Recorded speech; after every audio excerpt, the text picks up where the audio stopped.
Ladies and gentlemen, please raise as our esteemed guests arrive.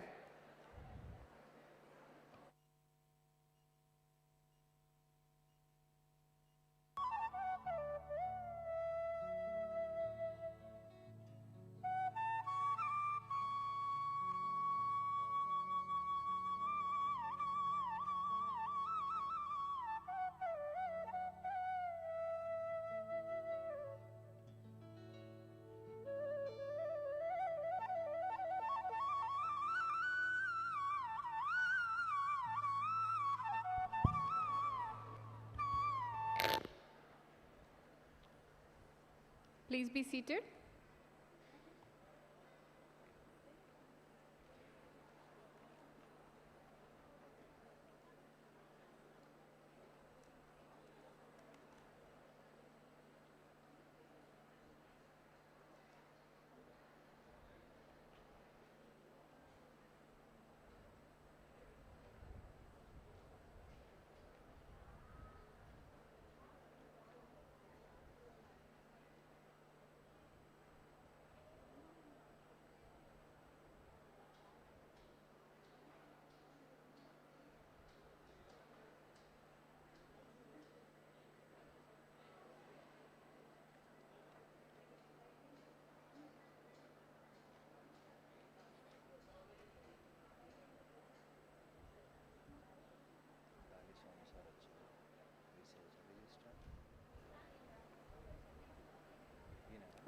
Register.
Ano Badraha Kratavoyantu Vishwataha. May noble thoughts come to us from all directions. A very good morning to one and all gathered here.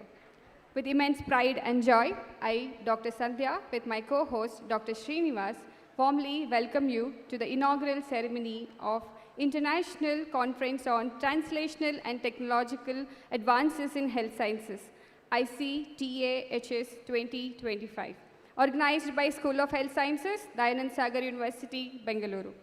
Founded on the vision of late Shri Dayananda Sagar, this institution has, for over 6 decades, stood as beacon of excellence, nurturing curiosity, character, and compassion. Guided by the Mahatma Gandhi Vidya Peetha Trust, the university remains committed to empowering learners to transform knowledge into meaningful societal impact. ICTAHS 2025 is a continuation of this legacy, a conference designed to bridge innovation with impact, research with reality, and knowledge with human well-being. This conference brings together academicians, clinicians, industry experts, research scholars, and innovators to explore how the science and technology translate healthcare that is compassionate, accessible, and transformative. This ICTAHS 2025 not only serves as a vibrant platform for knowledge sharing, but also as a catalyst for innovation, collaboration, and progress. Renowned scientists, eminent speakers, and experts across the globe are participating in this event, making the discussions enriching, connections meaningful, and experiences both inspiring and impactful. Before we begin, let us take a moment to honor our state. Karnataka is a state of rich culture, knowledge, and tradition. As a mark of respect, I request everyone to kindly raise for the state anthem.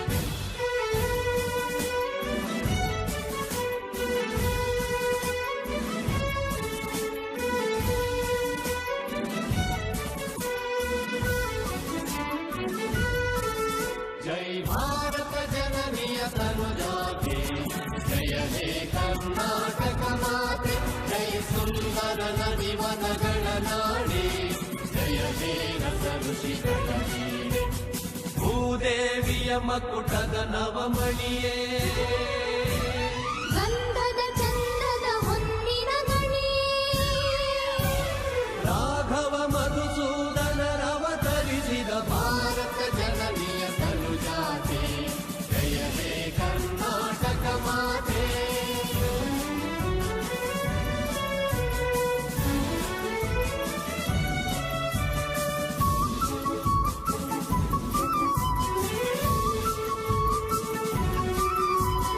ಜನನಿಯ ಜೋಗುಳ ವೇದದ ಘೋಷ ಜಗಲಿಗೆ ಜೀವವು ನಿನ್ನಾವೇಶ ಹಸುರಿನ ಗಿರಿಗಳ ಸಾಲೆ ನಿನ್ನಯ ಕೊರಳಿನ ಮಾಲೆ ಕಪಿಲ ಪತಂಜಲ ಗೌತಮ ಚಿರನುತ ಭಾರತ ಜನನಿಯ ತನುಜಾತೆ ಜಯ ಹೇ ಕರ್ನಾಟಕ ಮಾತೆ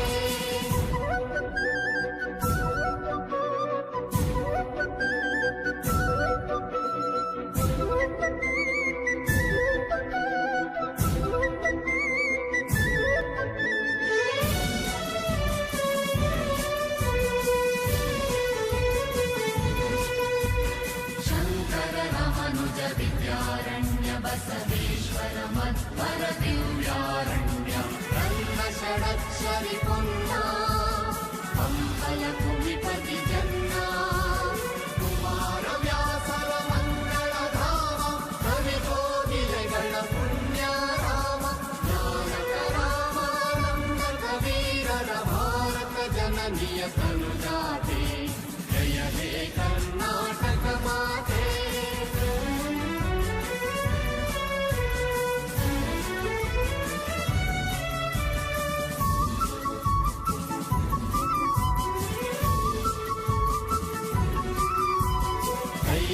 ಹೊಯ್ಸಳರಾಡಿದ ನಾಡೆ ಕಂಕಣ ಜಕಡರ ನೆಚ್ಚಿನ ಬೀಡೆ ಕೃಷ್ಣ ಶರಾವತಿ ತುಂಗ ಕಾವೇರಿಯವರ ರಂಗ ಚೈತನ್ಯ ಪರಮಹಂಸ ವಿವೇಕರ ಭಾರತ ಜನನಿಯ ತನುಜಾತೆ ಜಯ ಹೇ ಕರ್ನಾಟಕ ಮಾತೆ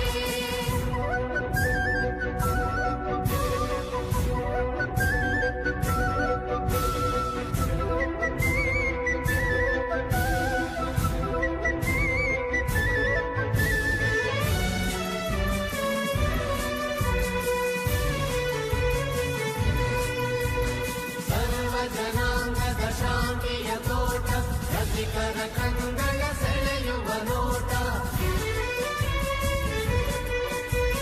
ಹಿಂದೂ ಕ್ರೈಸ್ತ ಮುಸಲ್ಮಾನ ಪಾರಸಿಕ ಜೈನರುದ್ಯಾನ.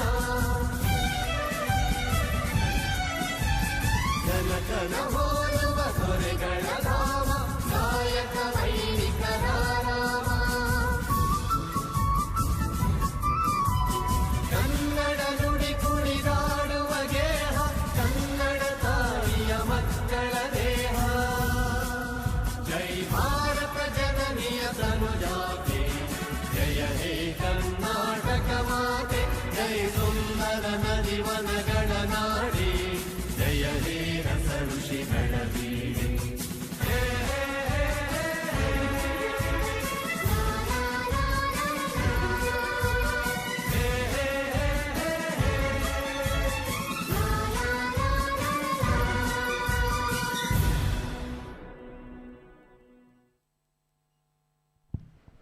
Thank you, everyone. I request everyone to please be seated. Let us begin this auspicious occasion on a vibrant note. To symbolize harmony, culture, and the spirit of celebration, we now present an inaugural dance by the team Kala Tarangini.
Thank you, Kalatarangani team, for your graceful performance.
We now request our conference chair, Dr. Pushpa Sarkar, and convener, Dr. M. Vijay Kumar, to escort our esteemed dignitaries to the dais.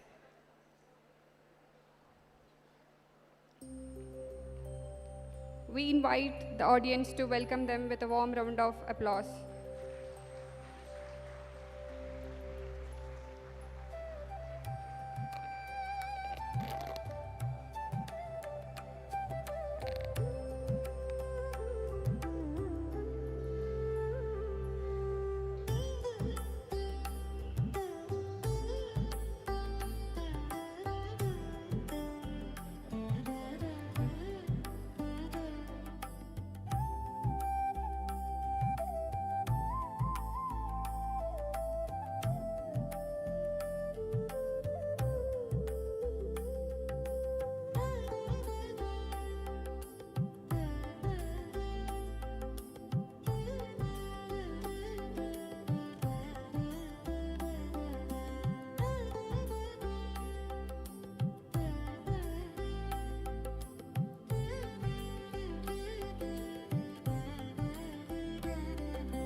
Thank you, sir.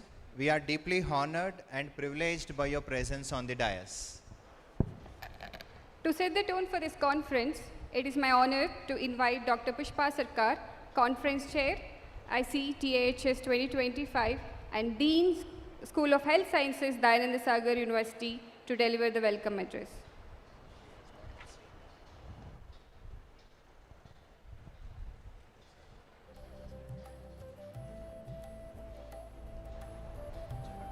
I request our Dean, Dr. Pushpa Sarkar, Conference Chair, to address the gathering.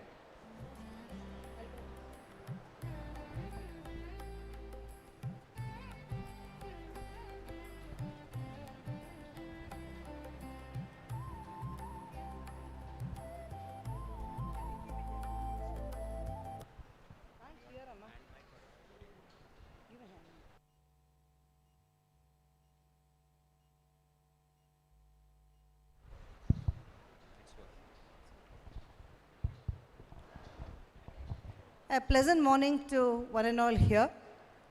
With immense pride and joy, I extend my warmest welcome to each one of you to this International Conference on Translational and Technological Advances in Health Sciences, Ictahs 2025, organized by the School of Health Sciences, Dayananda Sagar University. Now, Ictahs is a platform that embodies collaboration, innovation, and scientific exchange. This conference brings together experts, researchers, clinicians, academicians from across the globe to explore the latest advancements in health sciences, bridging the gap between the research and real-world application. Through this initiative, we aim to inspire interdisciplinary learning, foster meaningful dialogue, and promote translational outcomes that truly make a difference in healthcare delivery. Dayananda Sagar University has always been a frontrunner in promoting innovation, research, and excellence in education. The university constantly nurtures a culture of inquiry and creativity, encouraging the faculty and students alike to explore new ideas and contribute meaningfully to the advancement of science and society. I take this opportunity to express my sincere gratitude to our Honorable Chancellor, Dr. D. Hemachandra Sagar, and Pro-Chancellor, Dr. D. Premachandra Sagar, for their constant encouragement and visionary leadership, and for giving us this wonderful opportunity to host this international conference. It's indeed a moment of great pride to have amongst us an eminent gathering of distinguished academicians. It's my privilege to extend a heartfelt welcome to our distinguished guests and dignitaries who have graced this occasion by their presence. I extend my deepest respect and warm welcome to our chief guest, Shri Dinesh Gundu, Honorable Minister for Family, Health and Family Welfare, Government of Karnataka. Sir, under your leadership, Karnataka has witnessed transformative initiatives in healthcare. Your vision continues to strengthen healthcare accessibility across the state. Your work and dedication towards rural and urban communities have been truly exemplary. We are honored to have you today, sir. Thank you.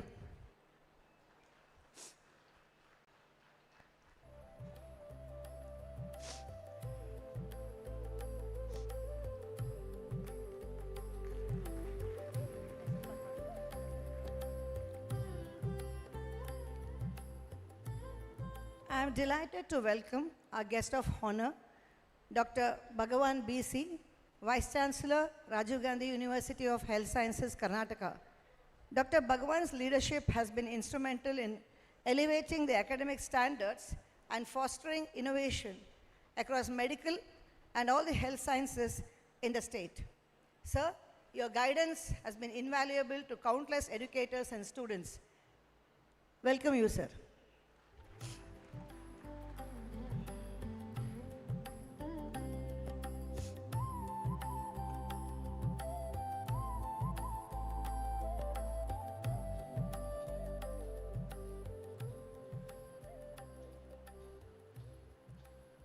It gives me great pleasure to welcome our keynote speaker, Dr. Vedprakash Mishra, Pro-Chancellor and Chief Advisor, Datta Meghe Institute of Higher Education and Research.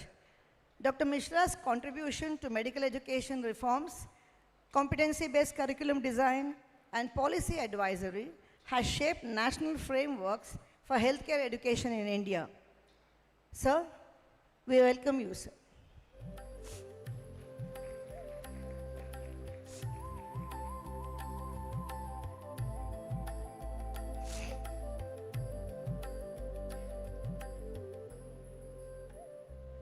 A warm welcome to Shri Galiswamy, sir, Secretary of Mahatma Gandhi Vidya Peetha Trust, whose unwavering support and vision continue to guide the Dayananda Sagar institutions towards excellence with values. Sir, we are honored to have you here with us today. We welcome you, sir.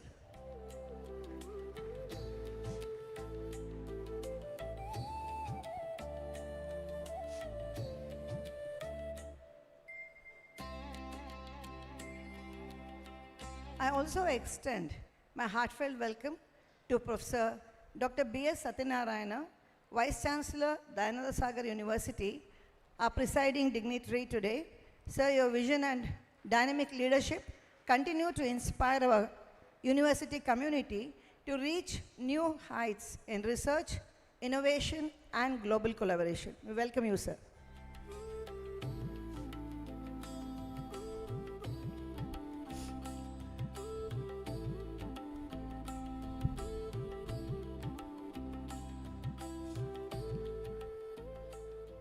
It's my pleasure to welcome Dr. M. Vijay Kumar, Vice Chancellor, Anuppaya University, a distinguished surgical oncologist and academic leader whose commitment to research and institutional excellence has made Anuppaya a model of integrated health science education.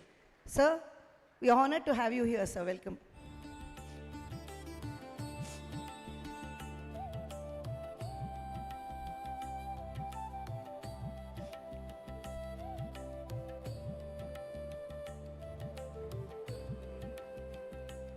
I also extend a warm welcome to Dr. S. Sachidanand, Executive Director, Siddhaganga Medical College and Research Institute, and former Vice Chancellor of Rajiv Gandhi University of Health Sciences, an eminent dermatologist whose contribution to academic governance and medical education policy have left a lasting impact across Karnataka. Sir, We welcome you, sir.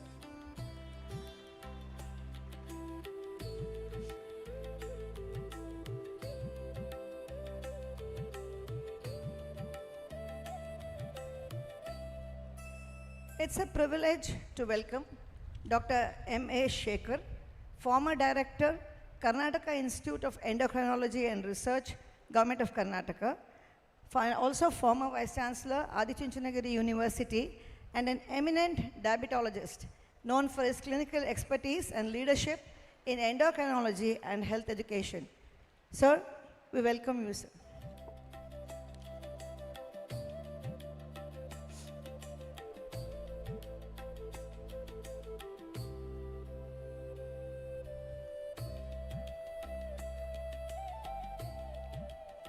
I am pleased to welcome Dr. Puttamadappa C., Registrar, Dayananda Sagar University, whose consistent administrative guidance and academic leadership have been vital to our institution's continued growth.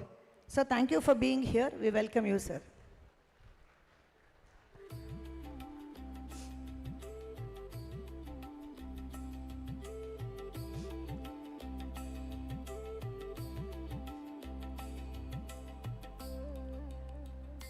And I also extend a warm welcome to Dr. M. Vijay Kumar, convener of ICTAHS 2025, whose unwavering dedication, meticulous planning, and tireless efforts have brought this conference to life.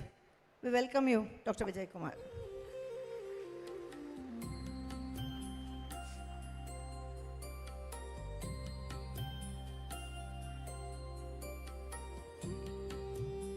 To each of you, our distinguished guests, speakers, faculty, researchers, students, delegates, and my dear colleagues, a hearty welcome to each one of you to be a part of this collaborative journey towards advancing health sciences. Have a great day. Thank you.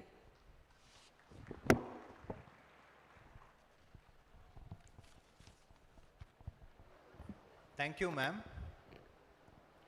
We would also like to warmly welcome and honor Dr. Pushpa Sarkar for her leadership in guiding ICTAHS 2025. Thank you, ma'am.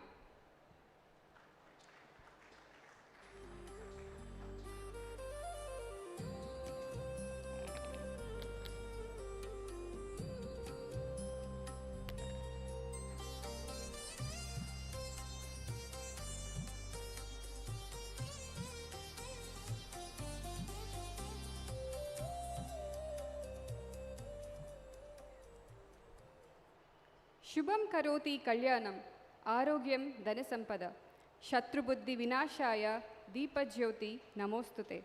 Light symbolizes knowledge, purity, and awakening of wisdom. To mark the auspicious beginning of ICTAHS 2025, we now request our esteemed dignitaries to please come forward for the lighting of the lamp. We would like to call upon Ms. Manasa and Ms. Anjana to present an invocation song for the harmonious beginning of ICTAHS 2025.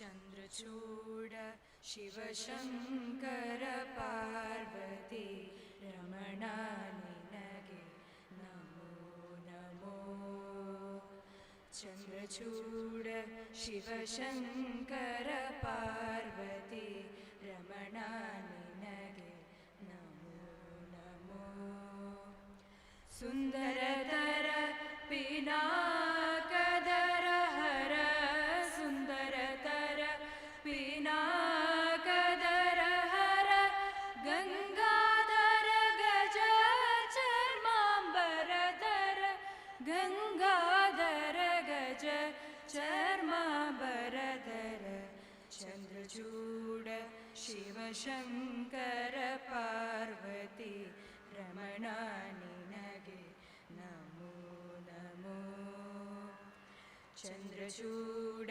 Shiva Shankar Parvati Ramana निनगे Namo Namo कोरलि बस मरुद्राक्षव धरिसिद परम वैष्णवनु नीने गरुड गमन नम पुरंदर विठलन प्राण प्रियनु नीने Chandrachud Shivshankar Parvati Ramana निनगे Namo Namo Ramana निनगे Namo Namo thank you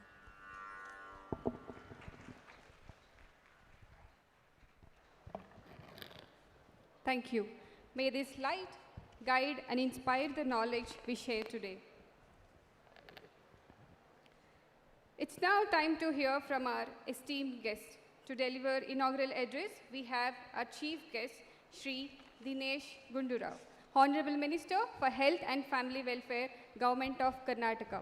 Has led several impactful healthcare initiatives across Karnataka. Under his leadership, programs such as Karnataka Brain Health Initiative, the Number Clinics Urban Primary Care Model, and strengthening of district and taluk level government hospitals have actively expanded to improve accessibility and quality of care. His focus on public health system strengthening, equitable service delivery, and the patient-centered healthcare continues to shape Karnataka into a model of progressive health governance. With great honor, may I now request Dr. Shri Dinesh Gundu, Honorable Minister, to deliver inaugural address.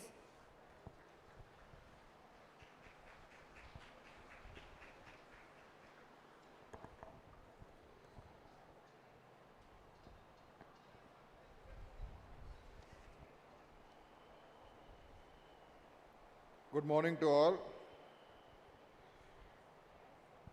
It gives me great pleasure to be here on this wonderful occasion. ಇವತ್ತು ನಮ್ಮ Dayananda Sagar university ಅವರು ಈ ಒಂದು international ಕಾನ್ಫರೆನ್ಸನ್ನು ಆಯೋಜನೆ ಮಾಡಿದ್ದಾರೆ. ಈ ಕಾರ್ಯಕ್ರಮಕ್ಕೆ ವಿಶೇಷವಾಗಿ ಆಗಮಿಸಿರುವ ನಮ್ಮ Rajiv Gandhi university of health sciences ಇದರ ವೈಸ್ ಚಾನ್ಸಲರ್ ಆಗಿರ್ತಕ್ಕಂಥ ಡಾಕ್ಟರ್ ಭಗವಾನ್ ಅವರೇ, the Pro-Chancellor and Chief Advisor, Datta Meghe Institute of Higher Education, and the keynote speaker, Dr. Vedprakash Mishra, and all the many dignitaries on the dais, Shri Galiswamy, Dr. M.A. Shekhar, Dr. M. Vijay Kumar, Dr. Sachidanand, Dr. C. Putmadappa, and of course, the Vice Chancellor of DSU, Professor Satnarayana, and all dear friends and people who have come to participate in today's event. Many academicians are here, many students also are here, many people connected to the health department are here. So, and even students, faculty members, and all dear friends.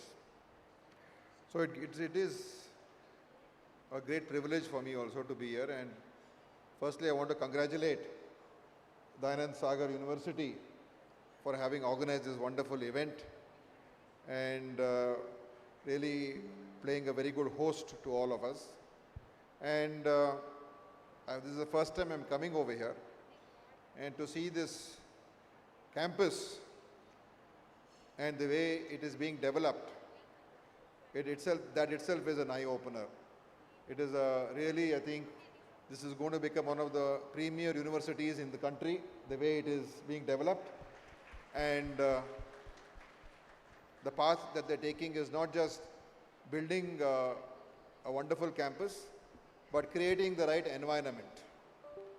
An environment which enables the harnessing of ideas, creating facilities which can incubate those ideas, and to have discussions on the latest technological trends, latest research, and to have interaction with great scholars and world leaders. So any university, the most important focus for a university is to see that knowledge is shared and new ideas and new thoughts and new innovations are incubated and created. So Dayananda Sagar has got a long history of running education institutions. And what I'm very happy about is that they could have easily rested on their laurels and gone about running their educational institutions in a typical way which many other people do. But I think the path that they're taking is a much more difficult path, in the sense that to set up a campus which can really bring people together and create, the right environment for knowledge to flourish. And that requires commitment. That requires a long vision, and it requires, a lot of support, both financial and, all kinds of support. And I think that is something that I think is wonderful. And looking at the way things are progressing here, like I said earlier, I'm sure that the future is going to be very bright. Today, the world is so interconnected, and there are so many things happening around the globe. And for people to really understand all those new developments and new ideas, I think these kind of conferences really help us in understanding those ideas, and to share and discuss and come out with our own insights and and our own contributions to what those ideas can be used for.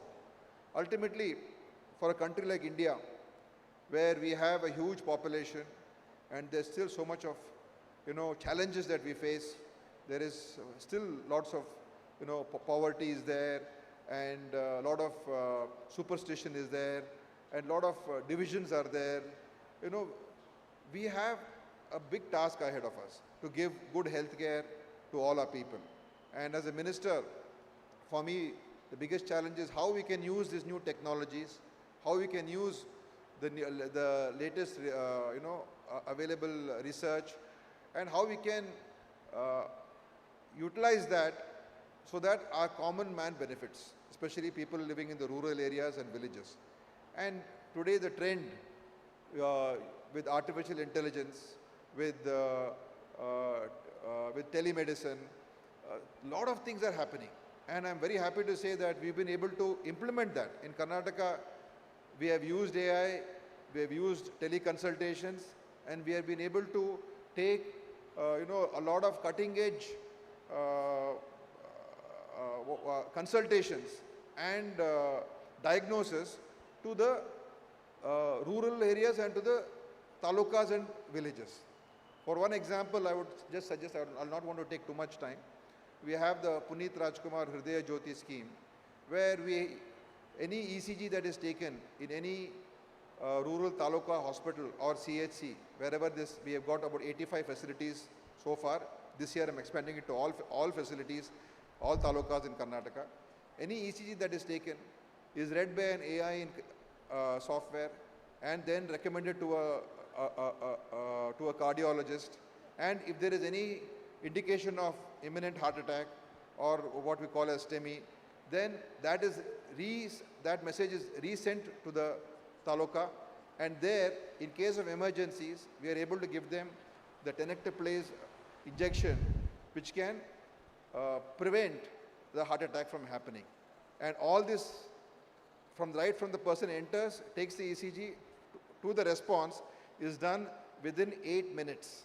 That is the time that is taken to get the response back and to be treated. And we've been able to save, last year, more than 250 lives just by able to give that injection at that moment. So this is what technology can do. This is what research can do. This is what ideas can, really be made use of to the people. And ultimately, our entire intention is what?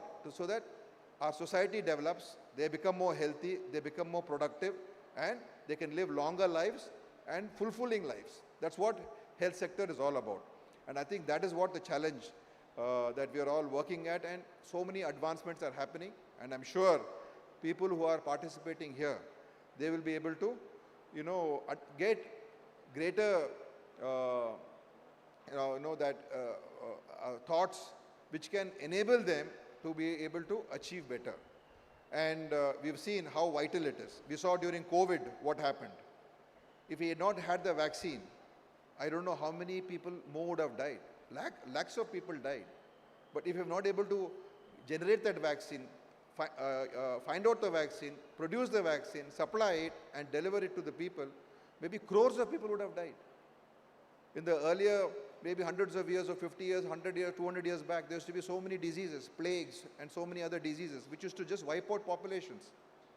But today, science is developing so much. And I would like to remember, today actually is November 14th also, and it is Pandit Nehru's birthday. And we all know what Pandit Nehru stood for. He stood for rational thought, he stood for scientific temper, he stood for knowledge, and he wanted India to become a knowledge country. Not just in the terms of wisdom of the past, but in the present. So today, whatever that has been created, we're all in a way a brainchild of what Nehruji thought of. When this country was formed, all the IITs and higher excellence institutions and investment in science, investment in education institutions, investment in big public sector units, all these things have contributed to the capabilities of this country. And when we remember that, and today in this present generation, or in the present time, we are seeing how India is today globally respected. Why is India globally respected? Because we are an open country, we are an open society, we accept ideas and thoughts from everywhere, we are able to assimilate, and we are able to use that for the greater good. And that is what I think India in the future also has got a great role to play. And all of you who are participating here, I think this is a great opportunity for you to interact with so many great people who have come from all over the world, who will be giving many talks and speeches over here, experts. And that, I think, will give you, many of you, some new, fresh thoughts and ideas which can germinate and which can flower and flourish. So I want to congratulate Dayananda Sagar University once again, and let them keep doing what they're doing, and any support or any help they need, I don't think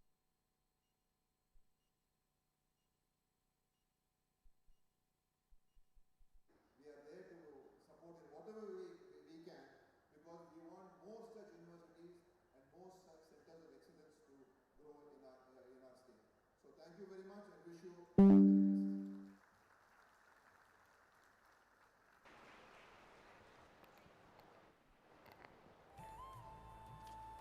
Thank you, sir, for your visionary message. We now move on to a very special moment in today's inaugural ceremony, the unveiling of ICTAHS 2025 e-souvenir. The e-souvenir captures the very essence of this conference, its vision, its theme, its scholarly contributions, and the collective spirit behind its organization. It stands as a record of the journey that brought us here, of ideas shared, collaborations formed, and the academic community that continues to go stronger through dialogue and discovery.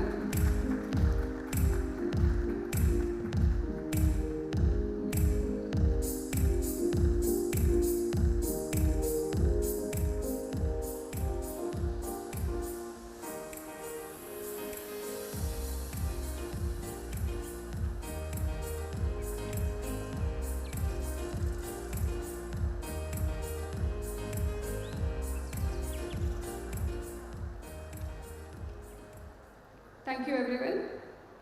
We now request our Secretary, sir, Shri Galiswamy, Mahatma Gandhi Vidya Peetha address to felicitate our esteemed Chief Guest, Shri Dinesh, Honorable Minister for Health and Family Welfare, Government of Karnataka.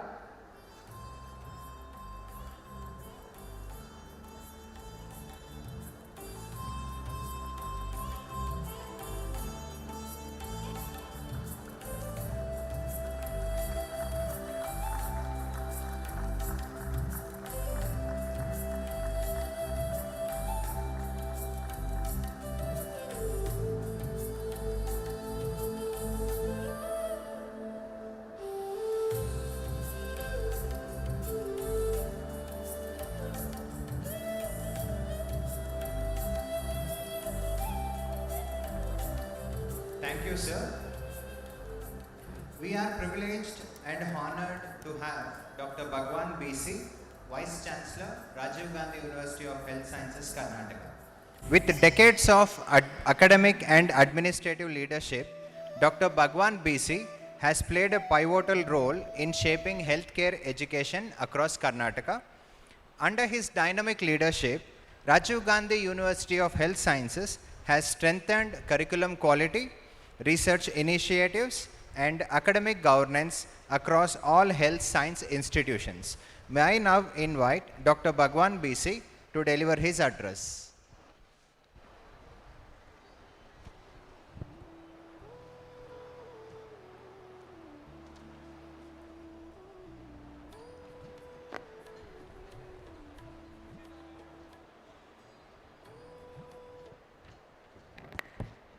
Good morning to one and all assembled here. Respected and Honorable Minister for Health and Family Welfare, Shri Dinesh Gundu sir, who has just delivered his inaugural address. I always feel he is a better doctor, better teacher than many of us here when we hear to his speeches and innovative ideas, and his vision to take healthcare into the rural areas is commendable, and structured way of making the doctors function and utilize the services is also very appreciable.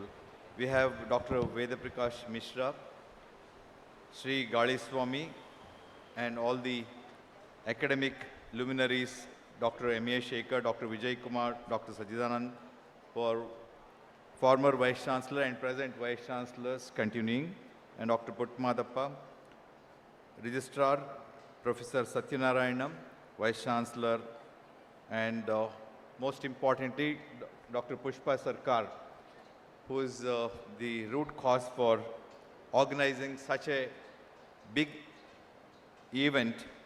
And when she came to invite me, I told her it's going to be a mammoth task, and getting all the dignitaries who have come from abroad and all over India only speaks volumes of the way the organizing committee has worked in arranging this conference. Dayananda Sagar University, which should have started way back in 2002, 2003, when the first affiliation was accorded from the university, Rajiv Gandhi University of Health Sciences. Unfortunately, it didn't start those years, but later, again, Honorable Chancellor and Vice Chancellor of this university, they again thought about making this rural service, health service accessible to this part of Karnataka. So they started this university, and it's growing, as our Honorable Minister put it, in a very scientific way and academically helping all the people. It's both an honor and a privilege to be here as the chief guest of honor at this prestigious conference hosted by this university. The conference stands for a testament to the spirit of innovation and interdisciplinary collaboration that defines the future of health sciences.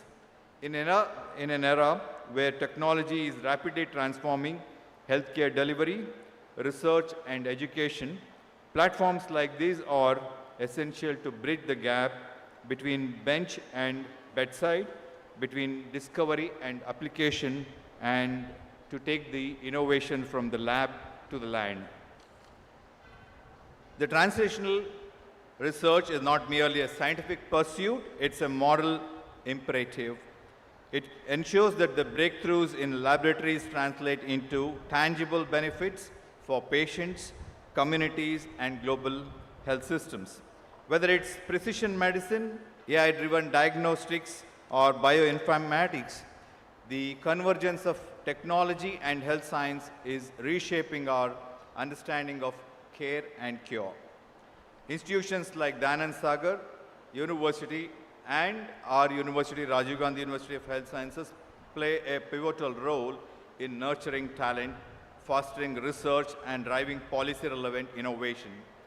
I commend this university and all the dignitaries today for participating in this conference. At RGHS, as you all aware, we have about 1,500 institutions, and we are fostering and getting into innovations, research in terms of student research activities, teachers research activities, and also we are starting up our own infrastructure at Bhimankuppe in about 50 acres of land in 2 lakh square feet facility to house this robust research cell, which will also have wet lab, dry lab, innovations, and incubation center. The digital pathology and the picture archiving, which the university is thinking about, is going to be very, very useful for the students and for the patients and the society. See, translational research in the field of telemedicine, as our Honorable Minister put it, and also during COVID, and in the area of radiology, diagnostic, cardiology, and as a surgeon in the area of robotics, 3D imprints have made a big impact, and I'm sure in the next 2 days, you're all going to deliberate on so many interesting topics on blood biomarkers, then global nursing perspectives, virtual reality-based mirror therapy, then innovative drug delivery systems, multidisciplinary collaborative pathways, and so many on cardiac emergencies, mitochondrial metabolic health, and so many relevant things. These are all only going to make our patients the healthcare very affordable, accessible, and evidence-based, at the same time ethical-based. We are also worried the way the AI is transforming the whole world. We may lose out on the jobs in the future, especially for the teachers. It could be replaced by all the holocasting and AI-based teaching. But anyways, we need to go towards the research, innovations, and incubations and make a healthcare system a better one to reach out to the society and the public. In this regard, I'm sure all the luminaries, the academicians, the researchers, and university representatives who have gathered here today is going to deliberate on this and come out with your own ideas and ideas which could be implemented through our universities and through DSU, and it's going to help the society and also academically the students and teachers. Thank you very much for giving me an opportunity on this day and inviting me here, and it was an honor to be present amongst you. Thank you very much.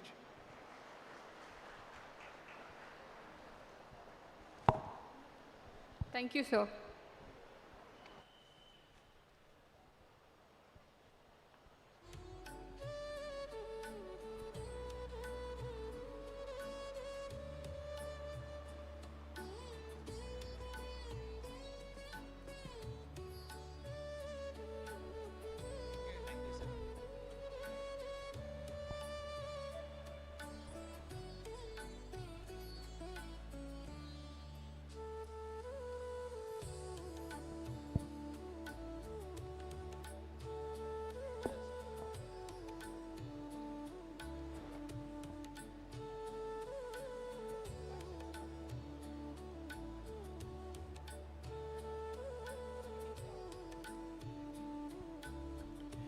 We are honored to have Dr. Vedprakash Mishra, Pro-Chancellor and Chief Advisor, Datta Meghe Institute of Higher Education and Research, a nationally respected academic leader and policy advisor. So we request to take over the proceedings. Thank you. Esteemed dignitaries on and of the dais, learned resource faculty invited for this conference across the globe, members of the organizing committee of this notable conference, delegates, members of the media, invitees, participants, ladies and gentlemen. I shall be dealing the keynote address at length, and therefore, I am joining the dignitaries in really wishing this conference a grand success, recording my sense of salutation, thanks and gratitude to Dayananda Sagar University, which in itself is a legacy, enriched with traditions and carrying the mantle in the present for the purposes of shaping the future of this country and generations. Coming to this university by itself is visiting a legacy, visiting a tradition, and seeing for oneself as to how the torch-bearing and the mantle of responsibility is required to be dispensed in a passionate, prudent, committed, and an exemplary manner. Ladies and gentlemen, the theme that has been picked up for discussion and deliberation is apt, is timely, is relevant, and it has to be made impactful and consequential. In tune with the learned address that has been put across in the inaugural speech by the learned minister, I think needs to be realistically pursued in invocation of new knowledge, in invocation of new way forward, and in invocation and invigoration of the new zeal, which should really bring out the entire gamut and essence of translational research in the domain of translational science, in the domain of intellectual property right, something meaningful, cogent, credible, and of course, consequentially impactful. I am sure that the deliberations in this conference really will not only be in a position to take stock of the concerns and challenges, but shall also be in a position to bring out a way forward to which the society at large shall be looking forward to. I wish this conference a grand success in terms of its operation and outcome. Wishing all of you a very best of luck for the deliberations and invocation of a way forward, with thanks and compliments to the organizers for affording all of us with this golden opportunity. Thank you. God bless you all. Thank you, sir. We are blessed by the presence of Shri Galiswamy, Secretary of Mahatma Gandhi Vidya Peetha. His stewardship has played a fundamental role in the growth and evolution of Dayananda Sagar institutions. His commitment to the advancement of value-based education continues to inspire the vision and the culture of learning across these institutions. May now invite Shri Galiswamy to share a few words of guidance.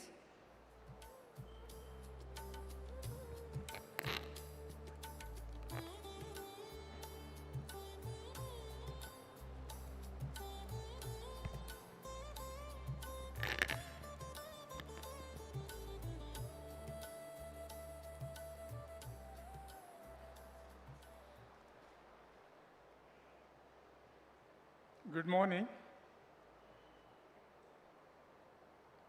The dignitaries seated on the dais, the Vice-Chancellor of Rajiv Gandhi University of Health Sciences, Dr.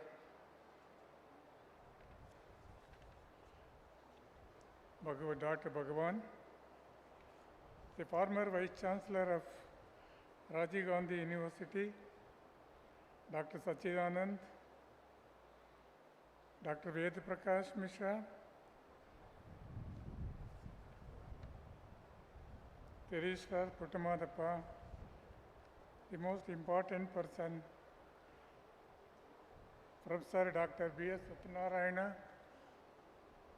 Vice Chancellor of Dayananda Sagar University, the chief architect of this wonderful conference, Madam Pushpa Sarkar, distinguished guests who are off the dais, and students, I am indeed very happy to be here this morning for the inauguration of this international conference.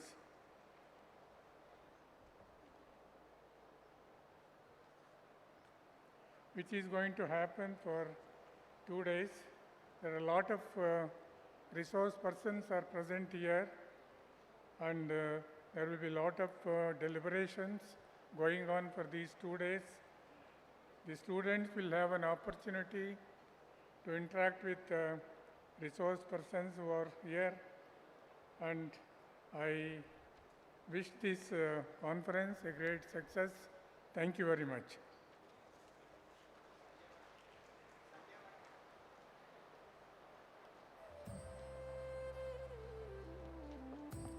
Thank you, sir. Now we have Dr. M.A. Shekhar, former Vice Chancellor, Adichunchanagiri University, and former Director, Karnataka Institute of Endocrinology and Research, Bengaluru. Dr. Shekhar is a respected academic leader and senior administrator at Adichunchanagiri University. He has contributed significantly to the growth of higher education and institutional development under Adichunchanagiri Shikshana Trust. His work reflects a commitment to academic excellence, research, advancement, and value-based education. We are honored to have you here.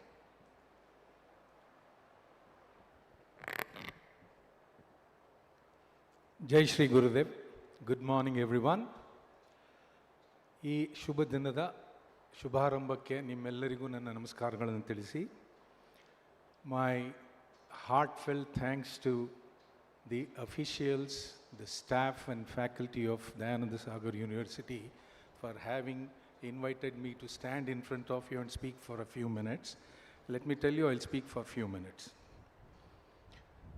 When Dr. Pushpa, who was my close associate in Mysore Medical College, called me and said, you should be a part, I said, I'll be, frog out of the well, just leave me alone. She said, no, you should come and be a part of this. And now I feel it would have been a mistake from my side for having not come here. The theme of the international conference, it took me 2-3 days to really understand. Translational, technological, advances in healthcare, so many heavy sounding words. But I, as a part of education system, research and also healthcare, would like to suggest one more heavy hitting word called as transitional. I would be very happy if you can call this transitional, translational and technological advances in healthcare. Why? How do I say, the insatiable opportunistic activity of human beings for millennia, for tens of thousands of years of their existence on this Mother Earth, has been to find answers for questions and to find solutions for problems, which has been a primal instinct of every one of us sitting here, whether we had just leaves around our waist or today we have suits on our body. For having said that, if we do not give importance to the transitional component that has occurred for 6,000 to 8,000 years of human existence, I think this conference will not be complete. So I hope somebody will touch upon this transition from traditional wisdom to the modern medicine or modern science, and translation shall follow. Having said that, I'm sure people who have come here will, exchange and experience and learn a lot of things from the resource persons who have come here. And finally, I just would like to tell this dear students, the faculty, the respected dignitaries who have come here, that this end game of this international conference should be precision that leads to prevention, personalization that leads to extraordinary activity for healthcare, but at the same time, the students shall interact with the industry personnel and faculty to make it pocket friendly to the people. Thank you. All the best. Heartfelt best wishes.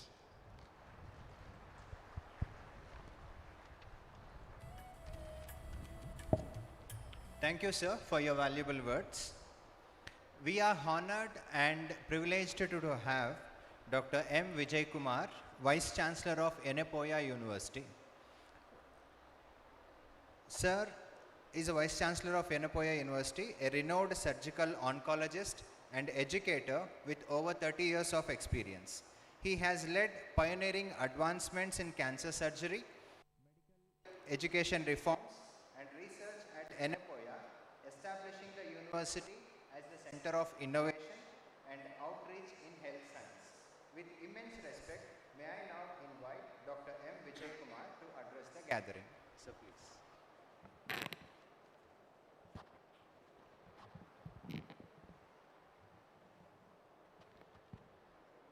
Yeah, thank you.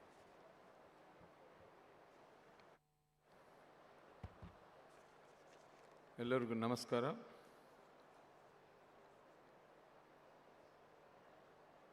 Respected colleagues, Vice Chancellors, former Vice Chancellors, Dr. Bhagavan B.C. of RGHS, Dr. M.A. Shekhar, Dr. Sachidananda, Dr. Satyanarayana, more importantly, our university's governing body member and the Pro-Chancellor of Datta Meghe Institute of Higher Education and the keynote speaker of today, Dr. Vedprakash Mishra ji, the Secretary of Mahatma Gandhi Vidya Peetha Trust, Shri Galiswamy ji, the Registrar of the University, Puttamadappa,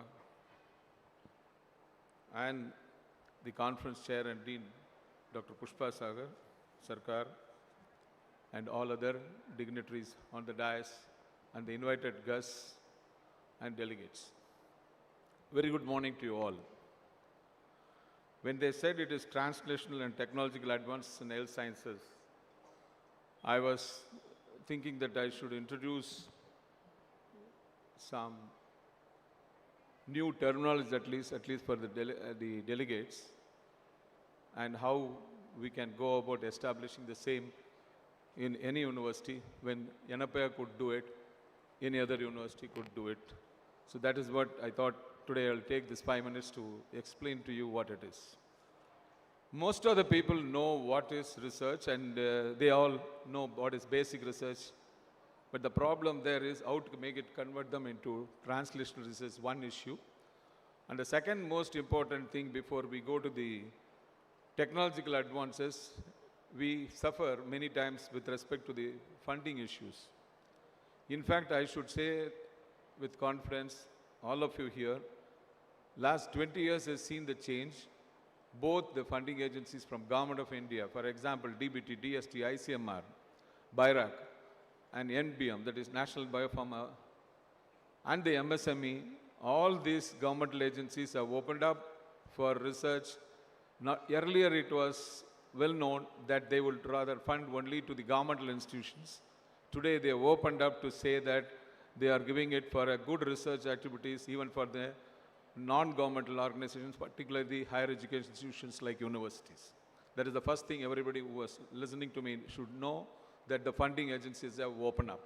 To what extent they are going around? If you are doing a good job, there are innovation centers, autonomous institutions have come from the DBT and DST. For example, BIRAC. BIRAC is Biotechnology Innovation Research Council, Research Assisting Council. This is an autonomous body which gives you funding through anybody and everybody by establishing the innovation centers and the incubation center, they call it. And we have one such incubation center back in our Mangalore and Enapaya Deemed University called Enapaya Technology Incubator. Through that, BIRAC has given 2 crores for individuals who are doing a good job, research, and who are in the level of translating it to a product. 5 such people are beneficiaries through that. 2 crores is not a small amount for researchers, and that too coming from governmental agencies. And we only facilitate them to get it, and not that we are going to get the benefit out of it. Out of 5, 2 should be given to the outsiders, and Tata Memorial Hospital, ACTRAC, and the Indore IIT are beneficiaries there. And some of the individuals who have the will to do the research and how to make it translate, there are other things called BIG grant, that's called big grant, and there is something called Sparsh grant. All these give us the money to the individuals also, and up to 50 lakhs is what money is given. And there is a committee, there is a process, there is a procedure, no doubt. But it was not at all available 20 years ago, it is available today. That's what I'm trying to tell all the youngsters who are sitting here. Funding is possible through all these agencies, apart from the private sectors who are coming in today in a big way to fund it if it is good. Having said that part, funding part of it, the second most important part is what the Government of Karnataka is doing. Government of Karnataka through the ITBT, that is Information Technology and Biotechnology, there is a separate department. There is the first state government to start that separate department is Government of Karnataka. Through that now they have got what is called as TBI, Technology Business Incubators, and wherein the current one is actually Beyond Bangalore. That is the theme, Beyond Bangalore. And through that, 11 higher education institutions, including ours, Enapaya Deemed to be University, has got an incubator, the second incubator, which is going to come, and MOU is signed. Similar, the incubators are going to come in the third versions. I would sincerely urge Dayananda Sagar University to apply for them, establish an incubator center, nurture this research to great extent. Many of the people have got ideas, they do not know how to take it forward. And for that, again, these incubation centers and the startups are there. For example, we have got the incubation center where they have got 56 startups, out of which 23 are from the in-house staff members only. The Dayananda Sagar staff members should all remember that you can go through this and get this. And apart from that, our own university support the research by giving them 10 lakhs of rupees for seed grant for every faculty who is ready to do the research. And they have established such an advanced research center, including the proteomics, metabolomics, etc. And I'm very sure at least 3 of them sitting here know it. Dr. Vedprakash Mishra ji knows it, Dr. Bhagavan B.C. knows it, and Dr. Sachidananda knows it. So when we have done this, the point here is you all have to establish, and the research is the only way we have to move forward. And the last but not the least is, many times the faculty members think publication is the end of the research, which I do not personally believe in it. Publication of an article is only a yardstick to see what you are actually doing, what are your deliverables. But what exactly happens out of research is to take it to the industry and make it available for the society at large. For that, today the steps have been made very clearly. It is called as TRL, Technology Readiness Level. The technology readiness level which we are talking about, from 1 to 9 when you do it, and for the easy understanding, I'll tell you 1 to 3 is called research, 4, 5, 6 is called as development, and 7, 8, 9 is the deployment. All along we have been talking about R&D. Today we are talking about R&DD, that is research, development and deployment.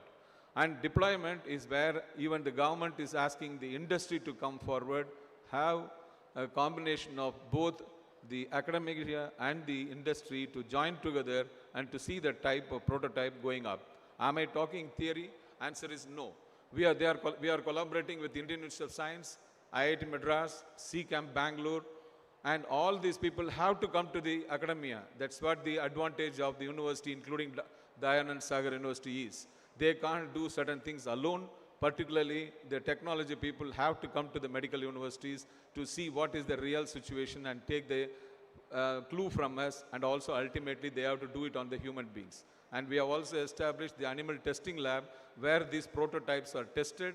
Currently, we are doing it with at least 4 companies, including Indian Institute of Science, where they are trying to test those prototypes. For example, soluble stents. They have to take it to the patient, means the human beings, they have to go through the animal facility. And that is what we have established. That is the way to go about it. All these things I'm trying to tell all you people, if you have an idea, go to the incubators, any incubator including us, we'll nurture you, we'll tell you what is IPR, intelligence property rights, and we'll take you and you will become an entrepreneur. Let us not stop being employees. You all should dream to become employers and entrepreneurs. Thank you very much for inviting me to be here. Thank you very much. God bless. Jai Hind.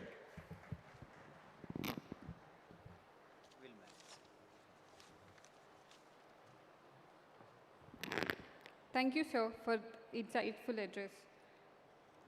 Now we have Dr. S. Sachidanand, Executive Director, Siddhaganga Medical College and Research Institute and Hospital, former Vice Chancellor of Rajiv Gandhi University of Health Sciences, Karnataka.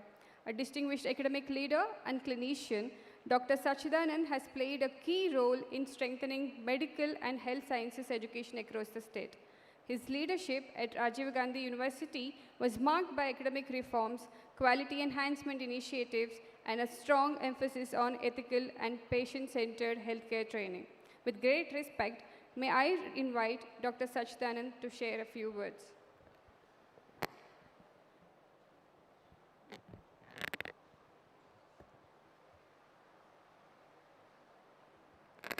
ಎಲ್ಲರಿಗೂ ನಮಸ್ಕಾರ.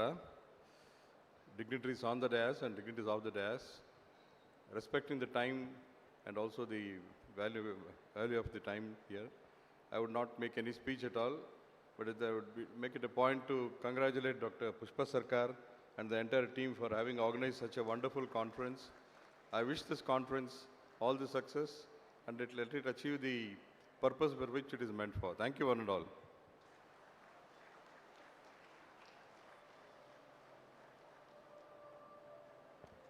We will now move on to the felicitation ceremony to our honored and distinguished dignitaries. We now request Professor Dr. B.S. Satyanarayana, Vice Chancellor, Dayananda Sagar University, to felicitate a guest of honor, Dr. Bhagavan B.C., Vice Chancellor, Rajiv Gandhi University of Health Sciences, Karnataka.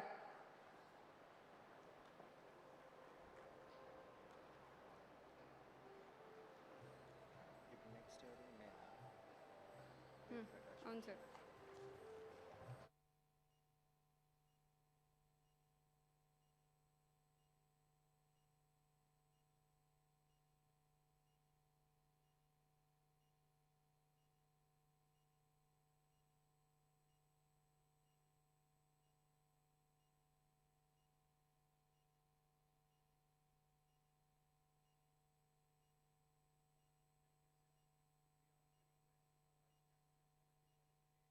Today's keynote speaker, Dr. Vedprakash Mishra, Pro-Chancellor and Chief Advisor, Datta Meghe Institute of Higher Education and Research.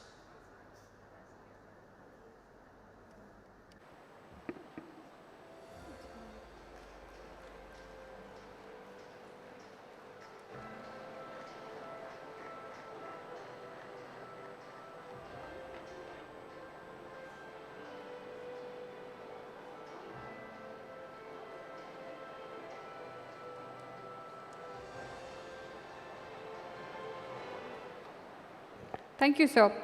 Now we request our conference chair, Dr. Pushpa Sarkar, to felicitate Dr. M.A. Shekhar, former Vice Chancellor, Adichunchanagiri University.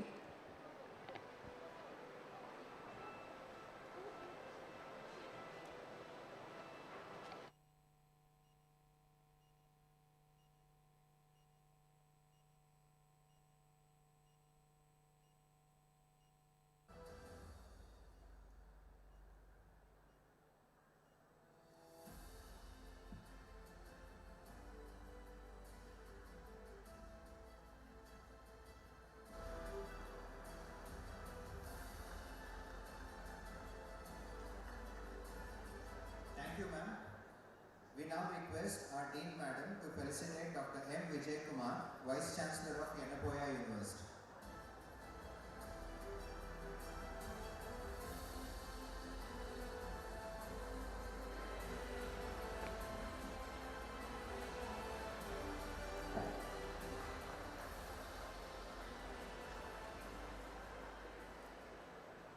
We also request our conference chair to felicitate Dr. S. Sachidanand, former Vice Chancellor of Rajiv Gandhi University of Health Sciences, Karnataka.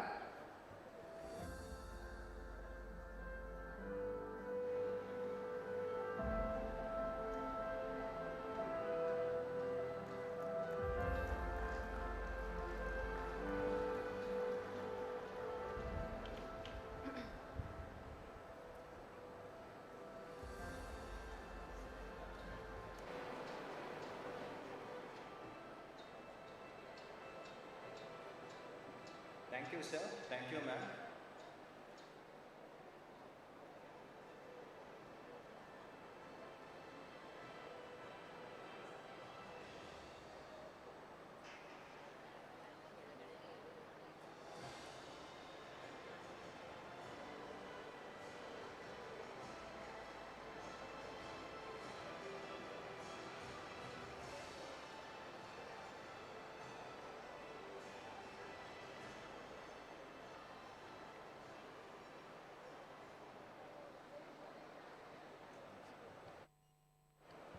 Thank you, everyone.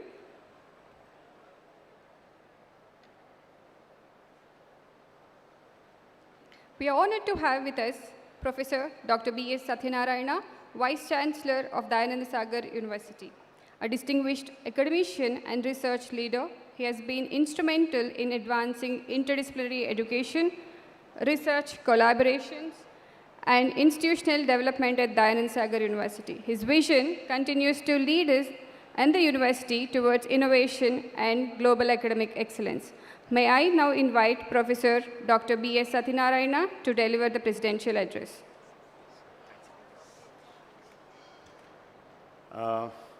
Good morning, or as maybe we are nearly reaching good afternoon. So many times the presidential speech is reserved for the head of the institution just to make sure that we keep time rather than truly speak and convey some information. We are slightly late, so we apologize for the same. But at the same time, I just want to take a couple of minutes. First of all, I think as the head of the organization, I would like to first thank the Minister, Mr. Gundu Rao, the Chief Guest, Dr. Bhagavan, who has already left, but especially keynote speaker, Professor Vedprakash Mishra, the other Vice Chancellors, Professor Shekhar, Professor Vijay Kumar, Professor Sachidananda, and especially our Secretary, Shri Galiswamy, sir, and also the organizers of the conference, Dr. Pushpa Sarkar and Vijay Kumar, for first of all making this a grand occasion for us. And I will take just 1 or 2 minutes, as I said, more. And the whole world is transitioning. And I am sure you all know that the development goal puts health as a key requirement. And in this age, with the number of people expanding and the technology expanding, the adaptation of technology for delivering health is changing very fast. And that is what the translational health advances need to address. So we are looking at diagnostics, therapeutics, and medical procedures, behavioral processes, and actually enabling prognostic behavioral change. So even before an illness comes, what is it that we should facilitate? And that is what I think this gathering is going to address over the next 2 to 3 days. They've already started it yesterday with the... And I'm very happy to add that we as a university are truly cognizant of this change when we say that there is a need for over 18 million health workers, or India alone would need 6.2 million. And for all the available diseases, if there are cure, for 95% of the rare diseases and many emerging ones, there is no cure. And that is what I think in this age of AI, digitalization, and advanced instrumentation, prognostic healthcare has to address. And I'm happy to say that Dayananda Sagar as a university has already started looking at it. So I'll just conclude with just saying that in the last 10 years alone, we have at least enabled, say, 200 companies. And some of these companies, for example, like, say, Save Mom has developed a product.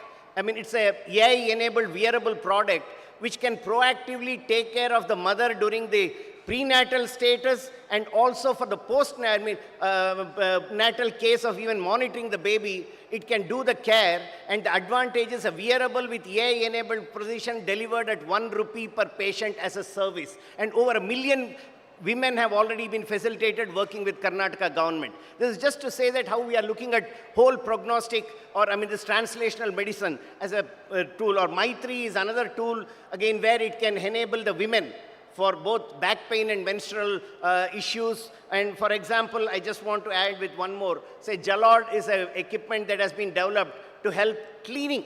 Health is a key. Cleanliness is the key to health. And this product, any have a clean worker can use it, and then without using advanced tool, from the smallest narrow street to the biggest drainages can be cleaned, and with a clean environment. I'm mentioning all of this just to say that we are cognizant of the fact we are a new 1-decade young university. We welcome all the over 1,400 plus delegates who are coming to this conference, national, international, and also, students, faculty, industries, to say that we are creating a platform. I think I just start with 2-3 sentences. I think Professor Bhagavan rightly mentioned about the moral parameters that we need to look into as we deliver care. I think we need to remember it. And Professor Shekhar mentioned about this transitional change from the Bharatiya Jnana Parampara to the modern technology. How do we link everything?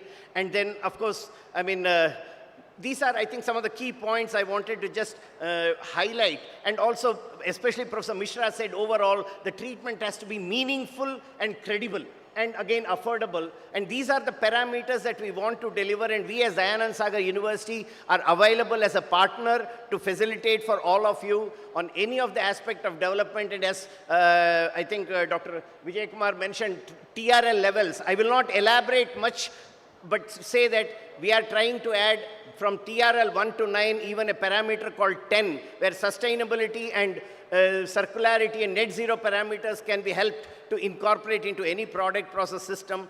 As we said, finally, the whole world is looking at prognostic healthcare, and we want to work with all of you to develop such a prognostic healthcare. And India has already shown itself to be a leader in healthcare. We are already in the medical pharma, we are a leader. So we truly want to become a leader, and rather than just the practitioner of knowledge, linking the whole traditional 5,000-year-old knowledge with the modern technology, want to work with all of you to create integrated tools, technology, procedures, and proactive provisioning for, say, behavior that would help prevention of healthcare requirements. And I think the future is very bright, and we look forward to having the next 5 years a event where we will be demonstrating tens of technologies to cure the whole world. Thank you once again for all of you for coming here, and I just want to end by saying, all the efforts have been done by our managing team, from the convener and the co-convener and the university side. If at all things are good, you would have to thank them. But if there is any problem, I would apologize. Maybe it is a lack from our side, but I'm sure you'll have a great next 2 to 3 days. Welcome once again to the conference. Have a great conference, and we look forward to long partnerships, enduring partnerships, as we enable the whole world with better health. Thank you very much.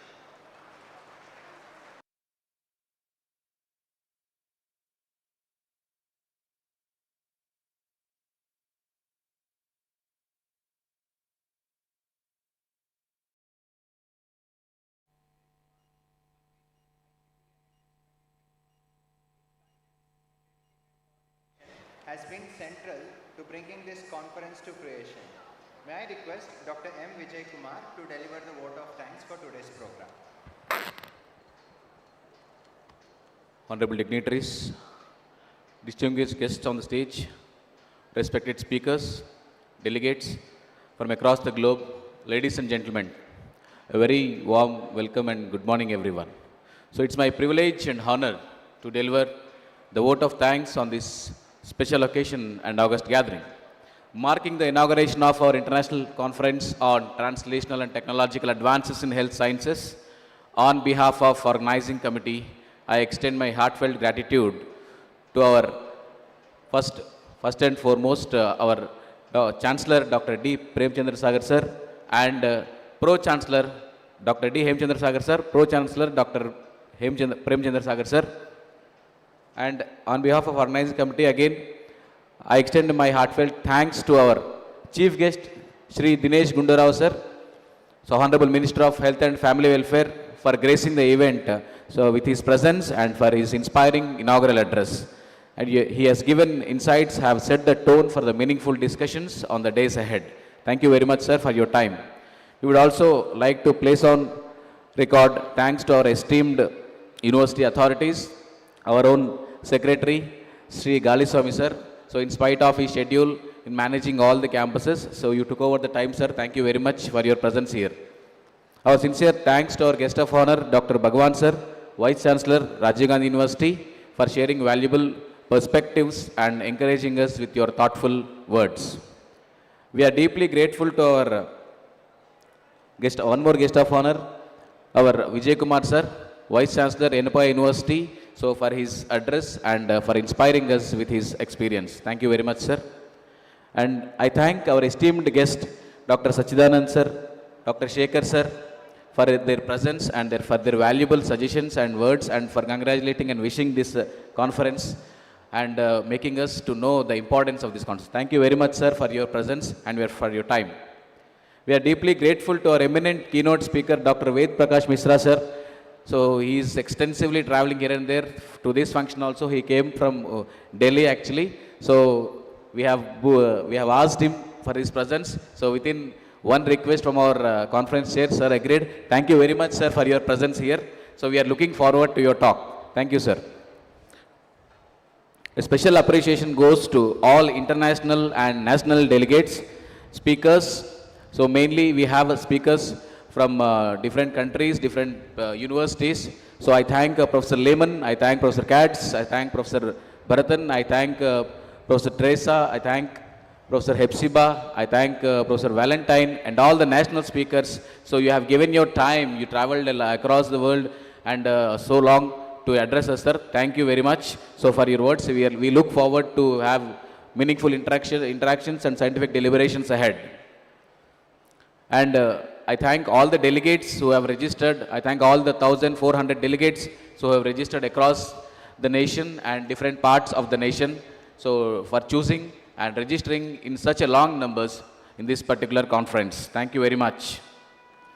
So behind the scenes, our tireless efforts, organizing committee, technical team, administrative staff, student volunteers deserves immense appreciation. Their dedication, planning, and hard work have ensured the smooth conduct of the inaugural ceremony. And it's a honor to work under under dynamic leadership of Dr. Pushpa Sarkar ma'am. Purposefully, I kept the last because she is not the least, she is the first, and this conference is the brainchild of Dr. Pushpa Sarkar. So please give her a round of applause. Thank you very much, ma'am, for giving me this opportunity, trusting me, and putting all this burden on my shoulders. And I feel I have achieved a bit, reaching your dream of making this conference a grand success. Thank you very much, ma'am. Finally, we thank each one of you here today, on site and online, for taking the time, part of this so important academic event. Your engagement supports us to have meaningful interactions ahead. And with this, we conclude the inauguration. Look forward for the inspiring and productive conference. Don't forget the arrangements and everything is done by website team A1 Logics. A big thanks to A1 Logics and team, and a big thanks to Shads. Whatever you're sitting, listening, everything is. So big thanks to Shads team. Thank you very much. So we look forward for next 2 days. Good day.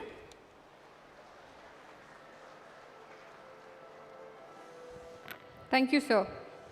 We thank every dignitary, participant, faculty members and students for making this ceremony meaningful. May the dialogues and deliberations ahead be enlightening and impactful. Thank you all.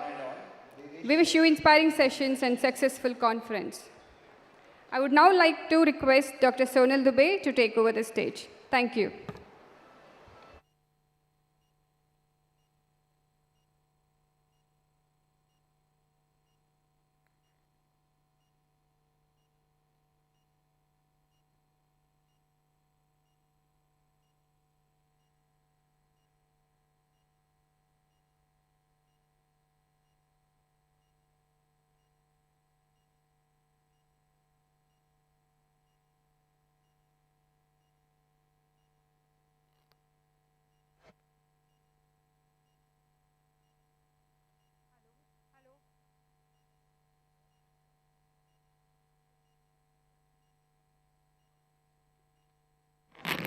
Display slide.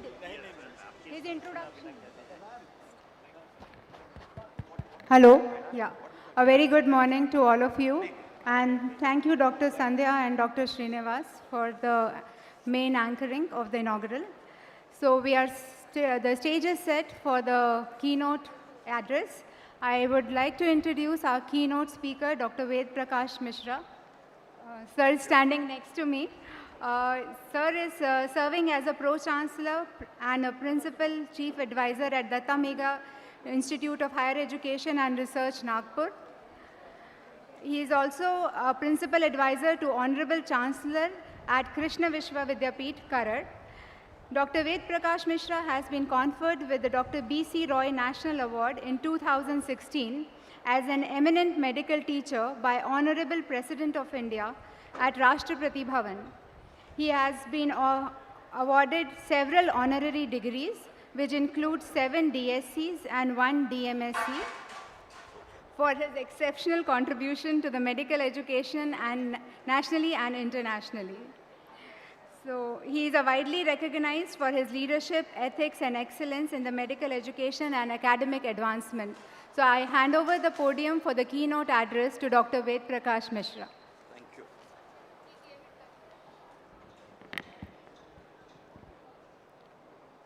Esteemed dignitaries seated across me, ladies and gentlemen, at the outset I would like to record my sense of gratitude to the organizing committee of this notable conference to have blessed me with this opportunity of delivering keynote address on the theme of this notable conference. Ladies and gentlemen, as I said, the theme of the conference sums and speaks for its entire operation. Translational research, technological advancement, altering the landscape of health sciences. I am wanting to put my observations limited to health sciences in the domain of translational research. Ladies and gentlemen, the core concept of research emanates from a basic tenet, and that tenet pertains to inquisition innate in man. If you and me want to decipher the entire analogy of discovering new, fathoming novel, inventing absolutely unheard of, then this is a manifestation of probity which ultimately is evoked and generated out of an inquisition. And therefore the core component which I am wanting to dwell on with all possible understanding at my disposal is, what is that inquisition? What is that jigyasa? Jigyasa is an ideation. Idea which is absolutely nascent, wherein the various facets and dimensions of any observation, any perception, any analysis is required to be put it into its operational details. Rudyard Kipling put it very candidly in terms of what he described the 5 important arms of Inquisition. And he goes to say, I have 5 honest friends. I have 5 honest friends, and their names are what, where, when, why, and how. I am putting across in simplest of the simple 5 important honest friends which go to constitute the entire gamut of invention, discovery, probity, bringing out new, bringing up novel, that which ultimately in the present parlance goes in the form of a word which is called as innovation. I am tempted to quote a small parable which I read when I was class 8 student. It's a 64-page book which was titled as Ideas That Moved the World. And in that, a small little quote which I think is very vital and significant for making my pointed reference to be drawn home is, it's a quote which has been put across by world famous scientist Newton when he goes to say, quote, not that the apples had not fallen before, but perhaps destiny had owned it on me to be looking into it, grappling with it, fathoming it, and bringing out the laws of gravitation, which ultimately ended up in changing the face of men, mankind, and the entire scientific tenet as a whole, unquote. The basic perception which I am wanting to draw home, ladies and gentlemen, is apples had incessantly fallen. They were to fall. They were destined to fall. But perhaps falling apple, Inquisition harbored in the mind of Newton as why. He did not go away with that why. He did not let that why fritter out. He upheld it. He clung to it. He analyzed it. He probed it. He looked at it. And he put into various dimensions of from why, what it is, how it is, where it is, why it is, and therefore the entire dimension which came as a twilight which virtually changed the face and facet of scientific operation in the entire world. And therefore, the basic message which I am wanting to put across in the entire domain of translational research is nothing but it is upholding that small little inquisition which is there in the minds of each one of us. Therefore, the first point which I am wanting to draw home is research is not monopoly of some. It's an entitlement which everybody is bestowed with. It is those who cater to that inquisition. It's those who fathom their inquisition. It's those who do not dismiss their ideation, uphold them, translate them, transform them, evoke them, generate them, probe them, and bring out in terms of what is called as credible, cogent evidence are the real researchers or the rishis and munis of the present modern day. It's a legacy. It's a way forward. And therefore, when Charak very categorically put in Charak Samhita, what is needed are, again, the 5 steps. And they are, he says, what do you mean by research? If you contemplate research is invocation of Praman, that is evidence, then evidence is generated in terms of 4 important steps. A, Anuman. B, Akalan. C, Anubhuti. D, Anubhav. And E, Praman. From Akalan, imagination. Anuman, computation. Anubhuti, inquisition. Anubhav, experience. Experimentation, validation, standardization, and that is invocation of evidence per se in the domain what we call as research. And therefore, ladies and gentlemen, the scientific tenets of research methodology ultimately aim at not only generation of evidence, but generation of levels of evidence. And those levels of evidences which are put across in the form of 5 or 6 different levels, depending on the type of the research study design, resulting in generation of level of evidence from L0 to level of evidence L5, and then the important landmark, which is perhaps the core aim of the discussion in terms of the theme, which I am wanting to highlight, is research for what purpose? Invention for what purpose? Novelty for what purpose? Discovery for what purpose? Fathoming for what purpose? Probity for what purpose? Is it the purpose which is going to be only cosmeticity, ornamentation, self-propagation, creation of name or fame of the individual, citation, level of H-index? What exactly it ought to be? I am therefore tempted to quote a very historical sentence which was put across by none else than the creator of Green Revolution in your and my country, Dr. M. Swaminathan.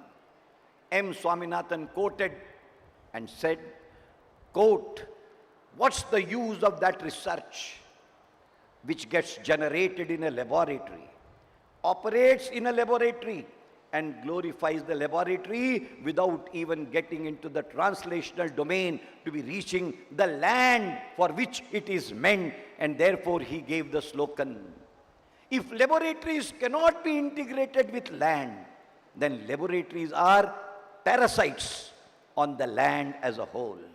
Research cannot be parasitic in nature. Research cannot be commensalic in nature. It has to be symbiotic in nature, and therefore the entire rubric of shaking hands by the laboratories with the land is translational research. Research with societal outcome. Research with catering to the cause of the people at large. Research transforming our research outcomes, not only ending up in cosmeticity and addition as a glorified ornamentation to the researcher, but what in the year 2009 has been designated as research science shall mean translational science in its realistic manifestation. And therefore, the core soul of translational science is translational research. And that translational research, in terms of now the international classification which has been put across by MILE, M-Y-L-E, which is called as Miles classification of 2017, says that levels of evidence ultimately should get translated into levels of translatory outcome. And those levels of translatory outcome, like the levels of evidence from L0 to L6, now are called as T0 to T6. If you take into consideration the entire spectrum of biomedical research, then preclinical research, 4 levels of clinical trials, being tested into persons, being tested into patients, being tested into populations, and then working out on the basis of meta-analysis and item analysis, resulting in invocation of level 6 evidence, ultimately results in invocation of a protocol which is nothing but the translational outcome, which is worked out in terms of augmentation of the level of evidence through augmentation of the levels of evidence interlinked with levels of translation. That which is ending up in translation, and the process is very simple to understand. Every unitary cell, Dr. Sachidanand, is a researcher in its own, because the mRNA, the tRNA, the mRNA as a components in conjugation with DNA, ultimately what are they doing? They are doing 2 cardinal functions of A, translation, and B, transcription. Translation and transcription, which is there in every unitary cell of a living organism, is a research house in its own way. But what is the significance is important to understand. What is applicable to a unitary cell is something which is replicable to you and me as a whole, as a researcher. Translation for the purposes of transcription, not for self, but for entire non-self, is the gamut of operational functioning of translatory and transcription processes. Research per se is translation at one end and transcription at the other end, and that transcription is prescription of the global welfare, which is the core and soul of what is called as humanistic research for the purposes of invocation of welfare, well-being, and emancipation of all. That is what is translational research is. That is what translatory science is. And what is the tool and armament of the same? Ladies and gentlemen, the tool and armament of the same is scientific advent and scientific technology. If you just want to put me into nutshell as to what is this operational process that I am wanting to hint at, then the most famous philosopher, president of this great country of yours and mine, has given an entire way forward, maybe in philosophical tenets, but in my understanding, it is basically an indication of totally analytical, scientific, and research path for the purposes of translatory component and translatory domain. He says, and he quotes, just as 19th century belonged to Britishers by virtue of colonial imperialism at their disposal, just as 20th century belonged to Americans by virtue of scientific advent and technology at their disposal, in the same vein, 21st century belongs to India, basically by virtue of not the military power or not the economic strength, but it is the transformation of the demographic dividends into precious human resource, and the path of their lies in. And the quote which I am wanting to put across is, Vedic mythology puts that one who has Trinetra is not just Dev, but he is Mahadev. And that is exactly the analogy of the word Trayambakeshwara. That Trayambakeshwara who has got a third eye, but then he says demographic dividends getting translated into precious human resource does not mean only making them Trayambakeshwara. I am walking to make them Panchanetra. And Panchanetra, 5 eyes, EYES, will be making them something more than Trayambakeshwara. If it was Mahadev, then here is my young man whose ignition I would like to be converted to illumination as a small eye to be converted into a capital I, which will be from small eye of ignition to the capital I of illumination, not for self, but for the glow of the entire human society as a whole.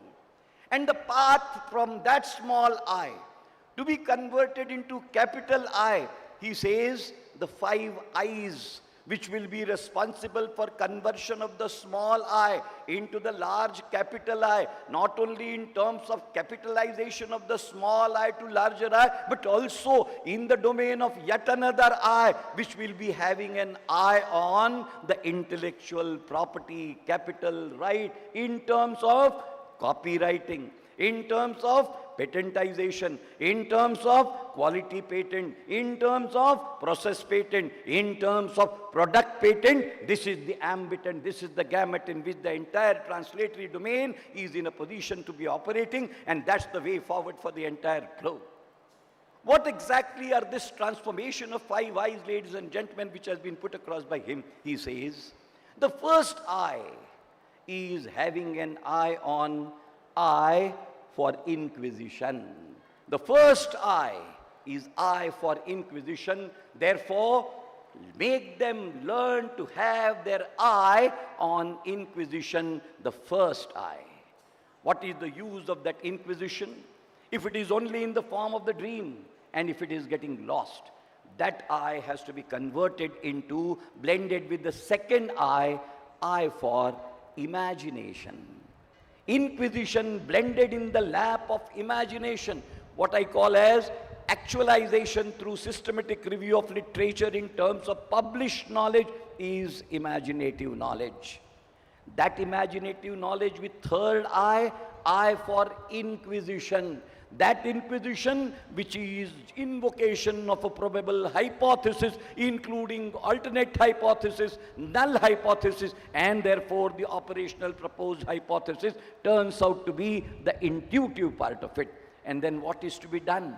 The fourth eye is the eye of the process, the integration.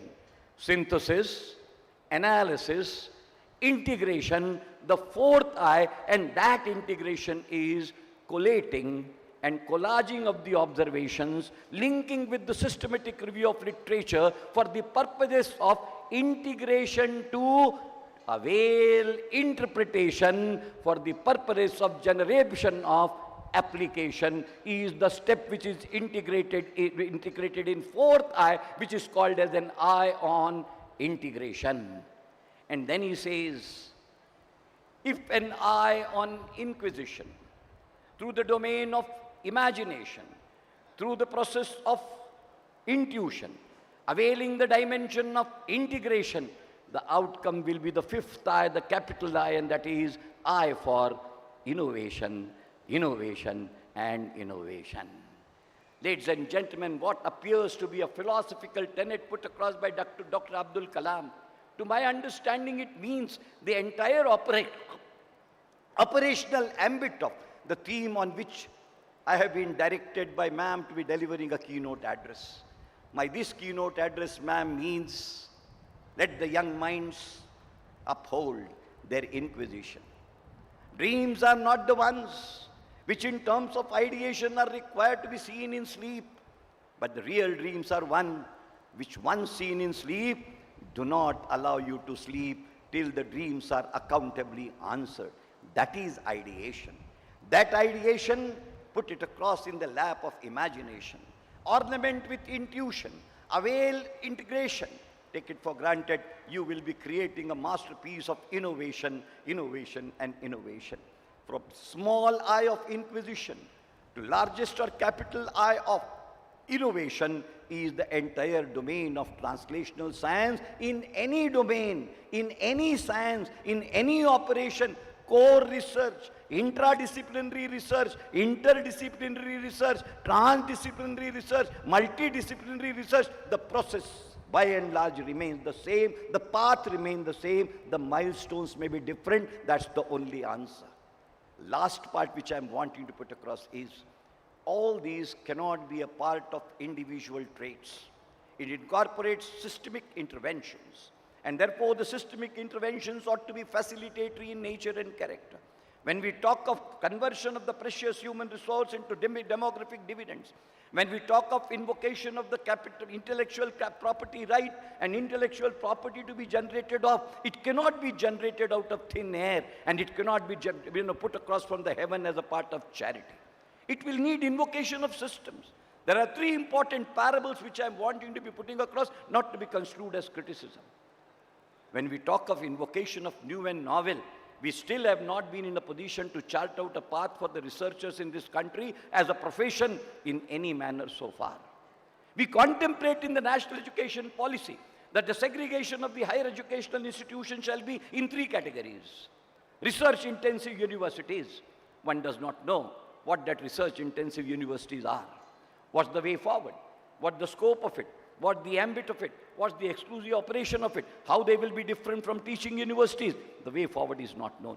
But if it is expected to be absolutely a storehouse of research, a knowledge of research, a repository of research, and the base of research, then research by itself will be a career to be picked up by the people exclusively for research-intensive universities. Then we put a second hybrid combination of teaching and research universities. Well, that model is known to the country where things have gone well and they shall still be going on well. And then degree conferring in autonomous institutions, nowhere mention what will be the state of the research in such situations. It's a matter of speculation. Research has to be funded. Research has to be supported. Not only the ambience, it's the intrinsic quality and capacity which has to be built, which has to be harnessed, which has to be insulated, and of course, which has to be upheld. Ladies and gentlemen, I have something significant to put it across to you with a great degree of concern. What is the allocation which is there in the annual budget of the Government of India ever since independence till this date? If I say the allocation exclusively in the domain of research taken together turns out to be, Dr. Vijay Kumar, 0.012% of GDP in the current situation. This is the minuscule funding. We talk in terms of major projects and minor projects and this and that, in terms of support of few lakhs here and maybe major projects, few crores. But if you look at the entire analogy of public funding on research, then it turns out to be absolutely 0.012% of GDP of the country, which is minuscule. The global average in the developed world is 3.16%, against which a country of 140 billion, if the public research funding is 0.012% of the GDP, in the teeth of the material fact that the Indian population is 1/6 of USA population. USA economy is 6 times larger than the Indian economy. The allocation in USA is 13.12% and your and my allocation is 0.012%. Speaks a story in its own self. Research will need infrastructure. Where exactly that infrastructure, advanced infrastructure, is to come from? Again, it has to be public funded. Corporate social responsibility exclusively for the domain of the research and working out the sponsorship for the purposes of research projects turns out to be yet another way. What is the stage of translational component? The whole research world in your and my setup ultimately is crazy about, oh, what is my H index? H index does not indicate translational research, ladies and gentlemen. You and me are worried and your and my status is defined. What is my citations? Oh, 40,000 citations crossed. You have not yet crossed a small barrier of translational research. You might have crossed 40,000 citations. What is the use of that citation? If the poor man's eye does not cite you in any sense, turns out to be a sensibly insensitive research which is confined to the laboratories and is not in the domain of translation. The discussion that you are wanting to have in the domain of translatory components, in the domain of technology. Ladies and gentlemen, when we talk of the public health in this country, William Bohr gave 3 important challenges. Where are the answers to those challenges? Where is the accountability on those challenges? Remain $1 million question. We said, if healthcare delivery system is to be meaningfully applicable to the weakest of the weak and poorest of the poor in its truest sense, then not only it should be accessible, not only it should be available, but it should be affordable as well. Where is the affordability which you and me are in a position to cater to? Who is expected to cater in these domains? Biomedical sciences in translatory domain in the Indian context with reference to healthcare delivery system, concerns are 3. Where is the original translatory research in the domain of accessibility? Digital divide has to be bridged.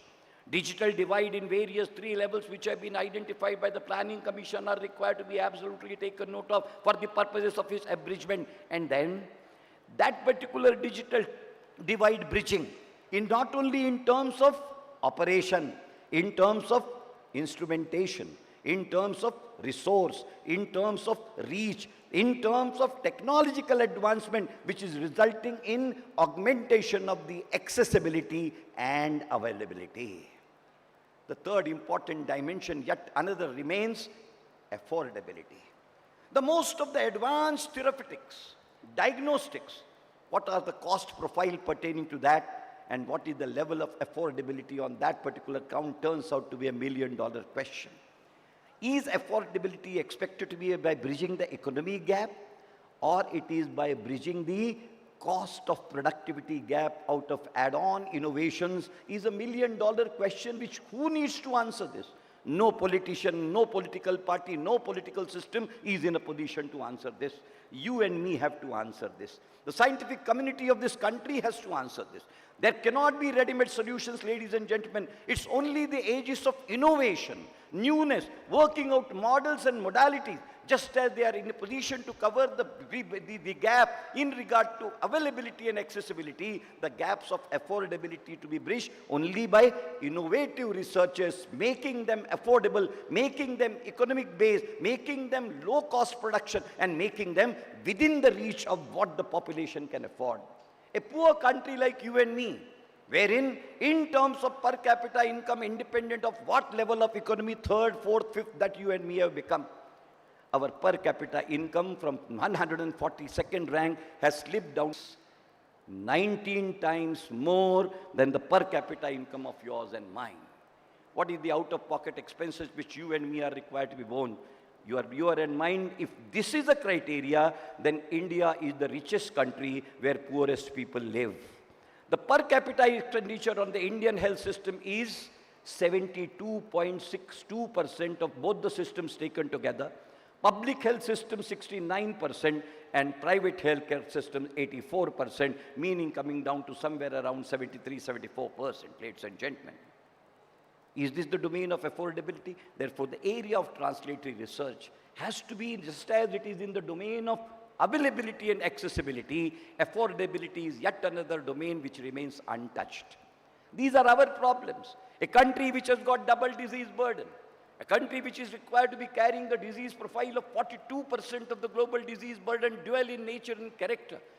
Translatory research is the only way forward. And that translatory research ultimately has to be need-based. It has to be perception-based. It has to be realization-based. It has to be contextual. It has to be situational. It has to be timely. It has to be sensitive. It has to be responsible. And above all, it has to be accountable.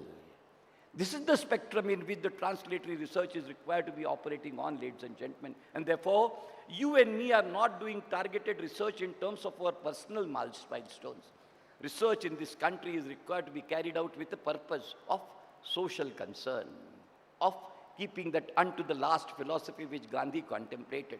With that, what must have compelled Dayananda Sagar ji to participate in the Namak Satyagraha of Mahatma Gandhi in 1913, Dandi March, is a question which we need to put to ourselves. What was that spirit? What was that ethos? Not that the Namak Satyagraha was in a position to shake the British Empire to be giving you independence on the platter. But yes, it made a first tenet where the British mighty empire shook by virtue of the salt tax and raise of one pinch of salt by Mahatma Gandhi on the shores of the river, on the shores of the sea, in presence and participation of, if I am not wrong on history, Dayananda Sagar ji, with him as one of the participants and satyagrahi in that poor satyagraha. What is that contemplation, ladies and gentlemen? When we are talking this problem, I trust and believe there could not have been a better place than Dayananda Sagar University as a part of that legacy where this particular theme could have been taken for discussion. And therefore, ladies and gentlemen, I am not wanting to take more time. I am wanting to conclude by only one sentence in the truest spirit of accountable translatory research in the Indian context in biomedical science domain for the purposes of ensuring that this translatory component is for unto the last. Antyodaya turns out to be the uday of the translatory research in the truest spirit in this particular campus as a clarion call for the Indian community at large in the realist sense. And therefore I say, arise, awake, and stop not till the goal is achieved. Thank you very much, ladies and gentlemen, for patient listening. God bless you all.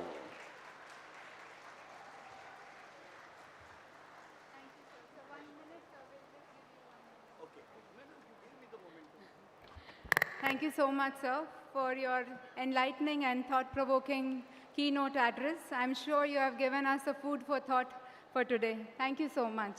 I would like to request Dr. Pushpa Sarkar, Dean, School of Health Sciences, to kindly come up and felicitate Dr. Vedprakash Mishra for his keynote address.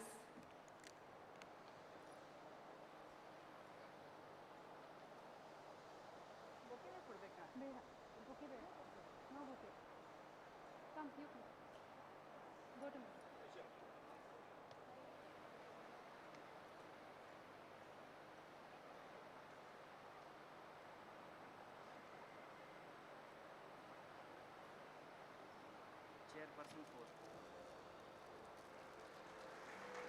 आपके custodial में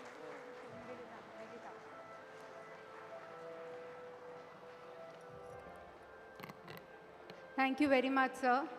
And thank you very much, ma'am. Now we'll have a short tea break of 15 minutes and we'll begin our scientific sessions after that. So see you back at 12:25. So take a 15 minutes short break, tea break. Tea is served outside. All of you can move there and please join us back for the scientific sessions. Thank you.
Dildar.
I request all the delegates to please be seated. We'll be starting the scientific session within next 2 minutes. I request everyone to please come in the main arena and occupy your seats.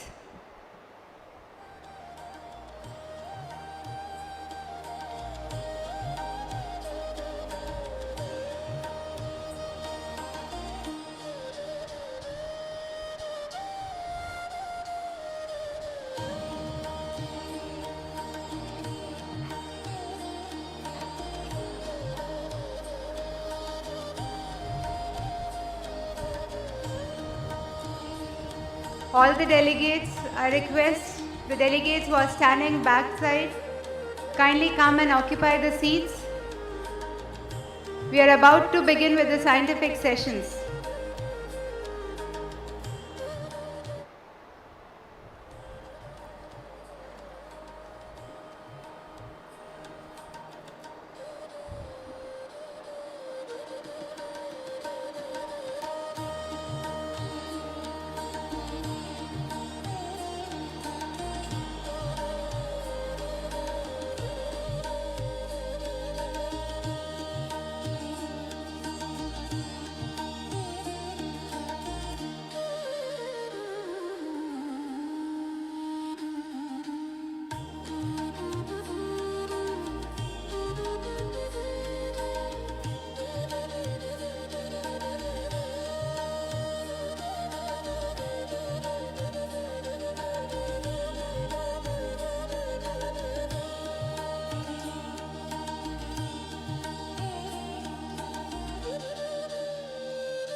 A very good afternoon, ladies and gentlemen. We are about to begin with our scientific sessions. So let us begin with what this conference has been called for all our deliberations. We have a lot of speakers from different fields who will be giving you insights into the different areas of their work. So we are beginning our first session. To chair the session, I'll call upon Dr. M.A. Shekhar. He is a former Vice Chancellor, Adi Chunchandgiri University, Karnataka. Sir, kindly come and occupy your chair for this session.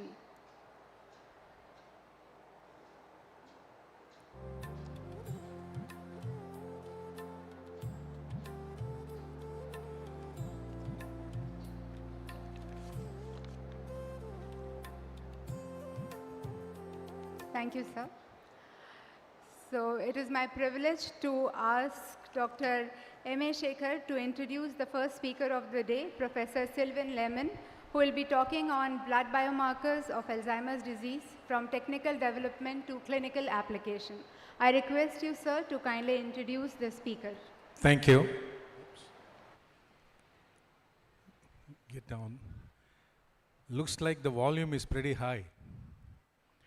It's my privilege, ladies and gentlemen, good afternoon, and I would be honored to introduce the present speaker, Professor Sylvain Lehmann, was trained as an MD in 1991 Strasbourg University School of Medicine, France, and PhD in 1992 in neurobiology. He completed his training at Washington University, St. Louis, USA, as a postdoctoral researcher and then as an assistant professor from 1993 to 1996. From 1997 to 2002, he was a researcher of the French National Institute of Health before obtaining in 2003 a position as professor at the Faculty of Medicine of Montpellier. I do not know how to pronounce it, sir. Montpellier. His work focuses on biology of neurodegenerative diseases, prion, Alzheimer's, etc. His clinical routine and R&D laboratory carries out biological diagnosis of dementia, and he is involved in several innovative national ANR and PHRC and international FP7, H2, H2020 biomarker research programs using mass spectrometry and ultra-sensitive assays. He is member of the scientific committee of the France Alzheimer Association, the laureate of AXA Mecenat Foundation, the Claude Pompidou Award for Research in Alzheimer's Disease, and Rotary Espoir and Tête Award, Fédération pour la Recherche sur le Cerveau Médical. I'm sorry, my pronunciation is horrible. Well, ladies and gentlemen, traditionally we have been looking at CSF and PET scans, which have been pretty expensive and very, very invasive. And we have an erudite scholar to talk about blood markers to make our life easier, both the patients as well as the doctors. There are two questions that come to my mind. First one is why? The second one is what next? So the first one, why, as I feel, is to look at early detection, screening a larger population, and assessing the treatment and progression of this horrible disease, Alzheimer's or dementia. And what next is to look at a finger prick blood, not a huge amount of 20 ml of blood, a finger prick blood, which can give us these three components in a population or in an individual. The first one is amyloid pathology markers. The second one is tau protein markers and new degenerative markers. Sir, the stage is yours. Go ahead.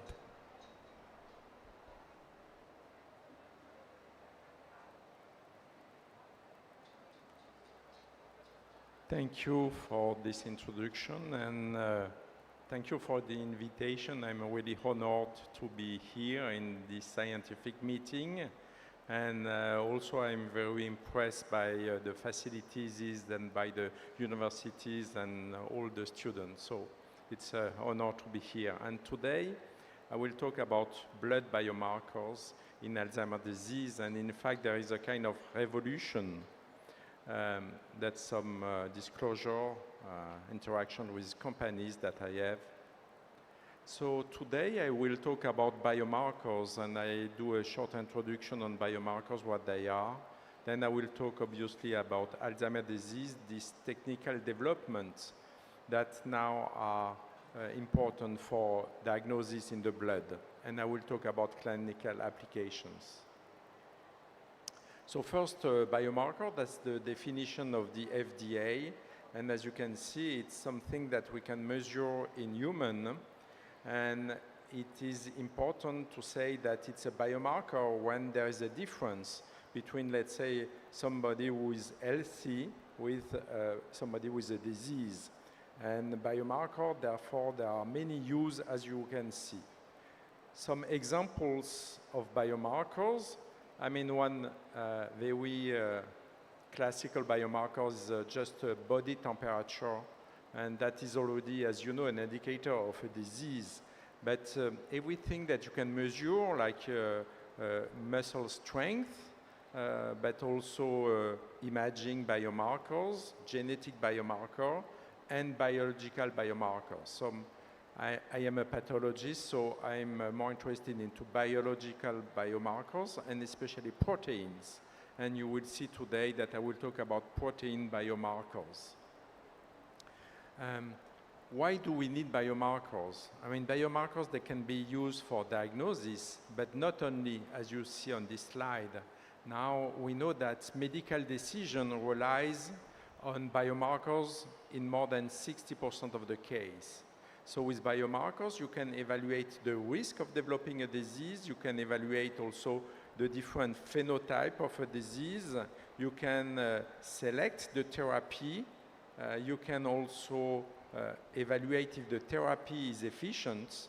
And as I said, you can do the diagnosis, but also the prognosis. And it's very important now when we detect a disease to know what is the prognosis and the therapeutic choice. So that's what biomarkers are important for. So how we discover biomarkers, that's a kind of general slide. We know that from basic research or clinical research, we have some ideas about biomarkers. So we need then to confirm them. And to confirm blood biomarkers, we need to have biobank, that's very important, where we can use technologies like omics technologies and artificial intelligence and so on to really discover new biomarkers. When you have these new biomarkers, you need really to validate them and use them. And to do that, you use clinical trials. It's a little bit like clinical trials for drugs, but here it's for biomarkers. And then you can use them in clinical practice for all this important information I just talked about. One thing that is important, and during my talk I will mention that, is the sensitivity and the specificity of biomarker for detecting a disease. And on this slide, it's a kind of summary of what needs to be known. Basically, the sensitivity is the capacity to detect the disease in population who have the disease, okay? So let's say that you detect 85 out of 100, then the sensitivity will be 85%. And the specificity is the opposite, is the capacity not to detect the disease when the disease is not there. And that is important because if you detect the disease in patients who have not the disease, that's called a false positive, and you can imagine that it's really a problem. So again, when the specificity is 90%, means that you detect the disease in 10 people out of 100 who do not have the disease. And we use this type of graph here. I don't know if you see my...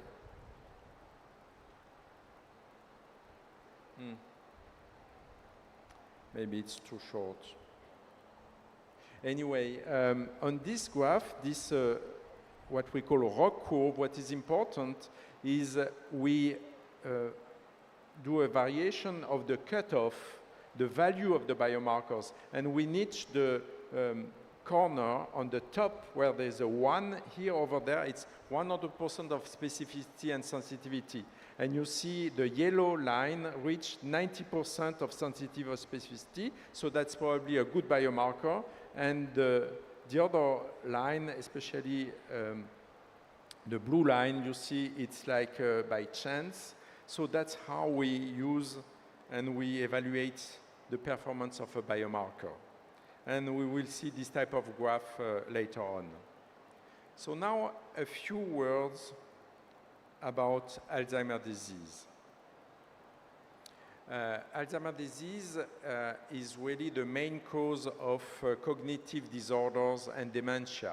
And on this graph here, you see that Alzheimer's disease accounts for 60% of cognitive disorder and dementia.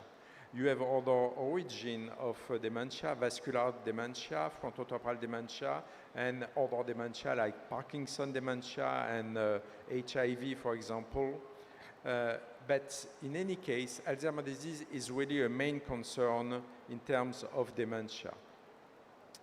Some information of the disease, it has been described the last century in Germany by Alois Alzheimer, who detected the disease on patients, and it is characterized by a slow developing dementia.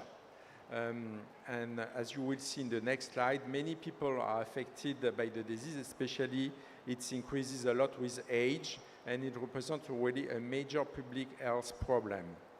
Also, what needs to be known is that the diagnosis is often not made properly. So that's why biomarkers are very important. So that's the presence of the disease with age, and you can see that after the age of 90, more or less 30 to 50% of the people, they have Alzheimer's disease.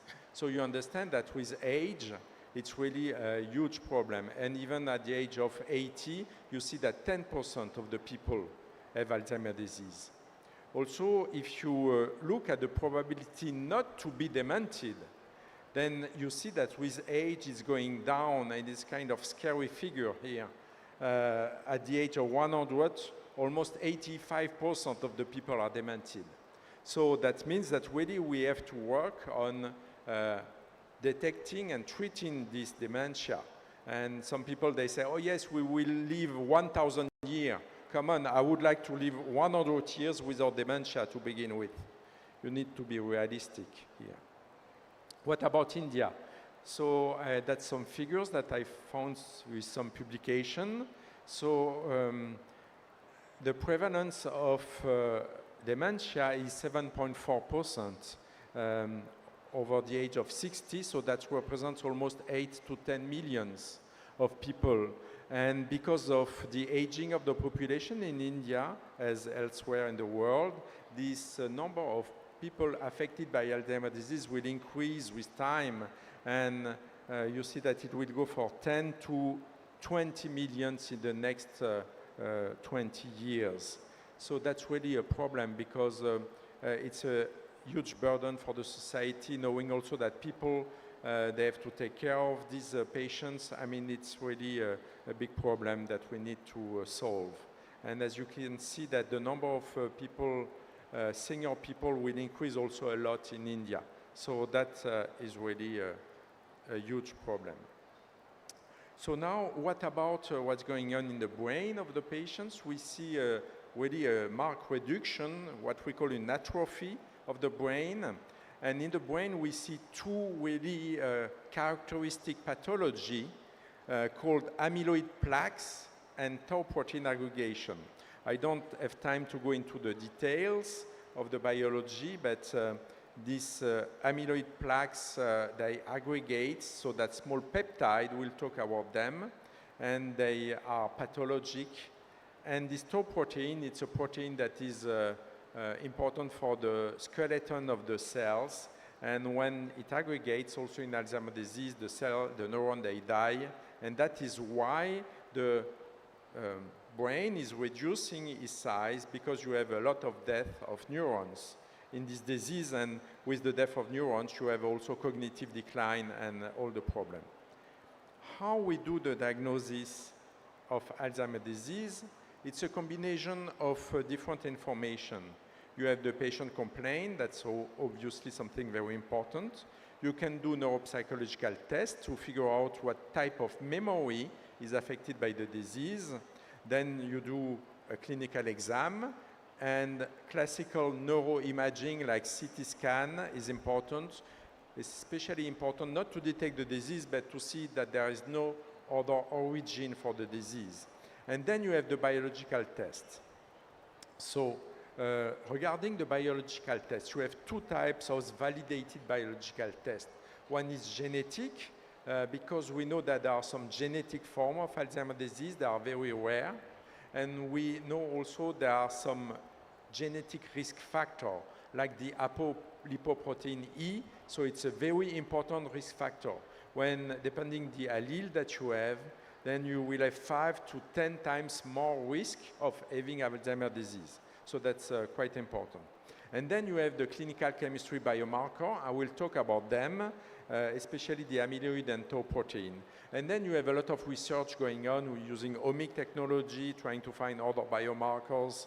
I will have not time to talk about that, but it's important to know that there is a lot of research going on still. What is important to figure out is that the amyloid and tau biomarker, now they are part of the criteria for the diagnosis of the disease. And we know that if you don't use this biomarker, you confidence in diagnosis is going down. I mean, basically, when you use biomarker, you go from 60 to 90% of good diagnosis. So you see, it makes really a huge difference because it's difficult to diagnose the disease without these biomarkers. It's especially important because when the disease is identified, then you can think about treatment. And in terms of treatment, you have non-pharmacologic treatment. And, it's quite obvious, but you know probably that to train your brain and to have a good health is something that is very important also to prevent the disease. You have also symptomatic treatment with drugs, especially anticholinesterase inhibitors. And then it's very recent, you have disease-modifying drugs, what we call anti-amyloid immunotherapy, and I think they are authorized in India. And this drug, you have to infusion in the patients, and they are efficient, not as high as what we would like, but it's really the first step in finding a cure for Alzheimer's disease. So it's very important, the discovery of these drugs. So, but to give the drug to the person, you need to do the diagnosis and to have a precise and early diagnosis. I know that you have a lot of technology also in this university, so that's why I decided to talk a little bit about the technological developments that were very important to end up with blood biomarkers. So we're talking about amyloid and tau proteins, so they are peptides. So the question is, how do we detect protein biomarkers? Basically, there are two ways of doing that. By affinity, using different type of reagent that will recognize the protein or the peptide, or by direct detection. And I will give you some example, especially it can be NMR, it can be mass spectrometry. In routine, at one point, what is easy to use is immunodetection. So we use an antibody that detects the protein. And you will see that at the end, that's what we use also in the blood. In my laboratory, we are doing a lot of mass spectrometry. And again, I will not go through all the technical details, but mass spectrometry is a way to detect peptides and protein without any antibodies. And we calculate the mass, the exact mass, that's why it's a mass spectrometry of a peptides, and then we fragment the peptide and we calculate the mass again, and that's a way really to identify.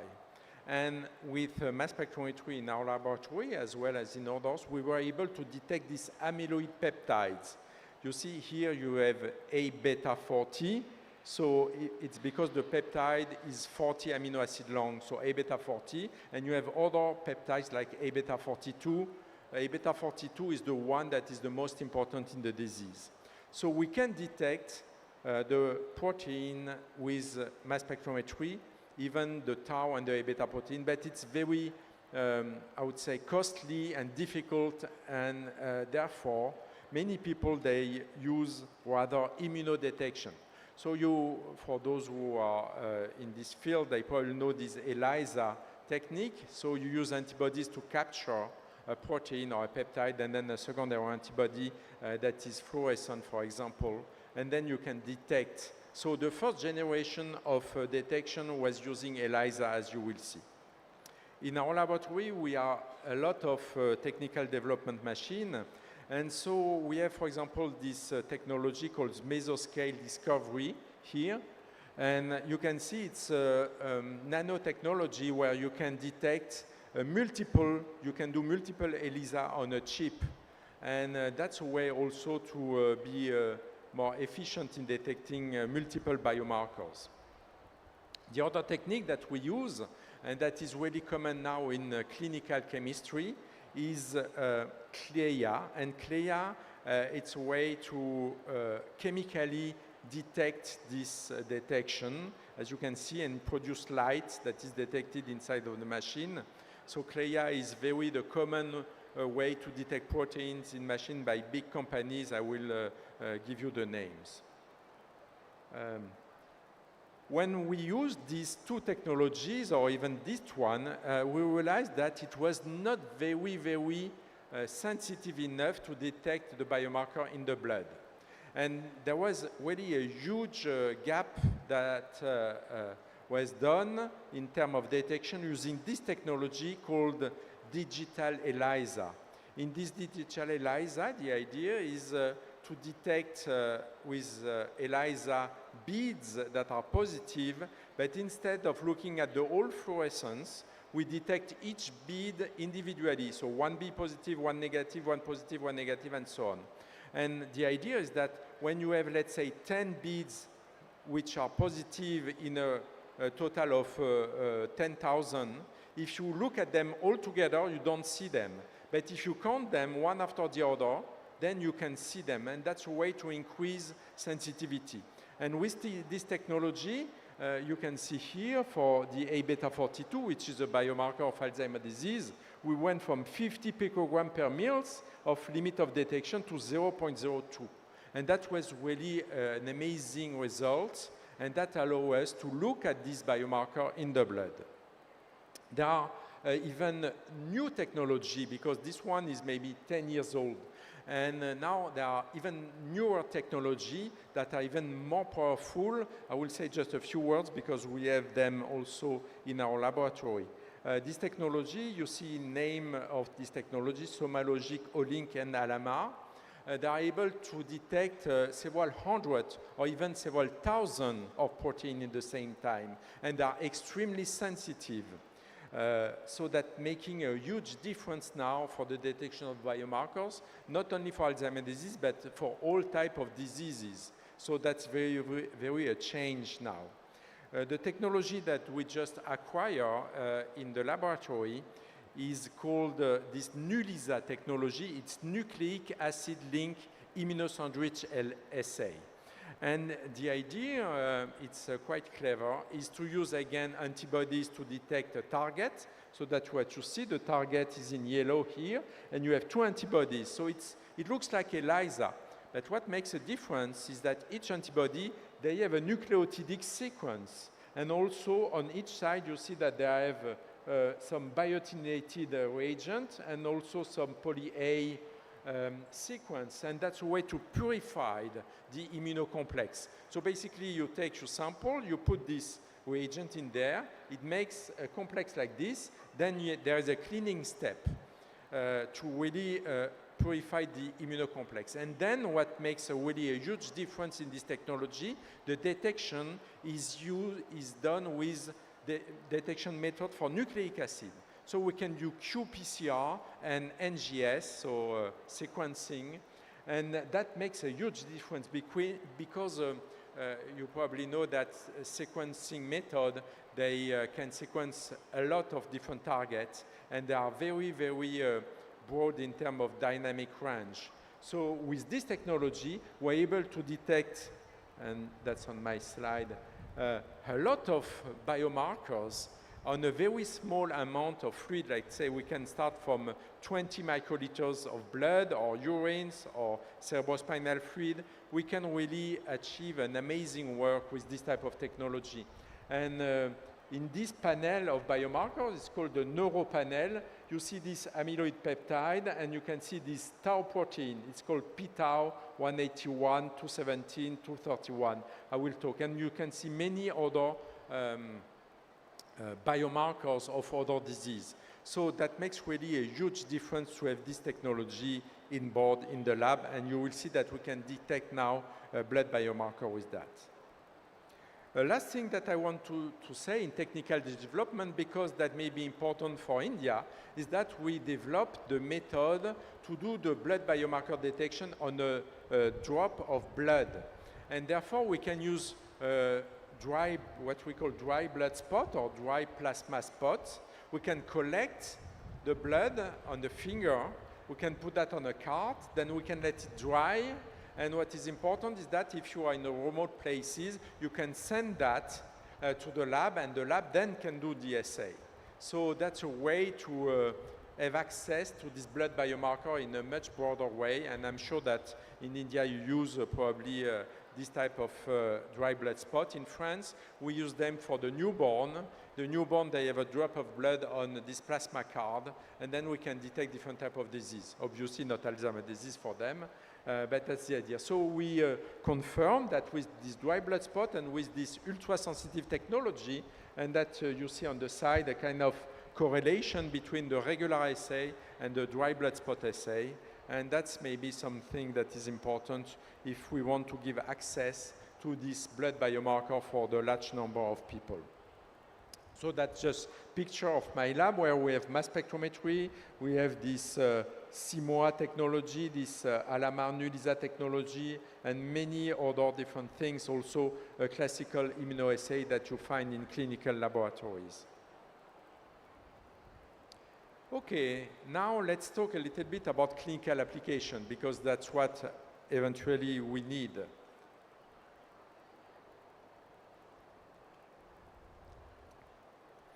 So, which biomarker do we want to detect? We want to detect the biomarkers that are involved in the disease. I talk about amyloid plaques and tangles, I mean the tau pathology. We know that the molecular actor are this amyloid peptide and tau protein. The idea is to detect them in biological fluid. And when we do that, we realize something a little bit peculiar, is that the amyloid peptide, they are going down when we measure them. The idea is that they aggregate inside of the brain, and therefore, the level of amyloid peptide that you detect in fluid is going down. The tau protein is the opposite. They are going up, probably because the cell, they die, and they liberate the tau protein that they contain, and then we see an increase. So that's what we started to do already 15 years ago, and we started with the cerebrospinal fluid. And you probably know that the cerebrospinal fluid, you need to collect them using lumbar puncture. So that's something that is quite invasive. But that was at that time the only way we have to detect these biomarkers. We use this classical ELISA I was talking about, and we use also now in routine this analyzer from big companies like Euroimmun, Fujirebio, Roche, and so on. They are all developing this detection of biomarker in the CSF. What do we see? As indicated here, you have comparison between control and Alzheimer's disease patients. We see, as I said, a decrease in A-beta, this amyloid peptide, A-beta 1 to 42. And you see an increase in the total tau protein and in the phosphorylated tau protein. Well, I did not really talk about, but in Alzheimer's disease, one specific feature is the phosphorylation of the tau protein. So to detect a phosphorylated tau in the CSF is an indicator that is quite important for the disease.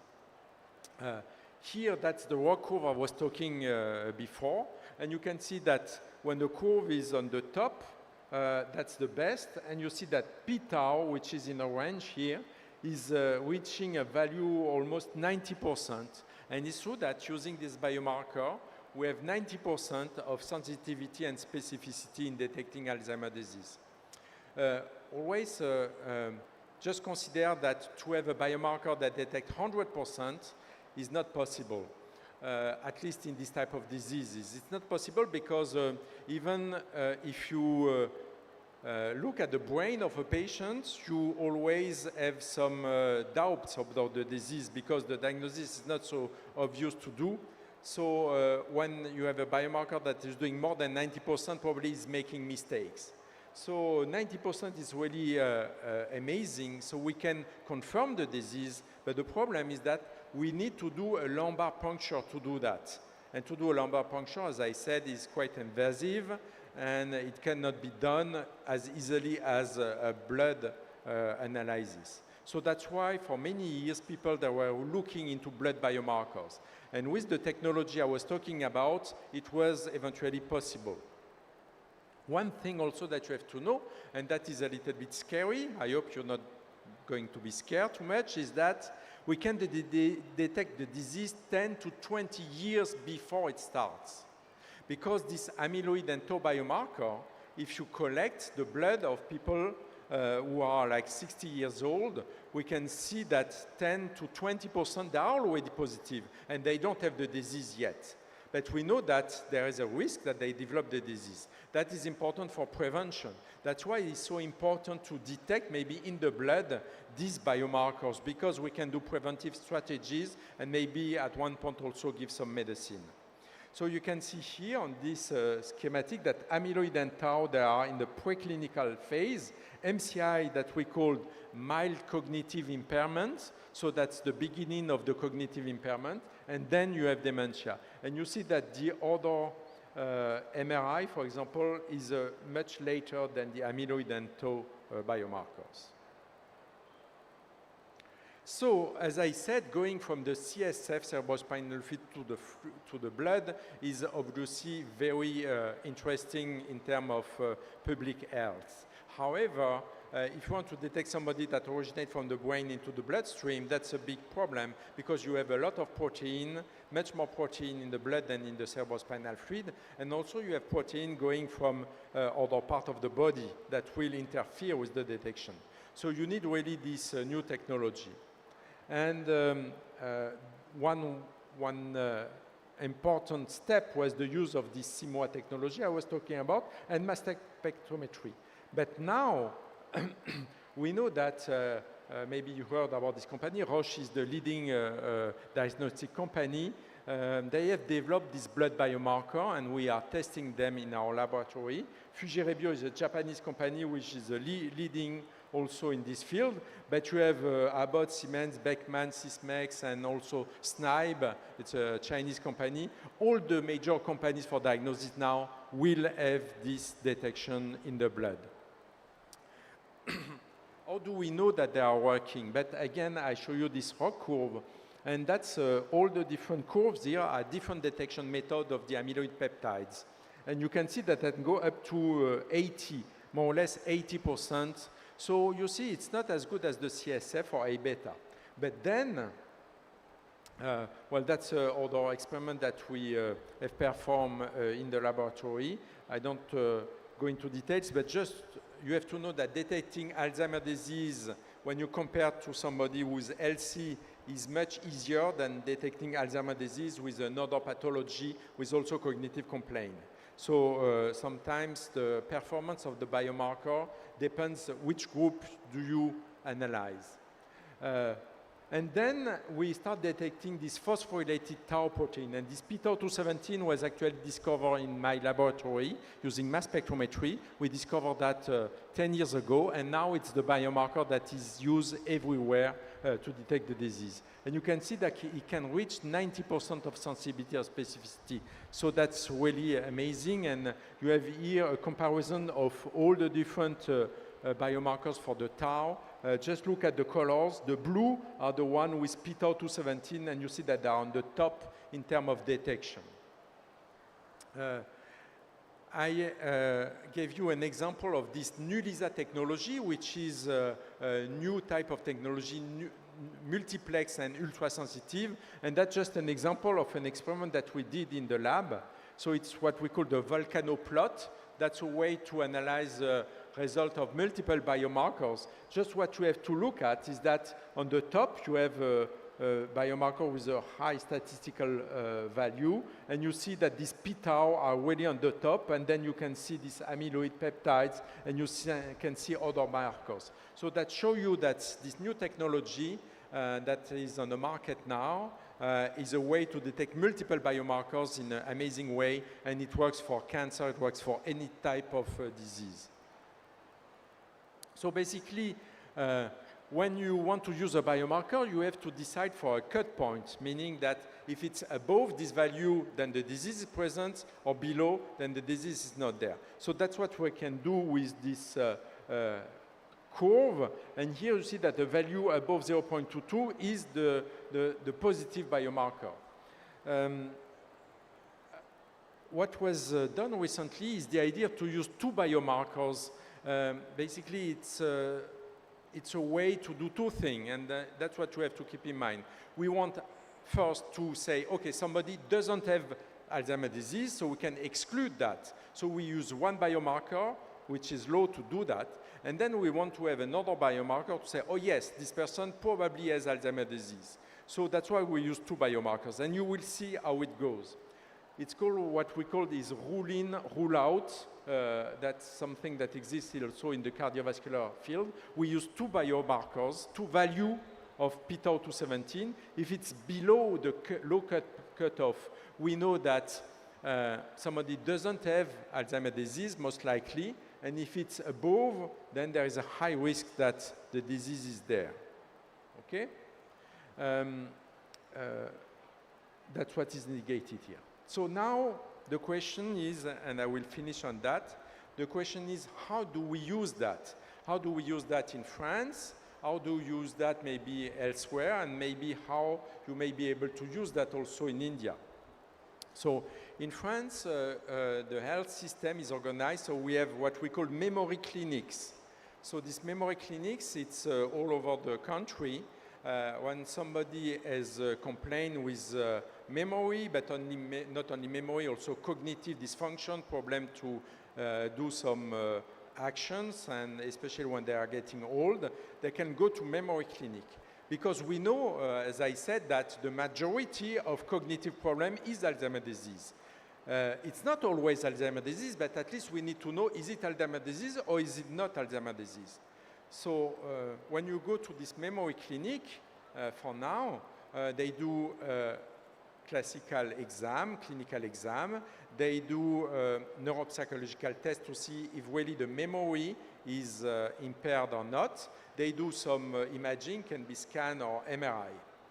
And then based on that, they try to do the diagnosis.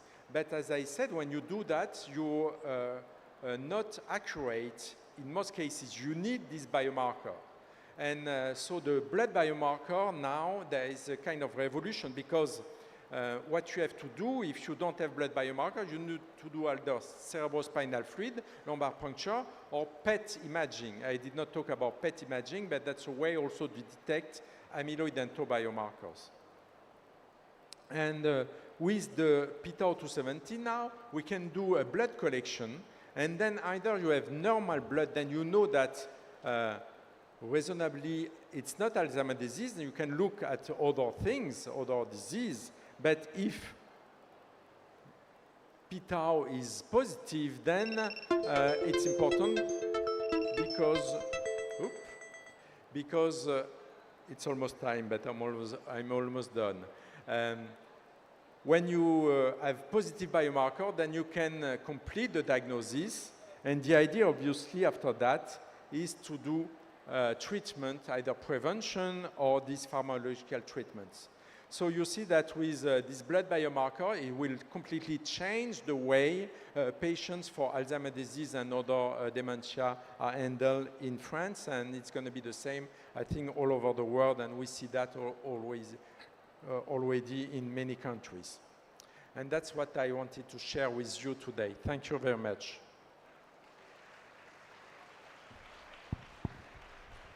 Thank you, Professor Lehman. Well, for the young people, young of the mind as well as age, I have a small addition here. I hope you people know about Theranos scandal that happened in America some time ago. There is a movie, The Inventor, Out for Blood in Silicon Valley. Elizabeth Holmes was implicated that she would do a lot of diagnostic picture with just a drop of blood, and it was a hoax. So just look at that movie, it's a documentary, you will get an idea. Why I'm trying to tell you is, yes, science is very good, but there is an ethical issue for this. You screen, it comes as positive, but they are literally very minimal clinically, clinical symptoms and signs are very minimal. But, tau proteins and amyloid proteins are positive. What next? Yes, that's a good question, because if somebody is amyloid positive, we are not sure yet what's going on. We need to have prognosis biomarker.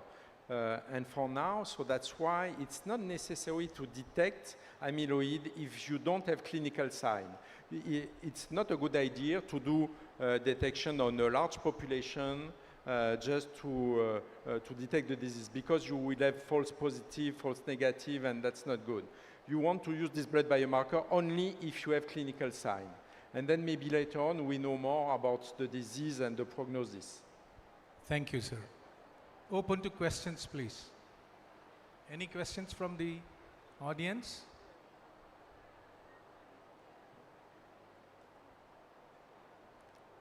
If none, thank you. Let's close this.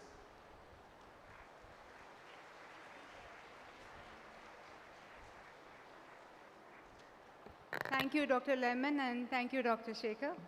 I'd request Dr. Pushpa Sarkar to please come on the stage. We would like to felicitate our speaker, Dr. Sylvan Lemon. So please be in the center. Shekhar sir, please join them. First send Lemon. Dr. Lemon, no? Dr. Lemon. This later. We would like to present a token of thanks to Dr. Lemon for coming here and giving his talk on the biomarkers for the AD. Thank you, sir.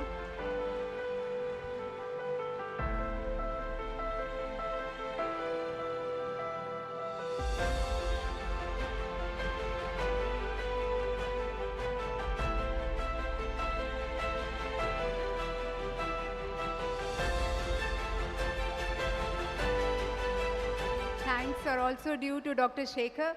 Shekhar sir, one moment.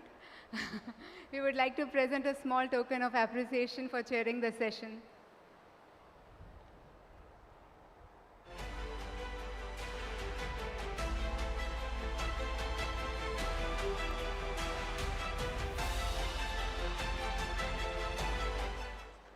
Thank you, everyone. Thank you so much.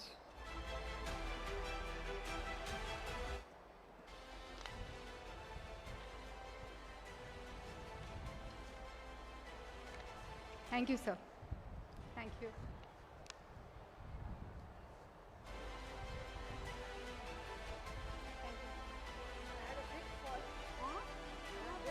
Wire like this. See, they should see wherever the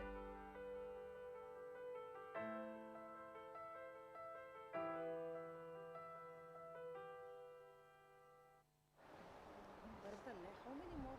Ma'am.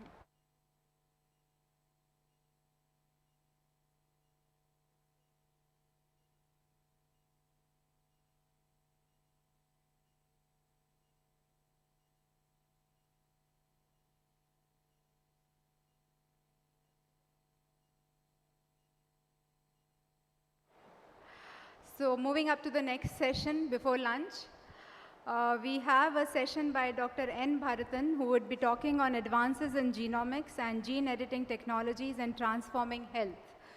To chair this session, I would like to call upon Dr. C.S. Shastri, Director of Research and Strategic Initiatives, NGSM Institute of Pharmaceutical Sciences, Bengaluru, Karnataka.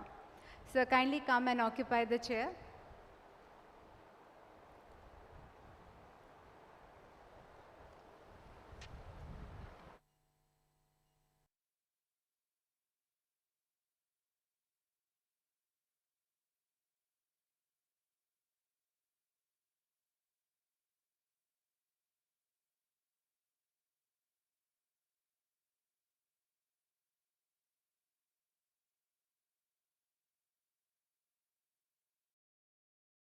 Dr. N. Bharathan.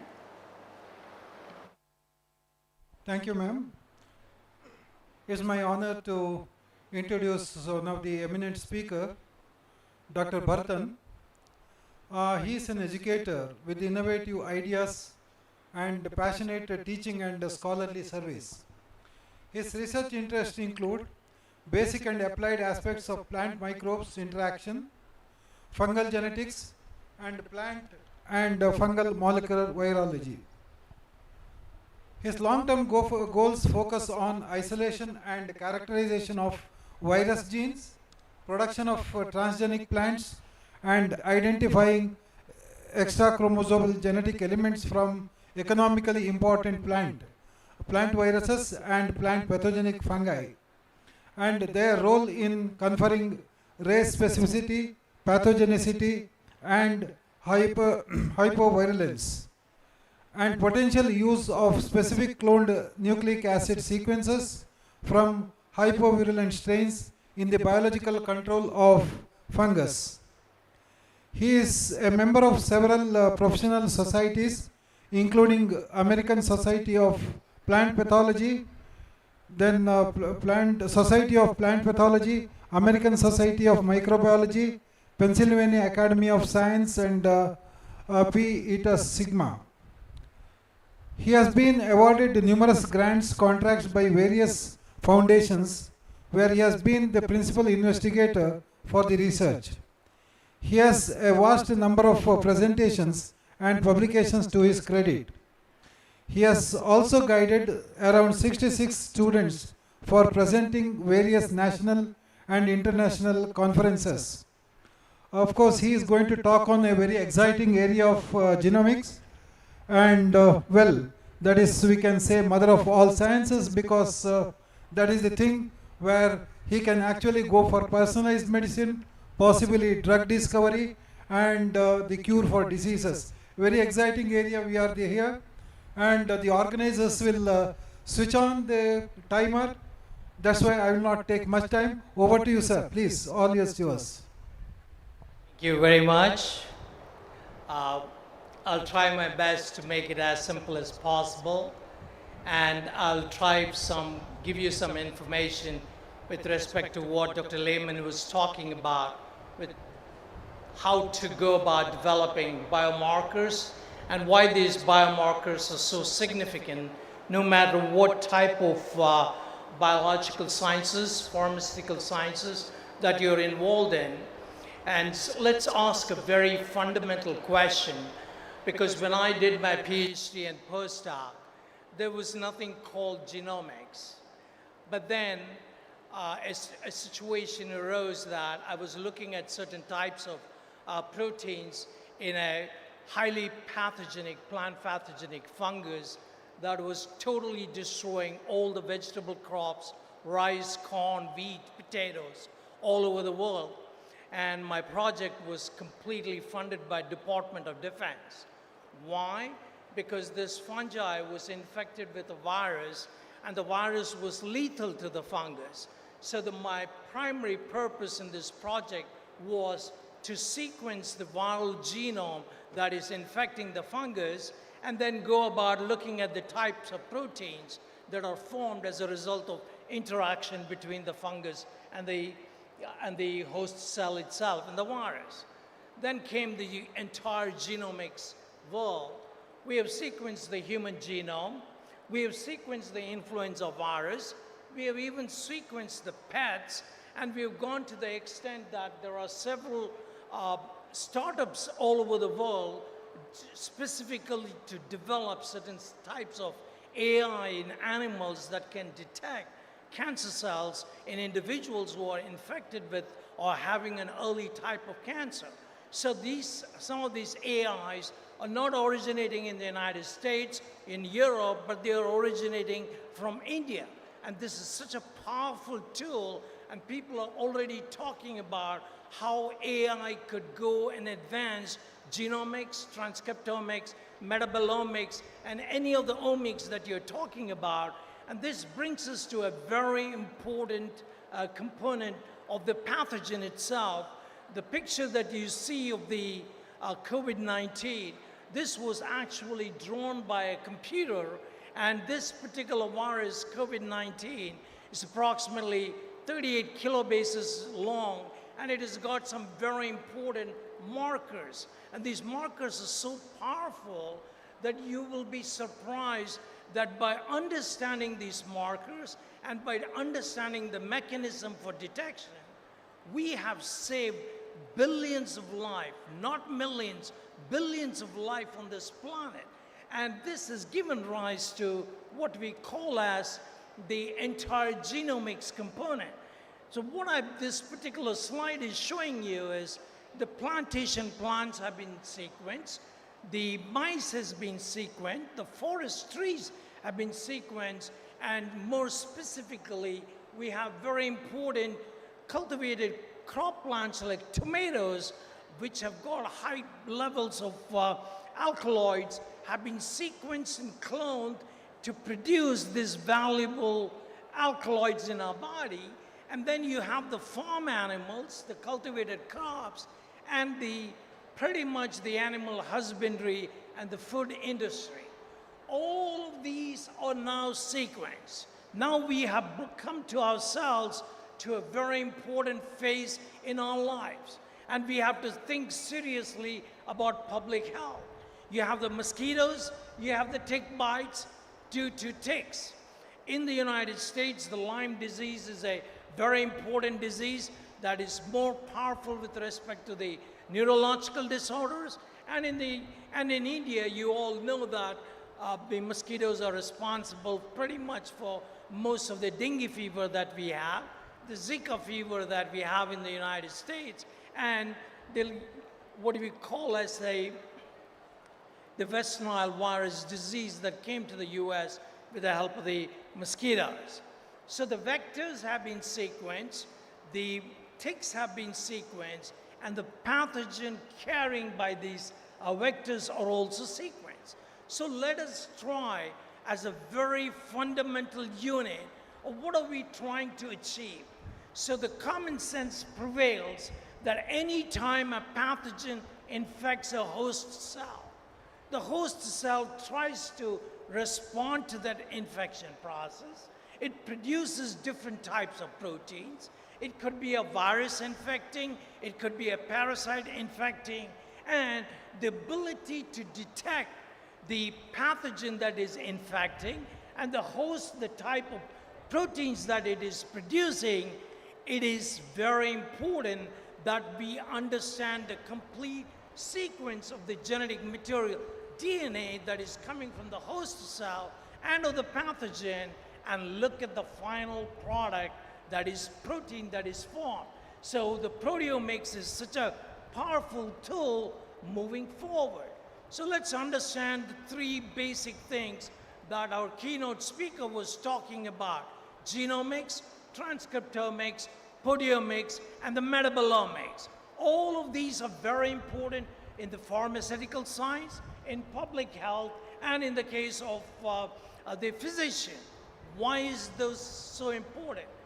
My previous speaker talked about the biomarker development for Alzheimer's. I will be talking a little bit not about the Alzheimer's, but how to modify the genomic content so that we can find some of the proteins that might be associated with it. This triangle is called as a pestilence triangle. In this particular triangle, you have a pathogen, the environment, and the host. Let me ask this fundamental question to you all. As a pharmacist, as a drug maker, what are you trying to do? You are trying to prevent the pathogen infecting the host cell. So by doing that, you are modifying the environment so that the pathogen cannot infect the host cell. What does the pathogen do? The pathogen tries to undergo mutation. It tries to undergo modification.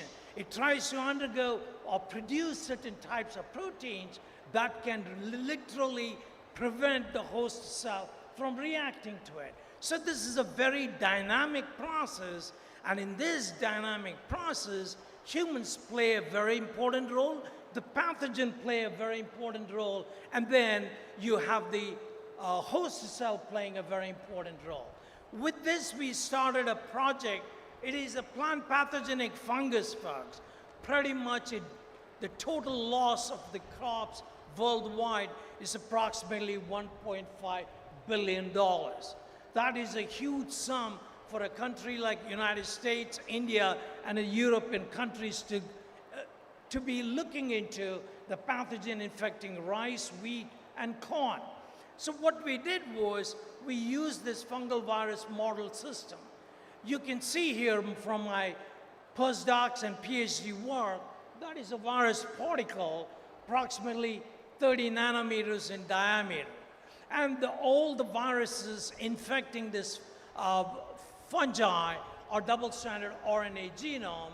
And the double-stranded RNA is very unique that you all understand that influenza virus, and for example, the viruses related to COVID. We had several strains of the COVID virus. We had several strains of the influenza virus. So we are asking ourselves this question: how come you have different strains of these RNA viruses? And likewise, in a virus that is infecting the pathogen, like the fungus, we have different viruses infecting the Orsolani fungus. So our hypothesis is serotype variation is common, so likewise the biotype variations must also exist. So with that in our mind, we took up an international project of sequencing the entire pathogenic fungus. Believe it or not, folks, we sequenced this in 2014. The total cost of this sequence was only about $500,000. And you can see Bharathan is still the fourth author providing all the money for sequencing purposes. Why? Sequencing is a club. Only a certain group of individuals can sequence a very important humans, pathogens, or no matter what. So the individuals, Dr. Neerman belongs to JCVI, John Craig Ventry Institute. It is the same institute that sequenced the human genome. So you have a situation wherein a Bharathan working with a plant pathogenic fungus, you have a human genome project, Dr. Neerman, involved in sequencing this fungus. This fungus is approximately half the size of human genome. It has got 12 chromosomes, and it has got close to about 20,000 genes. So now, it is very important for us to see what type of proteins are formed by this fungus. Now, for all of you students who are here in pharmacy and medical school, I just want you all to know from your basic biochemistry that isozymes are very common, right? You all have studied a lot about isozymes. You all have studied about isosugars, glucose, fructose, sucrose, and all of these disaccharides that exist in aldehyde form, keto form. You have even isogenes that are involved. So for the first time, we saw isogenes in a eukaryotic system. So you have a pathogen producing, expressing certain types of genes at certain times during the infection process, but never expressed during the later part of the day or later part of the infection process. This tells you the complexity of the TCA cycle. The TCA cycle is a very common cycle, folks. After glycolysis, you have TCA, and after TCA, you go for what you call as the ATP production phase, which is very important. This is the same TCA cycle. Look at the complexity involved when we go for sequencing and finding some of the very important glycosylated proteins that are involved, carbohydrates that are involved in this infection process. So we have gone and cloned the gene, we have sequenced the gene, and we got all of these products. So now we went to the next stage, looking at the proteomics, that is what happens during the infection process itself. Dr. Lehman talked about the processes involved in the proteomics itself. I have somebody's phone ringing. I apologize. So we looked into, after the genomics component, we looked into the 2D gels, and we looked at the peptides that are involved, and we used a lot of the mass spec and mass spec analysis, machine learning, and bioinformatics. This is the general workflow, and I assure all the pharmaceutical science students that if you want to do anything in genomics or proteomics, that should be the workflow of the project itself. We have put the nucleic acid on a chip, we have put the protein on a chip. All this is based on the chip analysis of nucleic acids and proteins, such a powerful tool we need 1 nanoliter of the purified protein. Then we did some 2D gel analysis and followed by a mass spec. And you can see here, folks, the complete sequence of the protein itself. All the colors that you see here are nothing but the amino acid molecules that are involved. And you can see some of the variations in those single amino acid sequence. All these are publishable results. And we ask this fundamental question, serotype variation is common, suggesting biotype variation could also occur. So that's about the RNA, that's about the protein. So we did what you call as a decider analysis. When is a protein expressed? When is a protein not expressed? You can see here, this is an infected tissue, this is a healthy tissue, low level of expression of the protein. This is 100% healthy, this is a totally infected tissue. You can see a higher level of gene regulation and the protein that is formed. So we do a lot of analysis of the cider, looking at the expression and non-expression of these proteins inside a cell. That brought us to a very important next stage, that is developing biomarkers using the very important assay techniques. And I just want you to know at this point that this is how my project was funded by, all over, from Meghe University to the NC State Raleigh, North Carolina, to Department of Defense. Then I want to spend some time talking about genome editing. Why is genome editing become such a powerful tool? Genome editing involves nothing but engineered nucleases. It is so powerful a tool, folks. You will forget for the next 5 to 10 years that we did certain types of biology, and that biology has become so irrelevant today. All of you must have learned in your high school biology and in your college biology that these are nothing but knockout mutation, insertion, and we call point mutations. All of these are powerful tools, and these types of tools exist in nature, and man has modified the changes in the DNA molecule using these types of mutation. But what is important now today is that it is so precise that you can actually tailor some of the genome modification itself. This is the title of science that carried. You can modify the bee, you can modify any organism that you see today, folks. We have total of 1,200 biological organisms on this planet that has been genetically modified, edited by CRISPR technology. And 2 individuals, Jennifer Donda and Miss Dr. Carpenter, she's now working with Max Planck. Both of them got the Nobel Prize for their work in 1917. Now, interestingly, you will find Fan Zhong.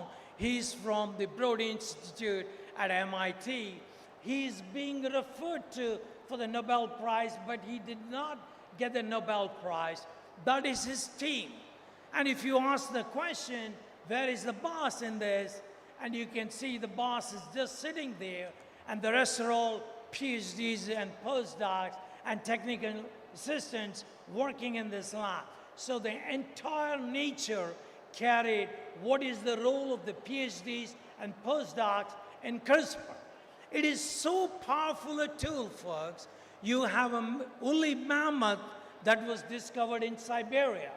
You can actually recreate, bring back to life a woolly mammoth using this type of gene editing technology.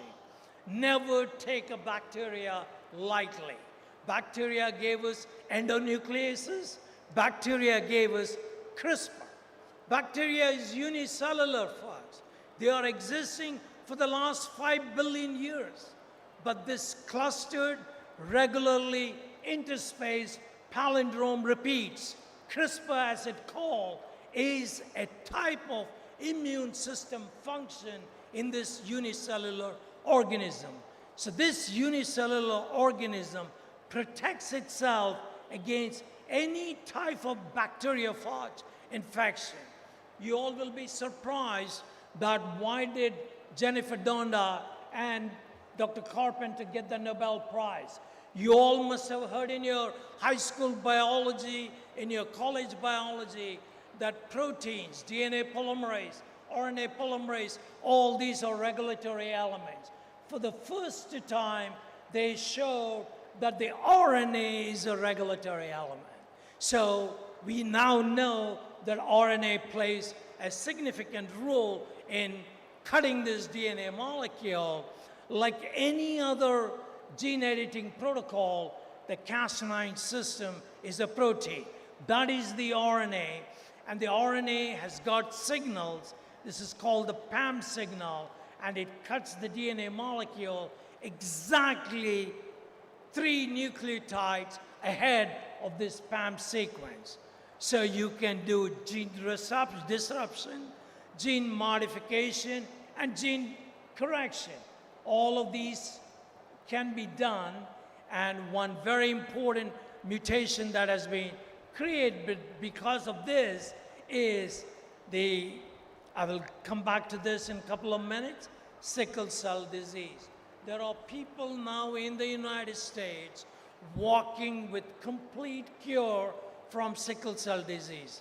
I just want you all to know, folks, many of the technologies that we apply today is tested on mice, is tested on other organisms. Today, CRISPR is tested on living individuals. They are not dead.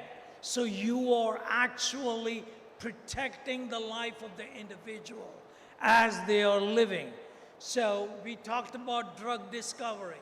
Drug discovery takes approximately, you start off with 100,000 or 1 million compounds, and by the time you come down to one compound, it takes 10 years, 15 years, 20 or 25, or sometimes you do not get anywhere close to it. So what is important is that CRISPR allows for drug discovery to speed up the process as quickly as possible.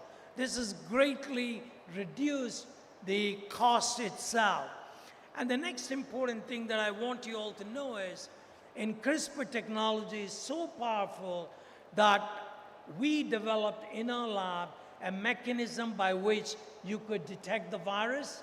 So what we did was, we hooked up the virus to CRISPR-modified polymerases, and we had all the 3 genes that we could include with that CRISPR. And what we did was, we used the same types of probes that is essentially used, and this is allowing us to detect up to 2 virus particles in the body of an individual. That's how powerful this tool is. So for us, virus detection is another very important tool. This is not my field, folks, but I want you all to know that in the futuristically, we had Dr. Lehman come to us from St. Louis, Washington.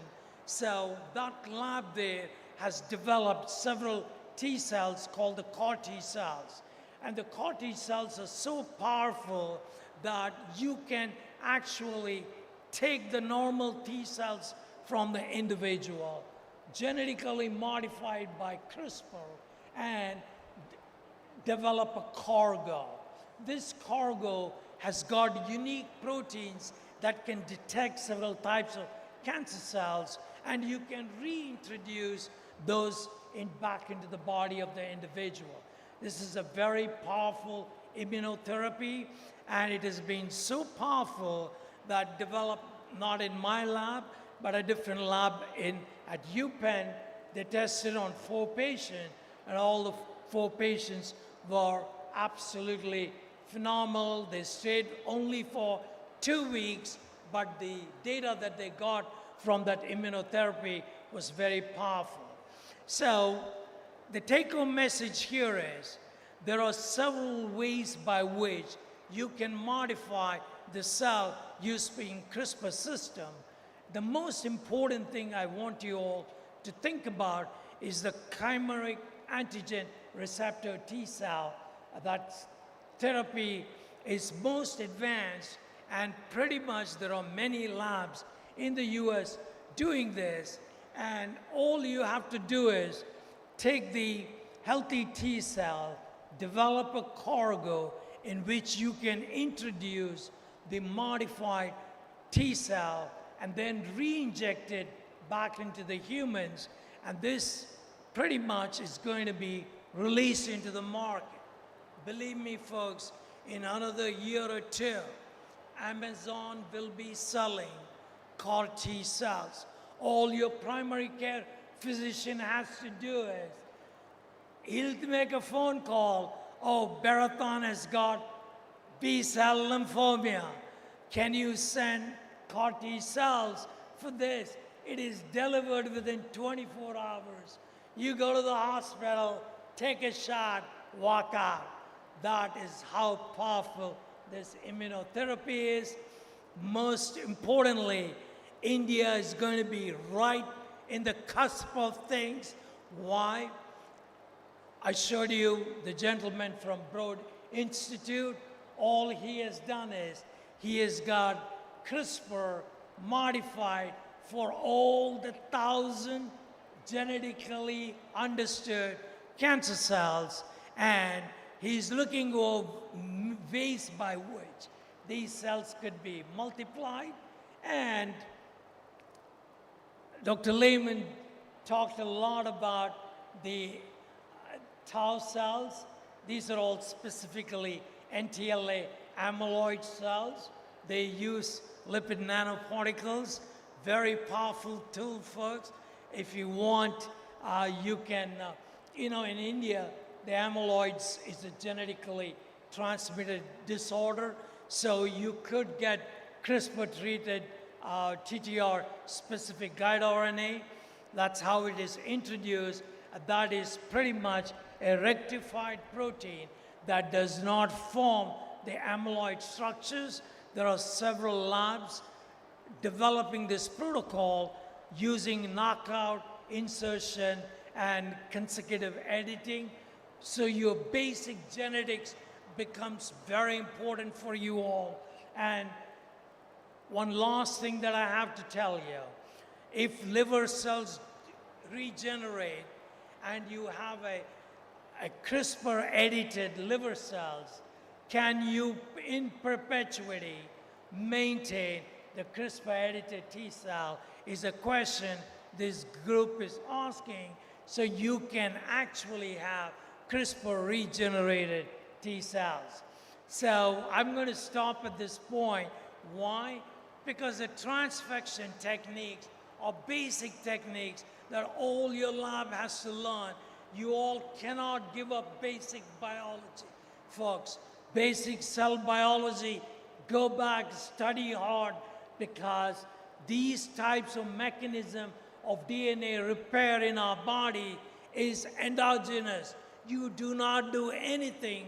All you do is a repaired CRISPR-edited DNA molecule that you introduce, and that becomes a major tool for gene modification. Any questions? Whew, I'm tired. Guys, you gotta go ask questions. This is a class that takes me 2 semesters to teach.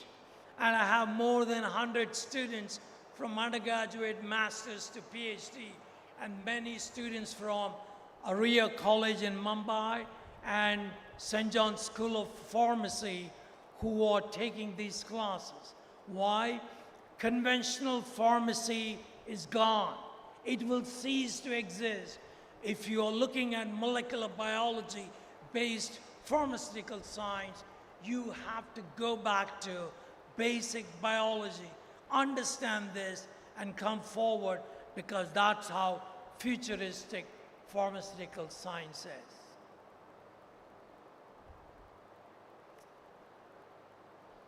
I've ruffled some feathers here, but I cannot but that is the truth.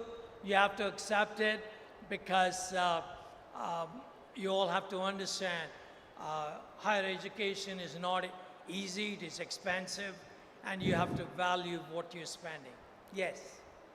Thank you for the wonderful presentation, sir. I want to know what is the status of this gene editing. Are there any treatment regimen for sickle cell anemia or thalassemia minor? Yeah. So the question is, folks, is gene editing toxic to human bodies? Pretty much, I've not shared all the slides here. What happens when you're doing TTR studies, most of the engineered cells are put into mice, okay? But the take home here is mice is not shown any level of toxicity. And I also told you that only 4 individuals were tested on this particular study. And all those 4 individuals had terminal cancer stage 4. So when FDA approved the use of the gene-edited T cells, the reason why that type of permit was given was to study toxicity. Was not to simply study the cure. There is no cure at stage 4, but the idea is that if the same edited T cell was given to individuals at stage 1, surely they could have shown progress. So the toxicity was not there. Right, absolutely zero toxicity. Thank you, sir.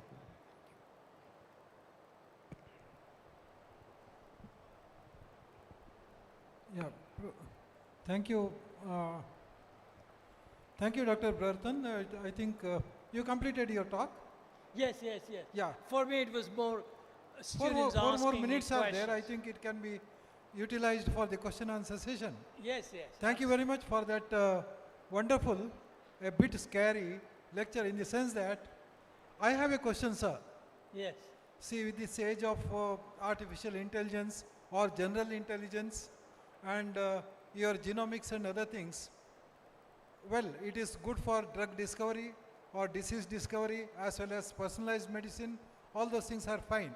But what about the ethical side of it and the regulation side of it? If the things go into a wrong hand, see, you can actually generate superhuman beings, super things, imbalancing the nature. That's what the concern what people will have if it goes to a wrong hand. If the research goes without any bridles, then what will happen? In future, what may happen? We have seen it happening in the Manhattan research. Yeah. So the question is, what if gene editing goes to wrong hands and it could be lethal to human beings? Well, this can happen any time, right? So any type of tool created could be lethal to anybody. So I don't think science has to control that component part of it. So it is very hard. What science is telling you is, yes, the tool is available. How do you want to use the tool? Are there ways by which you can actually cure an individual and improve the quality of life of an individual? I say this with utmost confidence, folks. The reason for that is you all have learned C4 photosynthesis and C3 photosynthesis in your basic high school plant biology, right? You have corn, wheat, rice, barley, and all of these are what type of plants? Let's go back and answer this question. These are all C4 plants. All the lawn grasses that you grow here are C4 plants.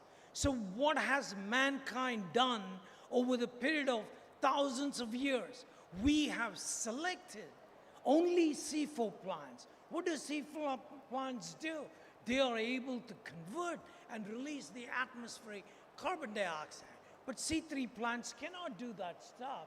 They utilize the carbon dioxide from the atmosphere. So there is a difference. So what we have done is, by selecting a C4 plant, man has indirectly added to the carbon dioxide content in the atmosphere. So we are playing a big role.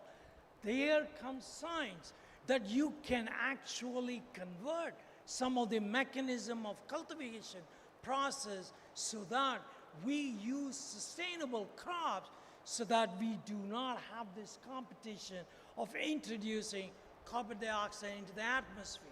Folks, Elon Musk is thinking big. It is absolutely phenomenal.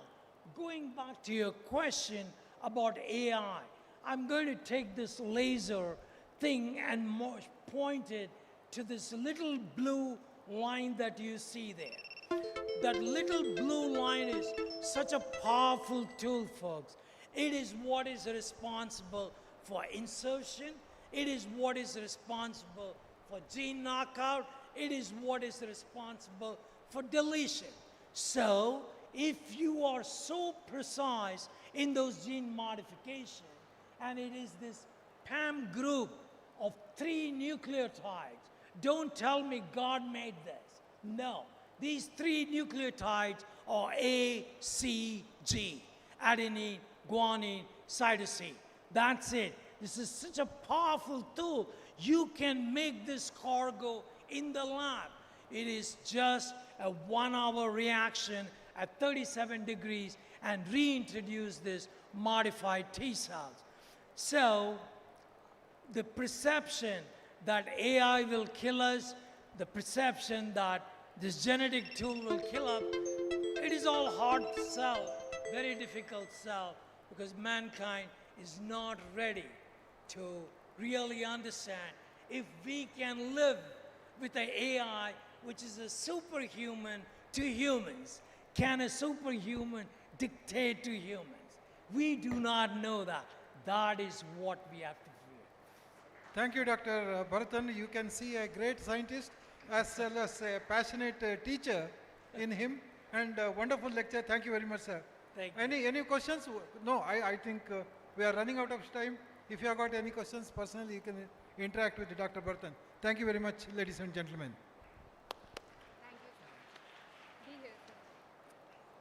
Thank you, Dr. Bharatan, and thank you, Dr. Shastri, for chairing the session. I hope this was an informative talk, and some of you have gained certain insights into the talk. So, to thank our speaker, Dr. N. Bharatan, I'll again call upon Dr. Pushpa Sarkar to kindly give a token of appreciation to Dr. Bharatan.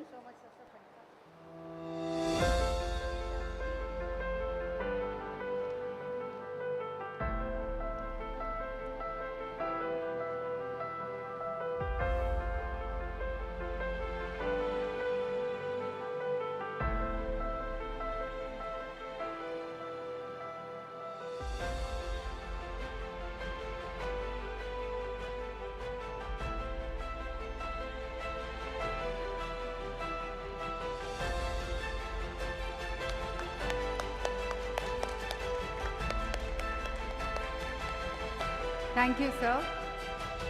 I would request ma'am to kindly give a token of appreciation to our chair, Dr. C.S. Shastri also.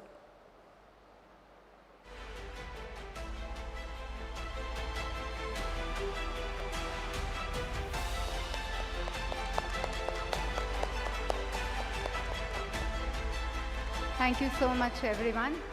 Now we are going to break for lunch. As you can see, we are running late by 1 hour. So we'll not have 1 hour lunch break. Let's cut it short by 15 minutes. We will have a 45 minutes of lunch break, and we'll start our session by, try to start at 2:40. So please be here. All the delegates have your lunch, and please come back before 2:40. We are going to start the session then. Thank you very much.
Tiwari, I would like to request Dr. S. Sachidanand, a former Vice Chancellor, RGUHS Karnataka, kindly take over the podium and introduce the guest.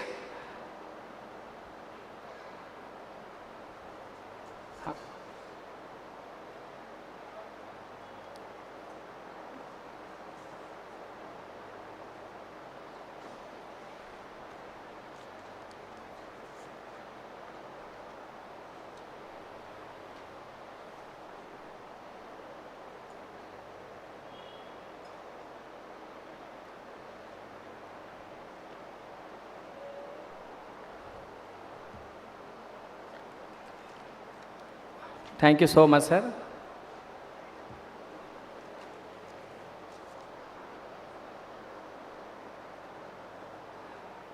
I request Professor Sachidanand sir to kindly invite the Professor Michael Kurtz to continue the session.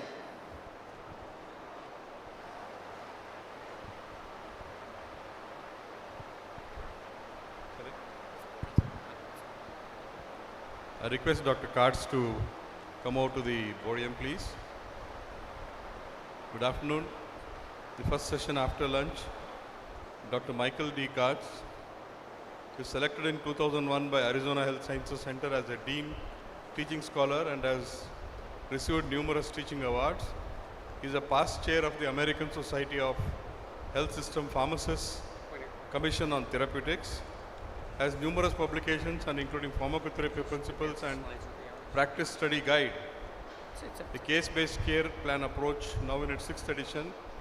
He has been involved in Intercollege of Pharmacy Directors, Director of International Programs, National Education and Practice over 20 years. And he serves as he also received in 2010 University of Arizona's prestigious Excellence in International Education Award. He serves as the co-chair of the Board of Directors of the US Thai Pharmacy Consortium. He has received Paul E. Parker Lifetime Achievement Award from the University of Kentucky, College of Pharmacy and UK Healthcare. He will be talking to us on a very interesting topic, vaccinations. As you all know, vaccination is a boon to humanity. Without vaccination, we would have lost so many lives every year. It is estimated that more than 3.5 to 5 million lives are saved every year with vaccinations. And this vaccination schedule keeps changing every year. We keep adding more and more diseases. And it's been wonderful that we have been able to conquer a lot of infectious diseases, both viral and bacterial, with vaccination. Thanks to Edward Jenner, who was the first one to vaccinate himself with chickenpox. And then he was the father of vaccination. And as you all know, recently India played a major role in supplying vaccines, COVID vaccines to the entire world. And that saved a lot of lives during COVID as well. With all this background, I would request Dr. Michael Kurtz to go ahead and give his lecture on vaccinations. Over to you, sir. Thank you. Thank you for that very kind introduction. It's truly an honor and a pleasure for me to be here today. So greetings to all of you from the United States, and hopefully this session will be interesting for all of you. So as you heard, I'm a pharmacist. I work with the College of Pharmacy, and I know that we have a variety of different health professionals here today. We have physicians, we have nurses, physical therapists, pharmacists, and many students. So while I usually will present this topic from the point of view of pharmacy, I'll try to make this as broadly and interesting and useful as possible.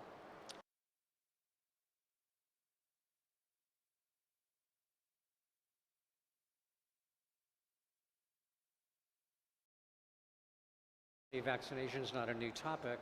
However, I think all of you would agree that the COVID-19 pandemic really put vaccination and its importance in the forefront. And every country, certainly India, certainly my country, the United States, was very active in trying to deal with the COVID pandemic. And you can see the results of the pandemic. This is as of January of 2023. How many cases of COVID-19 there were? As you can see, 668 million. About 6.7 million people died as a result of this. And hopefully all of you would agree that the morbidity and mortality from COVID-19 was certainly reduced by our efforts for vaccination. So first I'm going to talk a little bit about probably something all of you know about, and that is what are the benefits of vaccination. And I think it's always helpful in this day and age especially to remind ourselves and also remind our patients and the public why vaccination is so important. And if you really look at all of the public health efforts that have occurred over centuries, things like clean water, of course, are very, very important public health advances. But I think most of us as health professionals would agree that vaccination has really been one of the most successful and certainly cost-effective public health interventions. And there's plenty of research data showing that vaccination saves millions of lives every year and has tremendous benefits to individual people as well as to communities, whether it's villages, towns, cities, states, and whole countries. And of course, the idea that, again, all of you health professionals know about is if we can vaccinate a large enough number or a large enough percentage of our population, that provides the herd immunity so that it becomes very difficult for a pathogen to really become widespread and cause large numbers of infection. So the public health effort over many decades now has been to vaccinate as many of our population as possible, and with a particular emphasis on trying to protect more vulnerable people in our population, such as newborn babies or young infants, people who are immunosuppressed, whether it's from underlying disease or from their therapy, and of course, people who can't get vaccinated because perhaps they have a severe allergic reaction to some component of the vaccine. So really what we're trying to do with vaccination, of course, is control disease if we're having an outbreak, which was the strategy for COVID-19, eliminate disease, which has happened with smallpox, and hopefully eradicate disease as much as we can. So we've been very fortunate, as I just mentioned. Smallpox has been completely eradicated from the world. Polio has not been totally eradicated, it's still present, but certainly has been under better control. And measles, mumps, and rubella, until recently, had also been under great control. And of course, remember that vaccines don't only prevent infection, we also have vaccines that can prevent cancer. So the human papillomavirus vaccine, or HPV, hepatitis B vaccines have that added benefit of being cancer preventative. As healthcare workers, I think all of you know our healthcare system, no matter what country we're in, is overburdened.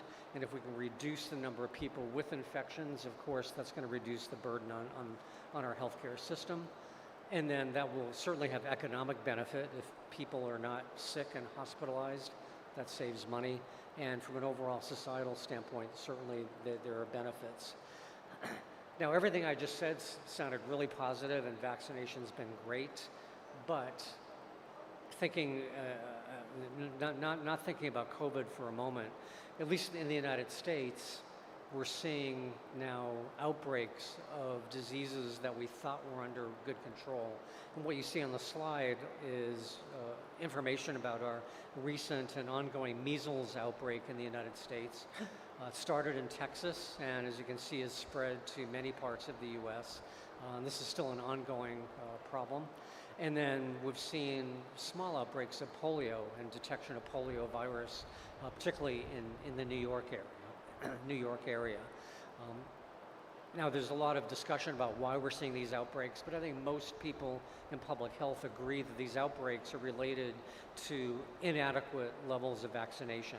And we're seeing fewer people being vaccinated for things like measles and polio, and now we're starting to see outbreaks of these diseases. So again, it's the end result of fewer people being vaccinated.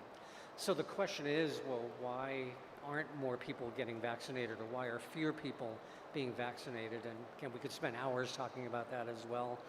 And I'm sure it differs from country to country, but something we've seen in the United States, even before the COVID pandemic, but certainly during and since the COVID pandemic, is what we call vaccine hesitancy.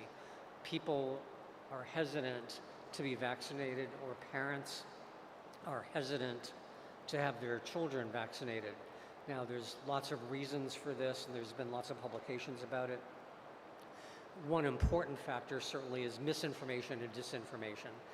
We've seen a tremendous amount of that in the United States with the so-called anti-vax movement, and particularly using social media to spread misinformation and disinformation.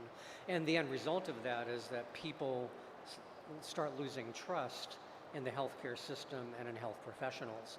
And unfortunately, many of our patients will see something on social media, believe it, but then when we as health professionals give them accurate information, they seem more apt to believe what they see in social media. So lack of trust has been a problem. There certainly are valid concerns that we all have about safety and adverse effects related to vaccines, and no vaccine is 100% safe. There's always going to be adverse effects, but when you balance the adverse effect profile of vaccines versus their benefit, you know, certainly the benefits greatly outweigh the risks. Complacency.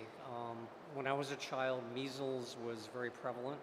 I was a child before we had the MMR vaccine, so everybody got measles, but with the MMR vaccine, measles pretty much went away, and I think most people felt that measles was ancient history and we don't need to worry about it, so why get vaccinated? And certainly in some countries there may be, or certain populations, there may be cultural or religious beliefs that may get in the way of vaccination as well. We don't have time to talk about all the details as far as vaccine hesitancy, but you know, here's some more details from one publication that came out last year, looking at, again, some of the more specific reasons as far as why people become hesitant to become vaccinated. And you know, certainly communication and the media environment is certainly one, and that certainly includes social media, politics, and political beliefs, beliefs and attitudes about health and health prevention. So point being is that this vaccine hesitancy that we're seeing, it's pretty complicated. And of course, as you work with individual patients, you have to try to explore what the root causes are of their vaccine hesitancy, and then again, try your best to give them accurate information. Now, of course, our strategies to reduce vaccine hesitancy and improve the rate of vaccination is going to differ depending on whether you're talking to an individual patient or parent versus more of a large population strategy. I think really the key is going to be providing clear, understandable communication to patients in a way that the patient can understand. And of course, the health literacy of our patients varies tremendously. So we have to make sure that the messages we're delivering and the information we're providing is appropriate for that patient's health literacy. I mentioned before that loss of trust or lack of trust is a factor. So building trust with your patients and having that clinician-patient relationship really goes a long way towards improving the acceptance of vaccines. I think we have to address mis and disinformation just head on and tell patients that, you know, what they're seeing on Facebook or Instagram is not accurate. It's not good science, and here's the real science. So vaccine hesitancy and misinformation is not a new thing. So this cartoon from 1802 is showing misinformation about cowpox vaccine, which was used to prevent smallpox. And it may be difficult for you to see if you're in the back, but you can see the woman in the middle being vaccinated, but then people in the background, they're turning into monsters or turning into cows. So again, this was misinformation published in a newspaper in the 1800s. And I think also making sure people understand what the benefits of vaccination really are, but thinking about from a healthcare system standpoint, what some of the barriers are. And I think factors such as access to vaccine, affordability of vaccines is really important. And particularly for patients who may live in rural areas where there may not be a lot of healthcare workers, that can be a particular challenge. Depending on your healthcare system and insurance schemes, financial cost may be a barrier. If it's inconvenient for patients to get a vaccine, if they have to take off time from work, if it's just very inconvenient for them, that they're less likely to do it as well. So one of the ways we can help improve vaccination rates is by improving access and improving affordability. Certainly, no matter what country we're in, we have health system issues and problems. We have supply chain issues, and with vaccines, since most vaccines have to be kept or stored at a certain temperature, the cold chain logistics, making sure that vaccines are stored properly, is going to be very, very important. And of course, that's especially challenging in a more rural environment. There may be occasional supply shortages, which makes things difficult. Healthcare workforce and capacity are, in most countries, our healthcare system and our healthcare workers are overwhelmed. There's too many patients and not enough of us. So anything we can do to improve capacity, increase the number of healthcare workers who can provide vaccines, that's going to increase vaccination rates. And then, of course, in countries that are politically unstable or during wartime, we know that health systems in general don't function very well during political conflict and war, and we see outbreaks of disease, certainly during political conflict. So, talking a little bit more about accessibility and workforce capacity, the bottom line is that common vaccines should be as easily accessible as possible. Should be convenient for the patient, and it should be inexpensive. Now, just speaking from my country, the US, for us to go see our physician, it's really inconvenient. Often we can't get an appointment for months. It may not be convenient from our work standpoint. Parking can be a problem. It may cost money, so that's a real barrier. So certainly in the United States, and I think in most countries, anything we can do to increase the number of healthcare workers who are able to provide vaccines, that's going to increase vaccination rates.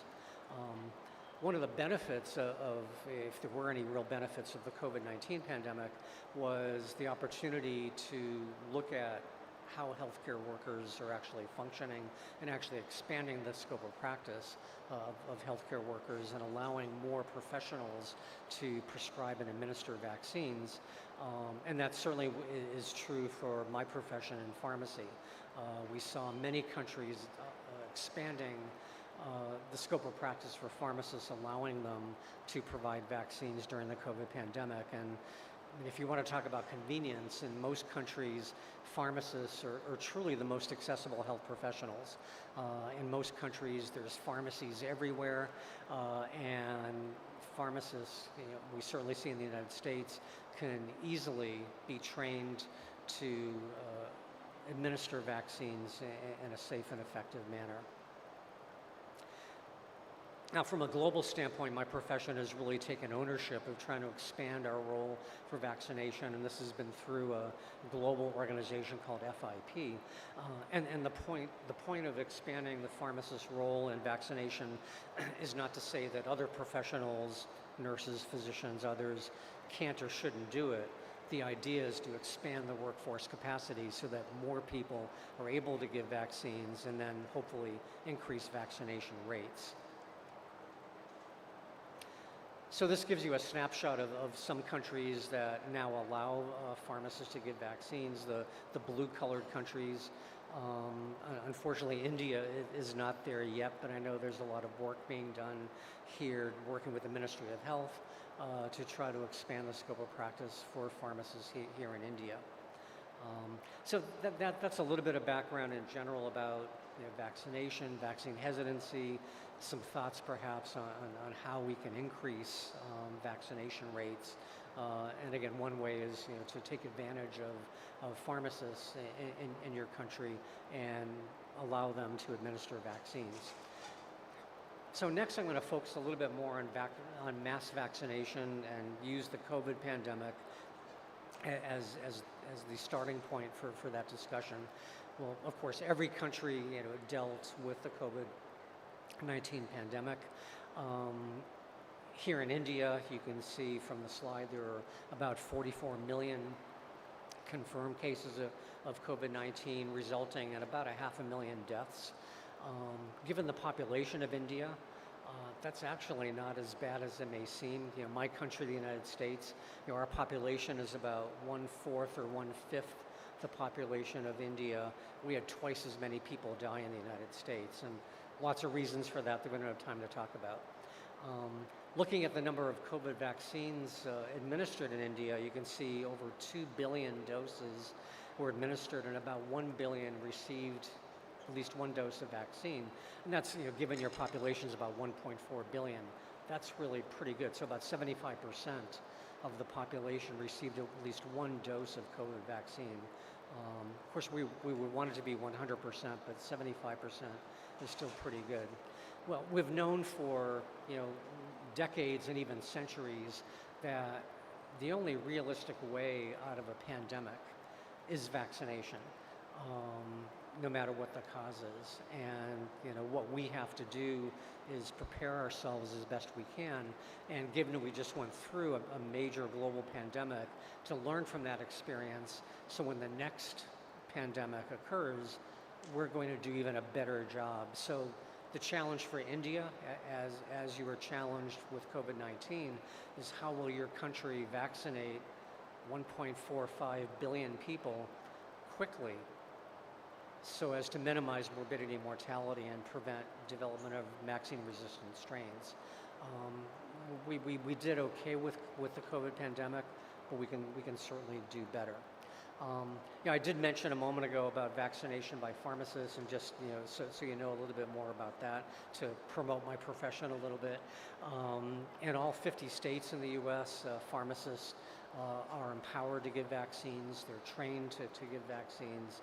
And while every state in the U.S. has slightly different rules, again, in every state, pharmacists can give vaccines. And in fact, now the majority of adults in the United States receive their vaccines in pharmacies, not from their doctor, not from nurses. And again, that's simply because of the convenience factor.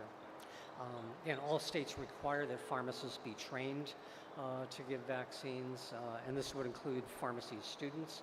And in fact, in our school, and I think most pharmacy schools in the U.S., we actually train our new students within the first month after they join our program, train them to administer vaccines and actually certify them to administer vaccines. So this is actually one of my now former students. She graduated a couple of years ago. She was, I think, a first-year pharmacy student at that point, and she's actually administering influenza vaccine to another university student. You can tell this was during the COVID pandemic because she's wearing the face shield.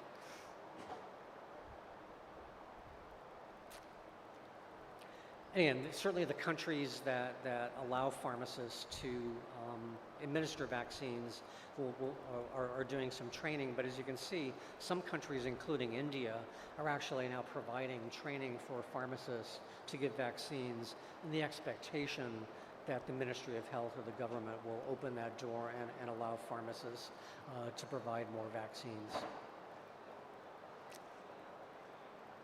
So focusing a little bit more on mass vaccination in the COVID pandemic, this quote that you see was actually from when President Obama was president of the U.S., and his chief of staff used this quote very widely: to never let a crisis go to waste.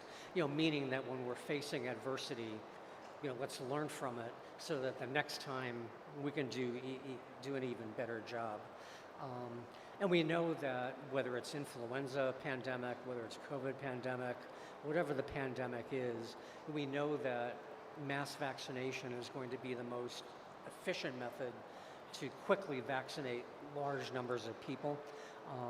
There's a really nice review article published in the New England Journal of Medicine in 2021 if you want to learn more about sort of the public health aspects of mass vaccination.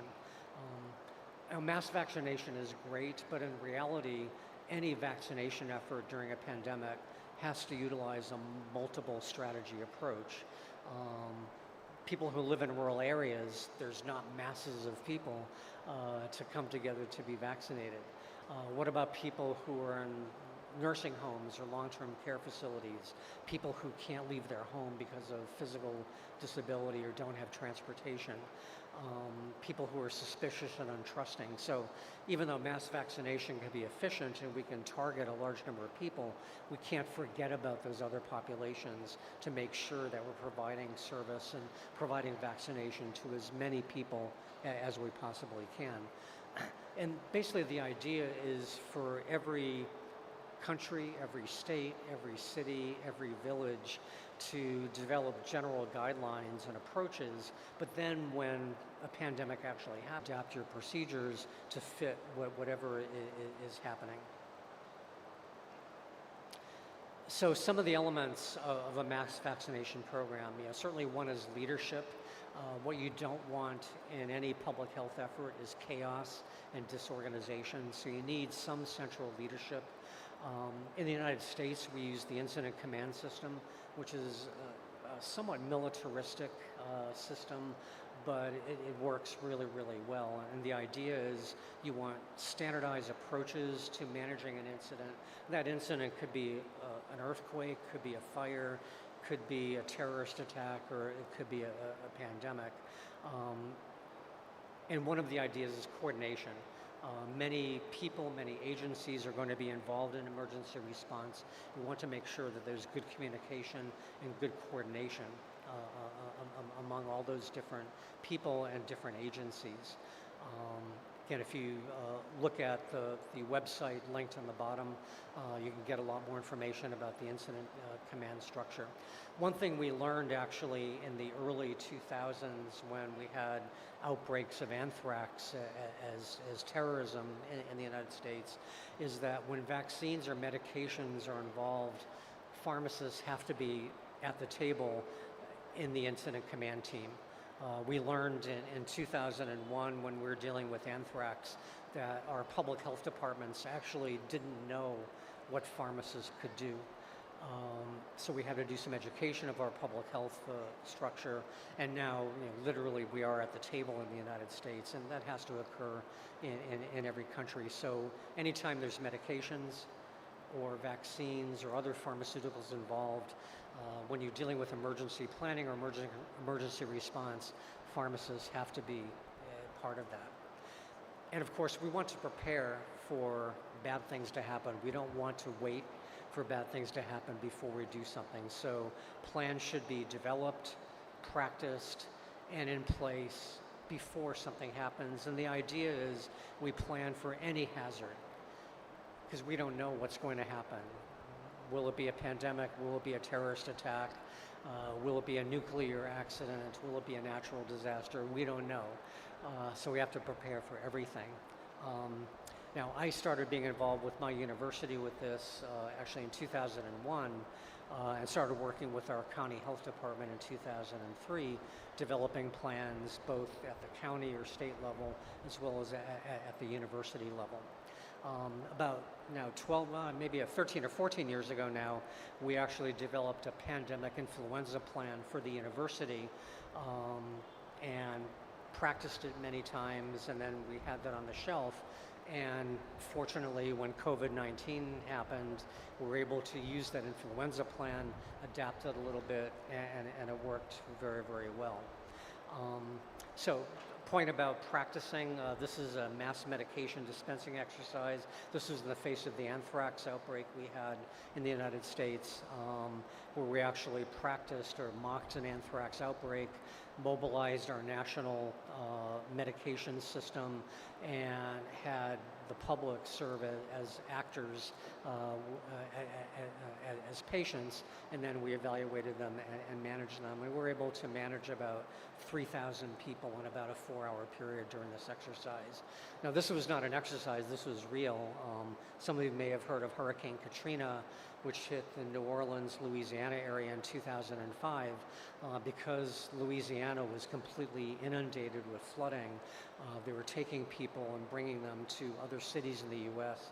as refugees, and my city, Tucson, served as one of those refugee sites. So we had about 48 hours to develop a plan to accept potentially thousands of refugees, and we actually opened a pharmacy. This was in our local convention center, and we took over a snack bar, a food area, turned it into a pharmacy. Again, we had about 48 hours to do that.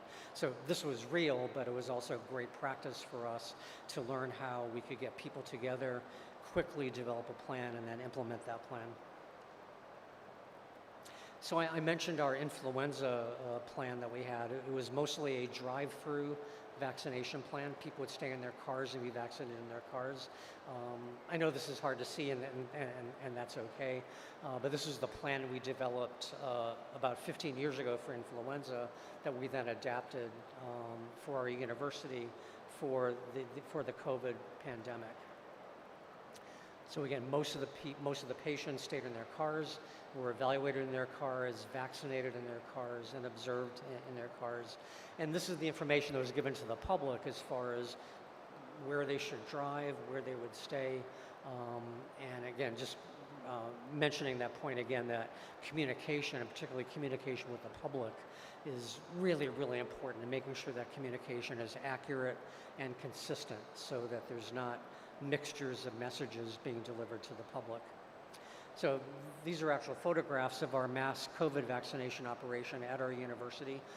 It was in the center of the university in front of our basketball stadium.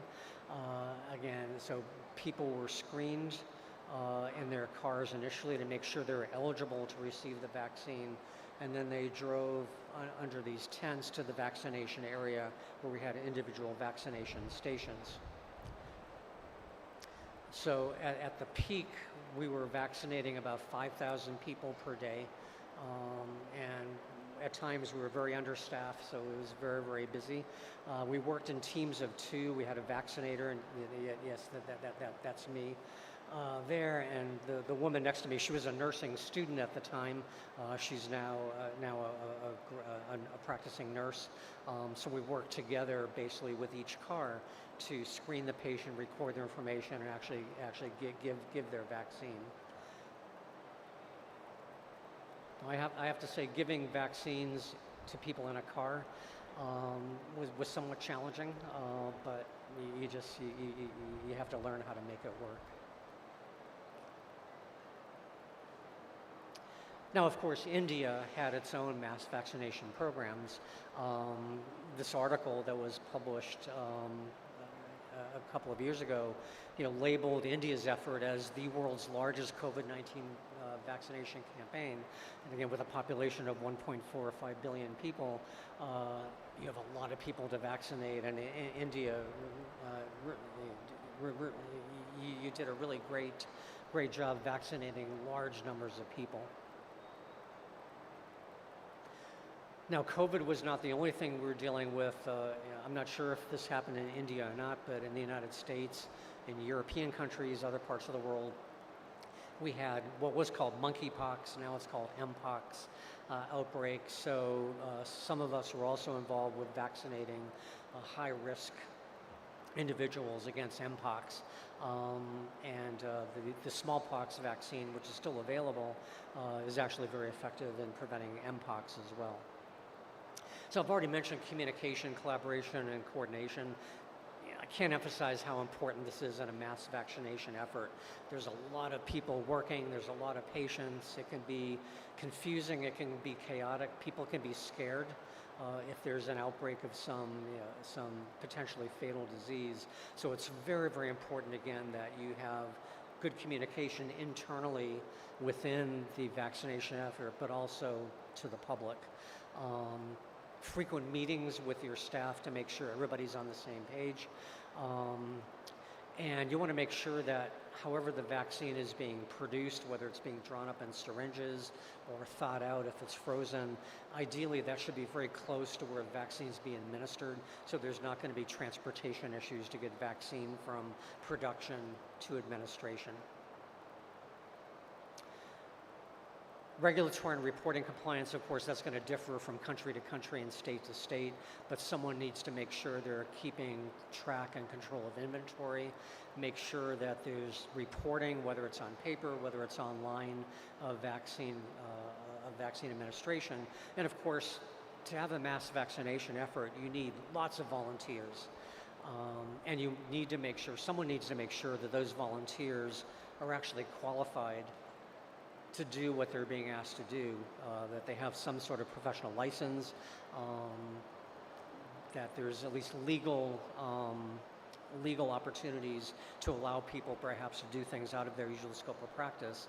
And we also feel that using students is a great way to improve our workforce capacity, whether it's health professional students to actually administer vaccine or produce vaccine, but also other students to help with traffic control and screening and registration.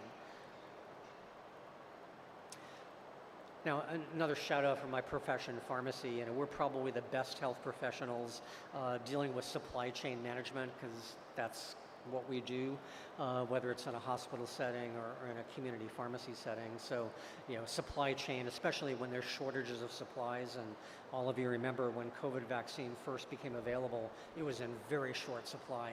So we needed to make sure we kept track of every single vial and that we didn't waste any doses. Certainly someone needs to be aware of the unique storage and preparation requirements of each product, whether it has to be frozen, at what temperature, what happens if the electricity goes out, what happens if there's no electricity. So again, that's really, really important. And of course, training and supervision of all personnel. You may be having people doing things that are not in their usual scope of practice. You want to make sure that people are trained to be able to do what they're being asked to do. So at our university mass vaccination operation, we actually had a trailer that was physically next to our vaccination operation. So we had pharmacists, nurses, pharmacy technicians, students drawing up the vaccine from us, thawing the vaccine from the freezer, drawing up the vaccine, and then providing it to the vaccinators.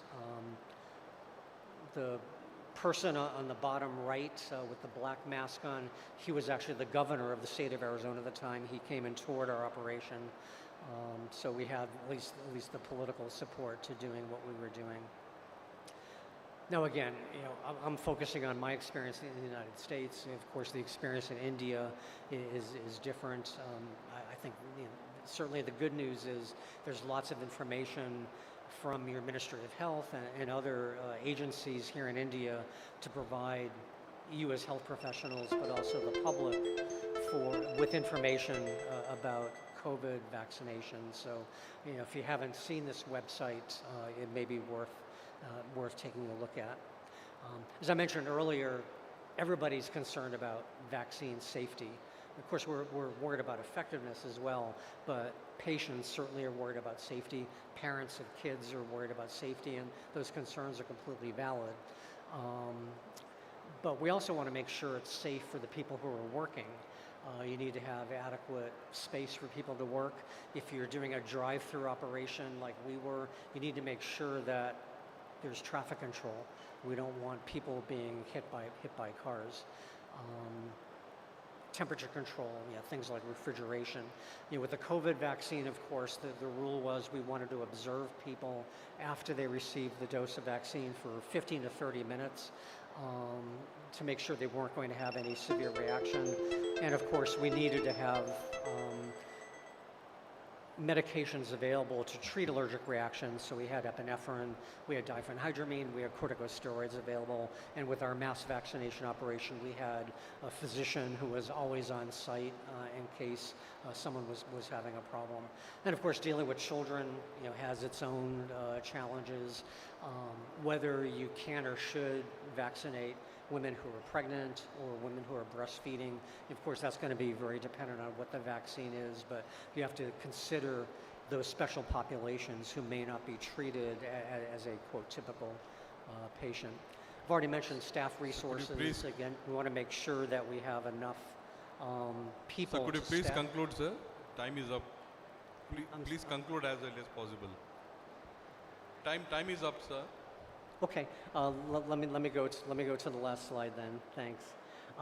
This will be the last one. So just to let you know, as far as our mass vaccination operation, it lasted for 143 days. We administered 243,000 doses of COVID vaccine over those 6 months. So we felt it was very successful. So thank you for your attention. And if you have any questions, I'd be happy to answer them. I would be happy to answer them. So thank you again. Thank you, sir. Thank you so much. You very clearly outlined the various problems and hurdles that we have in mass vaccination. India has a great experience as far as COVID vaccination is concerned. We had our vaccination policies. Both Covishield and Covin vaccinations were given to 200 crore or 200 billion Indian population. We also supplied vaccines to more than 150 countries. So that was our achievement during COVID, and we learned a lot during COVID period. COVID pandemic taught us a lot. Thank you so much, sir. Are there any questions from the audience? Thank you, sir. There are no questions. Thank you. Thank you. Thank you, Dr. Michael, for the nice informative thought.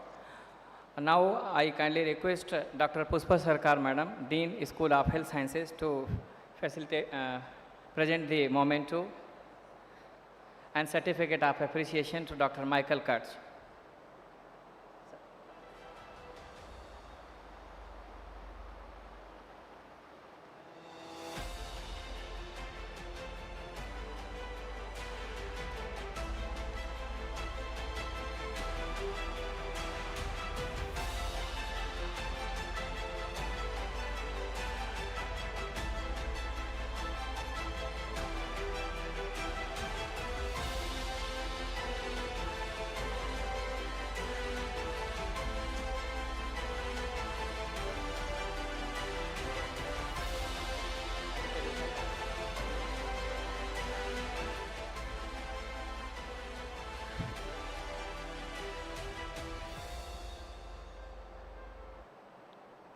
Thank you, Madam. I also request to hand over my mentor to Dr. Sachidanand, sir, former Vice Chancellor, RGUHS.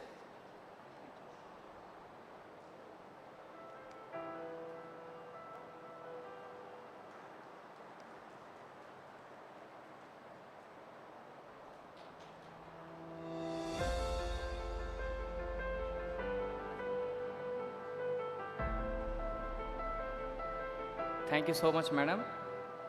Now we are moving toward the next plenary session.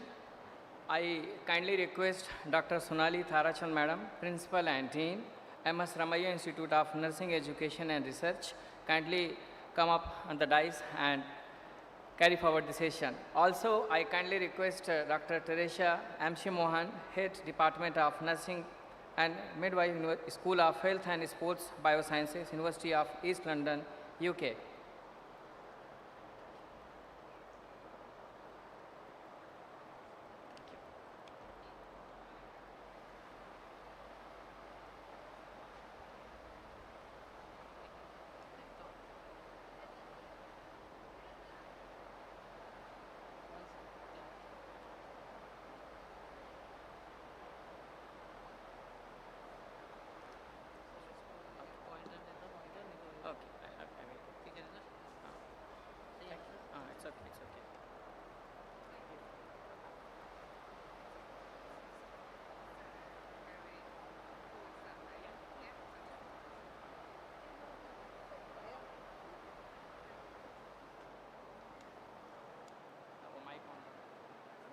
Thanks.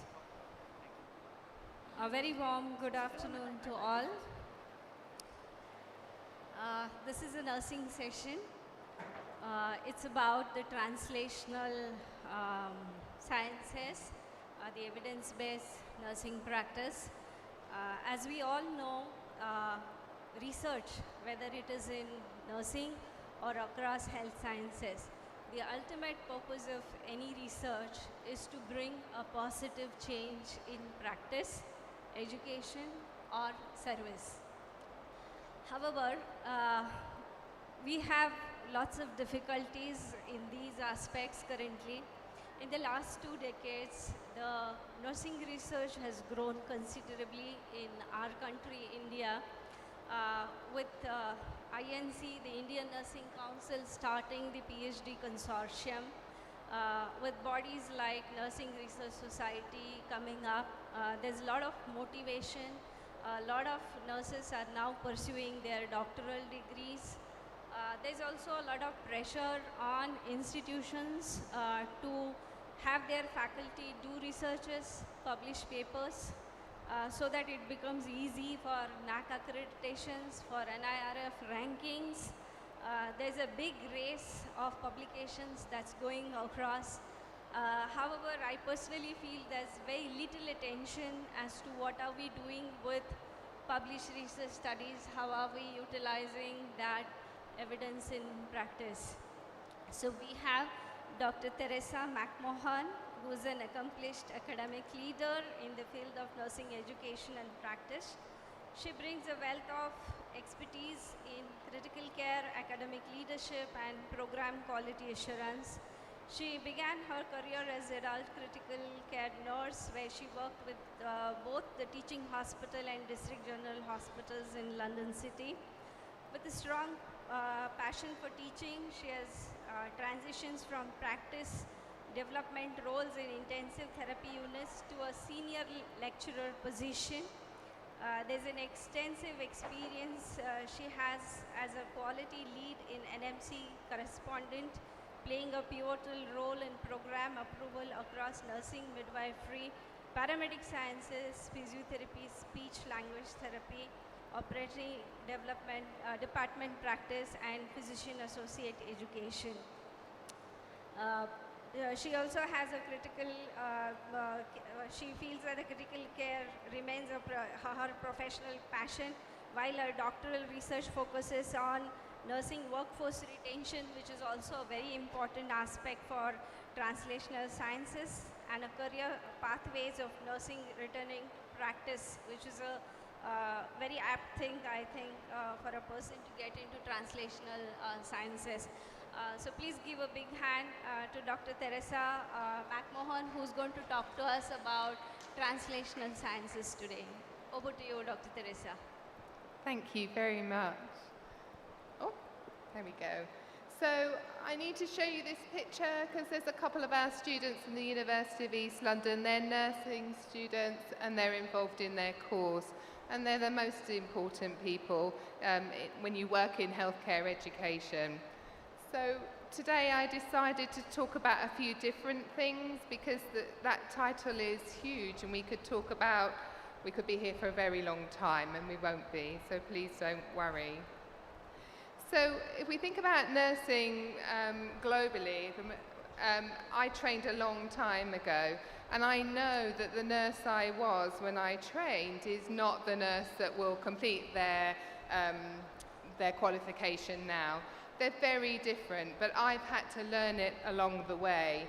And our plan really is to train our nurses so that they come out with the knowledge and skills, the expertise, the confidence that they need in this very different world that they're working in. Nurses are the biggest group in the global healthcare workforce. Nurses are everywhere. They are in every setting. Now, obviously, I can't work as a nurse on my own, so it's really, really important that we acknowledge all the other healthcare professionals that wrap around me as a nurse and wrap around the patient. And actually, not only are nurses extending their role, but all those professional groups are too. So in the UK, if you went to your general practitioner, your family doctor, you may not see a doctor at all. You might see a paramedic. Their initial qualification was actually paramedic science. And actually, you might find you see the pharmacist, you don't see the doctor at all. So in talking and focusing on nursing and our importance to patients and the healthcare system, I would always acknowledge all the other professionals that we need. We can't just have nurses, but we are the biggest group in that workforce. If you think about the decades, the things that have gone by, the biggest thing in our minds is COVID-19 pandemic, isn't it? I've heard those words several times today. And although we move away from it as much as we can, it left a lasting mark, and it changed a lot of things for everybody, whether you were the general public or whether you were a healthcare professional. But we've also had some other non-communicable diseases. We've got an aging population, and we've got a lot of inequalities in health. If we think about health across the world and access to healthcare, we know there are inequalities.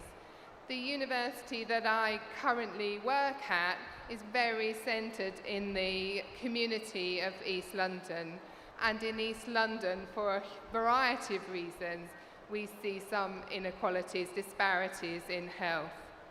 So if you think of the nurse today, this nurse, the ones we're training now, and hopefully there's some nursing students in the audience, we need you to have that clinical expertise. I wouldn't say that that's changed in some respect, it's just the way we do things are very different. We have more guidelines, standards, and then we have all the innovations we've been talking about at the conference today. And as nurses, we're often the ones administering that innovation or change.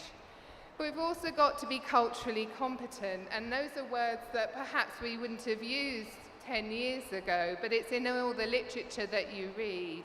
And it's there because we live in ever-increasing multicultural societies.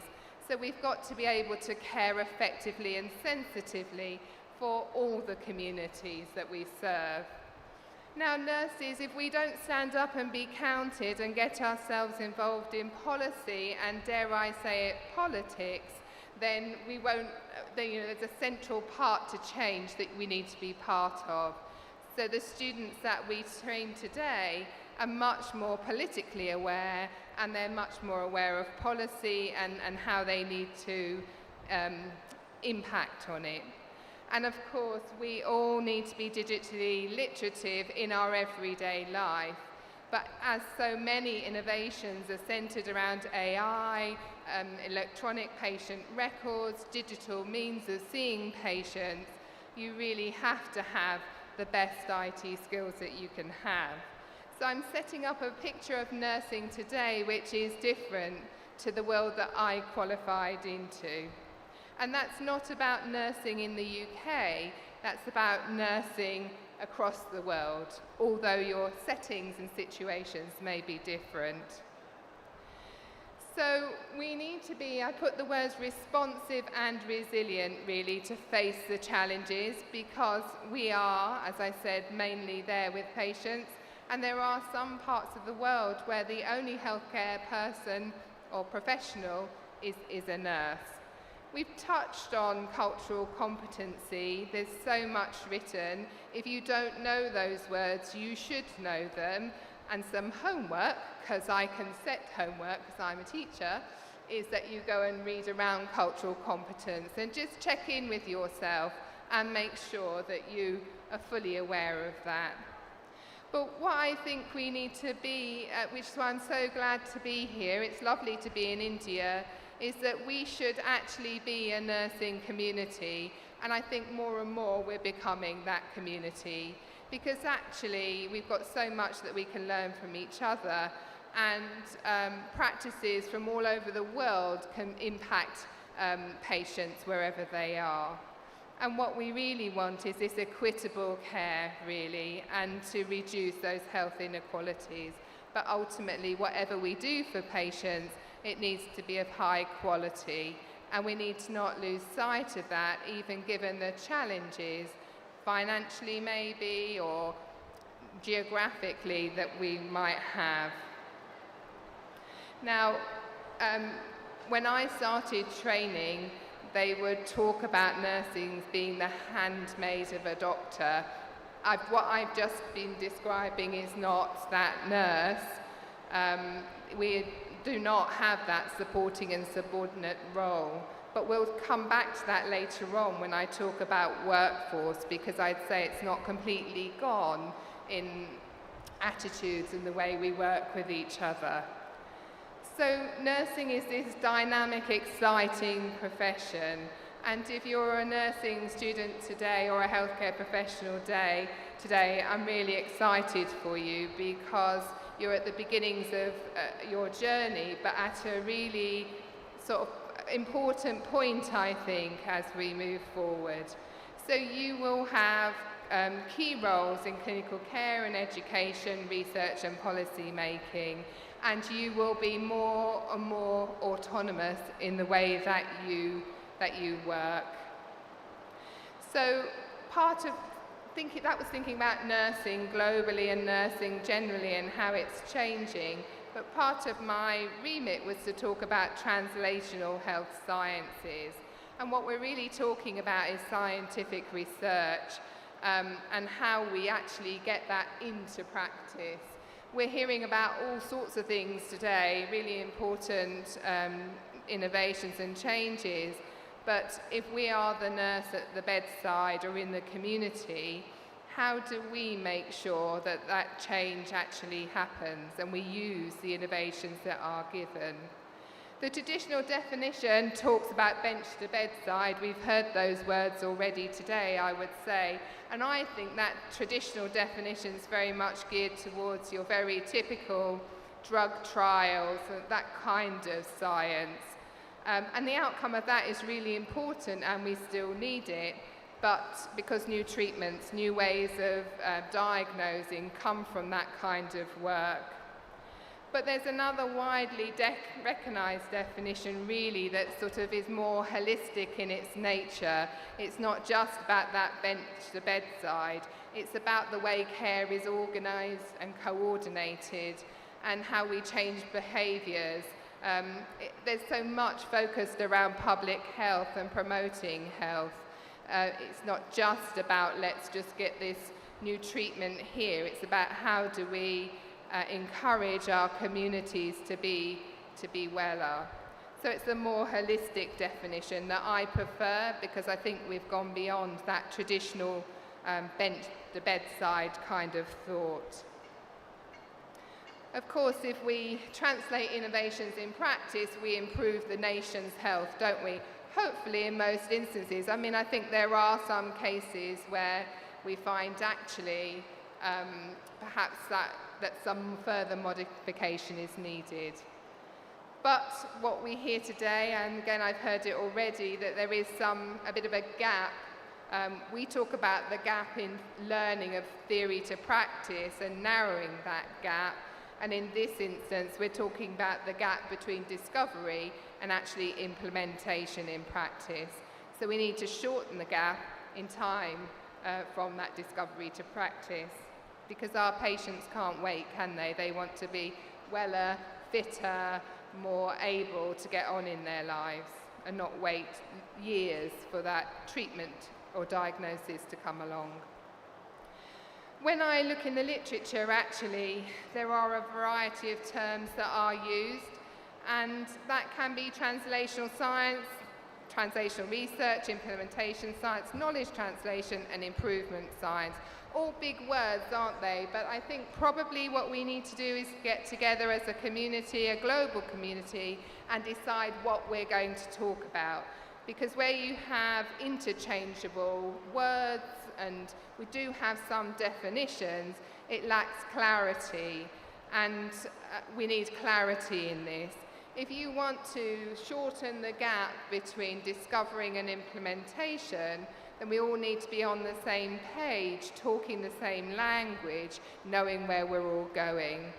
I've highlighted two because in the literature, implementation science and knowledge translation are the terms that sort of come up in nursing literature. But I do appreciate in the room we might have a range of colleagues who come from different backgrounds, and you might say for you, actually it's translational science. But can you not see that is it really different? Should it not just be the same? One voice, one language, all working in the right direction.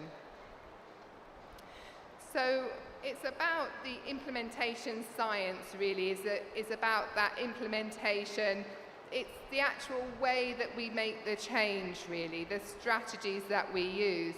Now, if you're very experienced, then you think, okay, well, we just do this in implementing this change or innovation or bringing something in. But if you're less experienced, I think it really helps to have some models and frameworks that might guide you so you can do a systematic approach to the change or innovation that you want to bring in. So there are 4 that I know of, which you might be aware of, you may not, and I've listed them for you. But I just chose one to talk a little bit more about to try and highlight how that model might help you to make that change or to translate something innovative into your practice. And remember, there are the big things, but there are the little things that we can do, and everything adds up in the end to improve patient care. So the one I chose was the Knowledge to Action framework. So if we weren't too sure what to do, then we can choose a framework. So we find the Knowledge to Action framework, the KTA framework, and think, okay, we're going to follow this. So there are 2 main components to that framework. The first is the knowledge section. So it's finding out all about this subject area that you want to change. And then the second, not surprisingly, is the action cycle. And if you look in the literature, you can see it in a diagrammatic form to help you as well if you're more visual in how you like to look at things and learn things. So the knowledge creation funnel is not surprising, really. What we've got to do is look for any knowledge, new knowledge that's out there. We always come to a subject with some knowledge ourselves. So my particular interest is in workforce. So I've spent lots of time looking for the literature behind, why nurses leave and why they don't come back. And when they do come back, what happens to them. So I had some ideas in my head about what I thought, because I've worked with nurses for years. But you can't go on what I think, you've got to go and look for the evidence.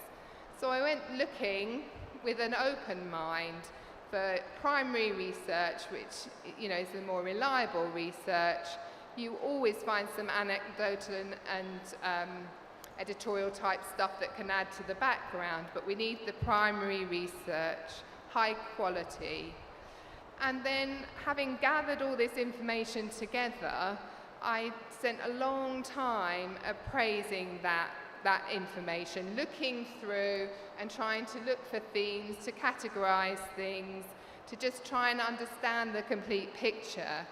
And actually, when I looked at the picture, the first thing I found was something back in 1970 in the UK, where they had started talking about nurses coming back to practice. So I had a lot of evidence to look at, but actually as I looked across the evidence, what I found is there were themes across the decades, and actually I could narrow down to a more reasonable time frame. So don't be afraid of that if that's what you need to do, because sometimes too much is hard to cope with. So from that knowledge that you've gained, that overview, that knowing that subject inside out, then you can start to put, they call them knowledge products, which is a little bit odd, I think, in a nursing world.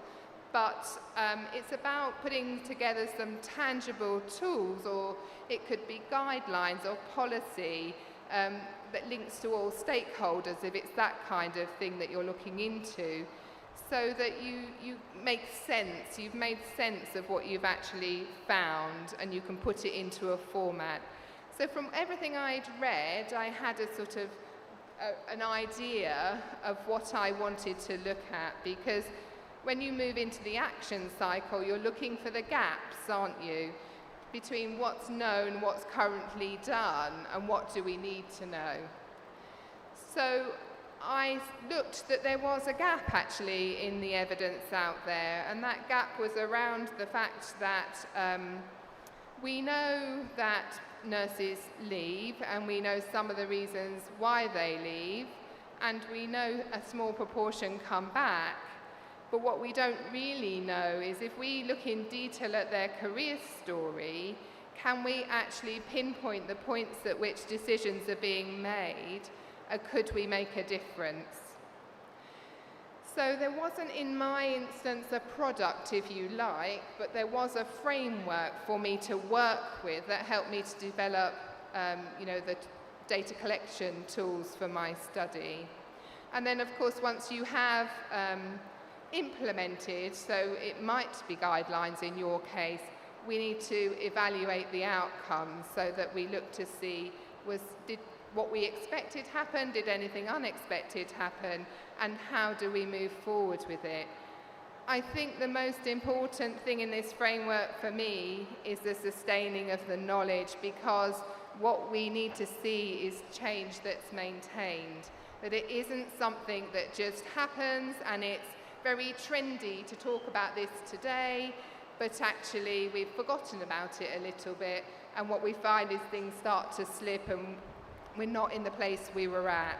I think that sustaining knowledge in a busy time, and certainly if you're working remotely in a small community where you haven't always got colleagues to have direct support and encouragement from, then it's very easy for things to slip back, if you like. It's quite interesting. There's some discussion in the UK at the moment, and they've given it a term that I'm not very keen on, but it's the word creep. So what they're saying is there were standards, you mapped the standards, but things have crept a little bit away from them. So the knowledge to action framework is supposed to be iterative and dynamic. It's three-dimensional. You need to make it three-dimensional. It does have a systematic approach, because I think we all quite like things to be quite logical and straightforward. And within that, we can still innovate. You can still deviate off slightly if you feel you need to, but try and stay within the general ethos of the framework. And remember that if it's a healthcare, there are many stakeholders that are involved, and as part of some of this process, you have to feed in the stakeholders, because patients and families have an opinion about what we want to do and how we do it to them. So my purpose of talking it through with you today, talking a little bit about the work that I've done, is to encourage anybody who feels a little bit underconfident about this to have a go and start it on a small level, because small improvements, small innovations actually add up to big things for our patients and families.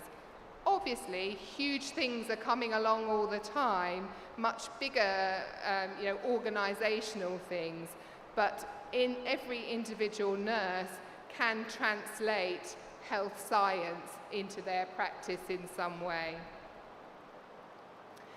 So if we think about the other word that I'd highlighted, it's knowledge translation, but hopefully in that process you can see the translation of knowledge. It, in fact, actually it sums up and embodies what you're doing in that framework we were just discussing. Now, in the UK, the word quality improvement has become quite a big buzzword, really. So quality improvement obviously is the application, isn't it? It's in response to problems, issues, often patient incidents, actually, and there are frameworks around quality improvement. And I'm not sure here in India whether that's coming your way too, but in the UK, when there's something happens, then there's a whole organisational approach, which it comes under this QI umbrella, and it's designed to improve clinical outcomes and change practice. But again, that's supposed to be dynamic, and you keep moving even though you've implemented the first thing that you wanted to do. So what I would say is, if we go back to my point at the beginning, that nurses are the biggest workforce, then they are a huge stakeholder in achieving translational goals. Nurses are at the centre of that change. As I've said already, they are the healthcare practitioner who's there in the community doing multiple roles in some instances. And what I've written is that they serve as a bridge, really, between the innovations and the community that they serve. If you think of some of the innovations around healthcare delivery, remote diagnostics, real-time data analytics, it's nurses often at the other end of that, working with patients and getting information, assessing patients in a very different way to that expected face-to-face. I come to see you and I sit down in front of you. That's not really how we assess all our patients these days. So nurses need to be really knowledgeable about this, but you need to be passionate as well, okay? You need to understand the concepts of the research process.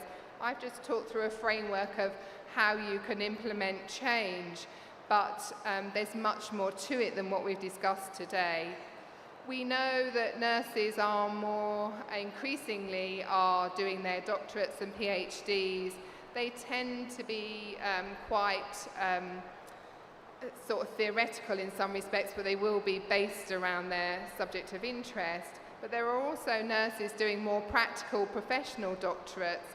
And what I'd say to you all today, if we combine those two really important layers of nursing knowledge and expertise, we're a force to be reckoned with when it comes to translating health science into our practice.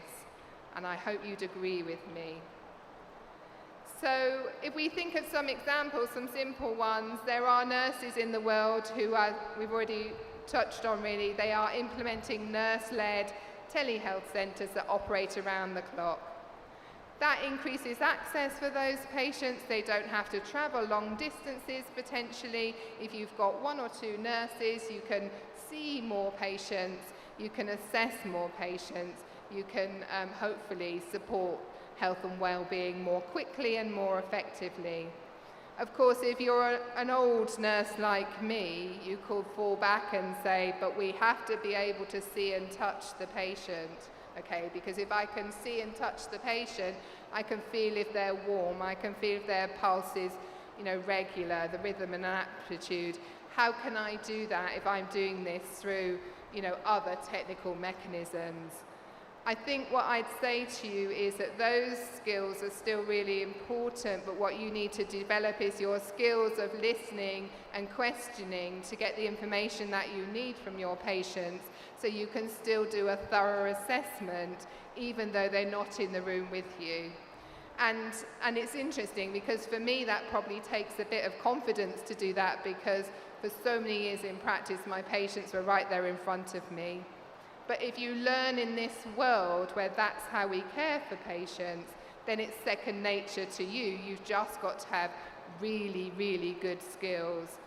In the UK, we are sending patients home with equipment to measure, their own blood pressure, their own temperature. You'd be surprised how many people don't have those things at home. We make the assumption that lots of people do, and obviously there are more rural, poorer parts of the world where that wouldn't be possible.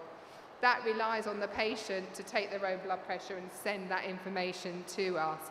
And then that relies on us to put the information together to make that decision as to whether that patient is really unwell and needs to come in and actually be seen in person. So on top of that, there are mobile health platforms, community health nurses, that's what I was sort of talking about really, ways of assessing our patients, providing care in a different way. And the bottom one I've highlighted because I come from education now. So if you think about how we train nurses today and all the technology we're using, then, it's just incredible. I would love to be training now with all that at my fingertips. So at the university where I'm head of department, our nursing students do virtual placements. So it's a technology-based tool. They will log on and what they see is a patient scenario. They see an AI image, generated image and they go in as the nurse and they have to ask questions, get information, do certain things. It's virtual, it's not real, but what our students say is it allows them to do some of that practicing in a safe space, in a safe way.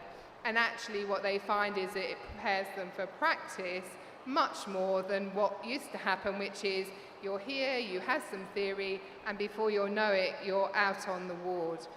And our nurses in practice say our students are much better prepared. That virtual platform gives them feedback so they can see how they're doing. We can see their feedback, and we can tailor what that group needs around what we see in the feedback that they're receiving. So it means it can be a little bit bespoke. Each student gets their own feedback, but we can actually look at it as a group and put some additional things in. And in addition to that, we're all using simulated practice, aren't we? We're using the life cast models that have the skin tones. They're very ethnically diverse. They will talk, they will cough. You can do lots of different skills on them. And what we can do is more immersive sim. It's another way of allowing our students, time and space to practice and make some mistakes, and then work on that and get feedback. So that's how we're integrating the latest healthcare science into nursing, into the education that we provide. But I had to put a but on the screen because we have to return to my passion in life. And my passion is workforce. So what we know is that there's a shortage of nurses globally. It's a chronic problem. It's been going on for a long time. The World Health Organization estimates there could be 5.9 million nurses shortage globally. I mean, that's shocking, isn't it? And that's a huge number of nurses, and it's probably driving some of the drivers behind other groups who can have other knowledge and skills and training. We know there's some disparity between the high-income countries and the low-income countries. We do know that migration of nurses is an issue. In some of the literature, it talks about a brain drain, which is a very unpleasant term, I feel, but what we're trying to express is the knowledge is being lost from those mid to lower income countries. And, nurses migrate for lots of reasons, but actually I would say today we all have quite global families, so actually we could move to another country to be with other family members. But if we want high quality care, then we need sufficient nurses. If you think back from what I said at the beginning, they're well placed to actually make a huge impact on quality of care. So it's a really big concern. So at this point it's interesting because it's not my opinion, but there is some stuff in the literature that talks about the fact that in UK, US, Europe, we have moved forward with nursing roles maybe a little more quickly than the lower income, lower mid-income countries, because we have more regulation, more structure, more resource in some cases in terms of the training and extra education that's needed. And some of those roles do have regulation behind them that makes it very clear. So for example, for years, advanced nurse practice was quite a nebulous term, actually. And as to what is an advanced nurse could really be very, very different wherever you were, even in the UK. But what I'd say to you is, with the Nursing and Midwifery Council making the decision to regulate advanced clinical practice, I have concerns about that regulation, because I think regulation also gives restriction. And so that's my concern there. So I just brought some data. It's Nursing and Midwifery Council data, and that's our regulatory body in the UK. And I think what we need to recognise that the literature I've looked at is international literature, but this is data from the UK.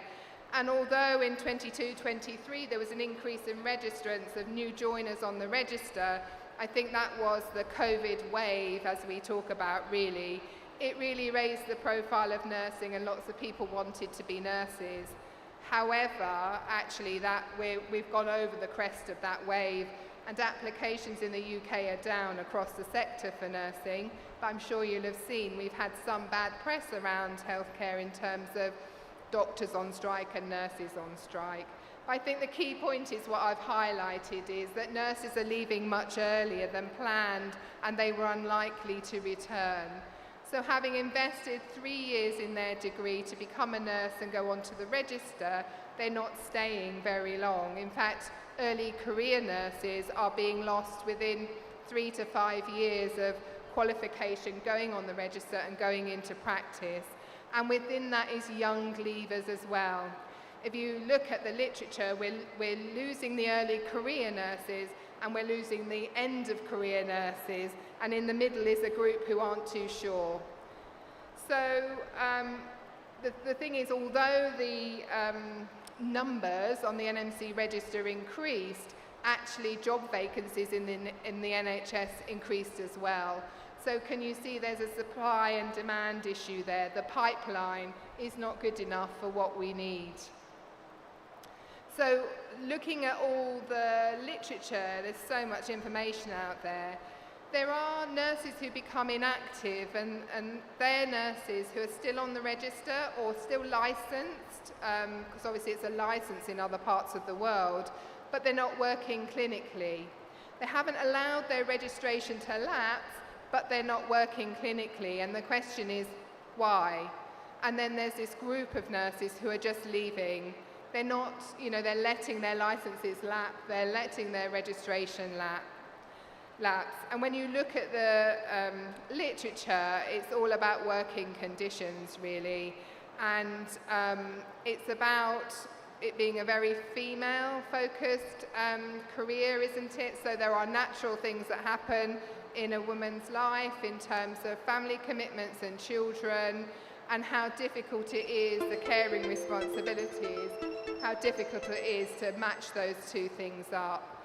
And also our graduates who come out with degrees and masters these days, they want a proper career progression, and what they say is they don't see it really.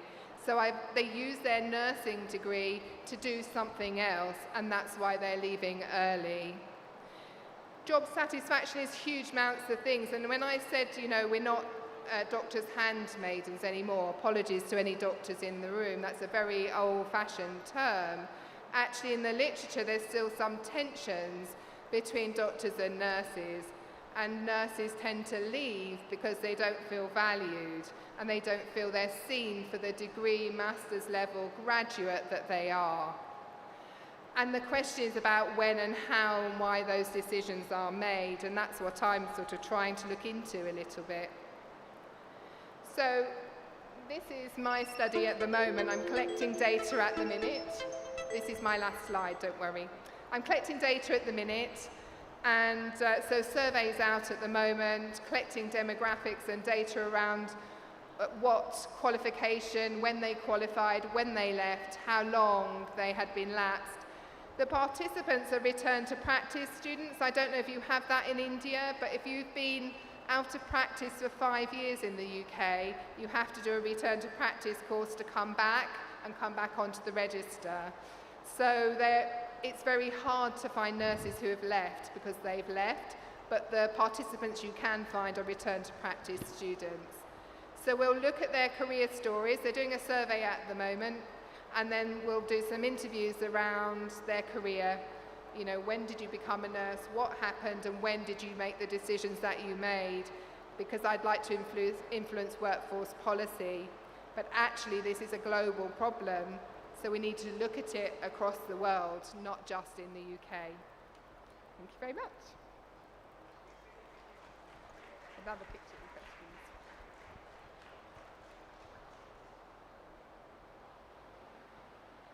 Thank you, Dr. Teresa, for a very comprehensive presentation you gave about, I think, the most highlighting factor of her presentation, I felt the knowledge to action framework as to how nurses could translate the knowledge that they create through their research.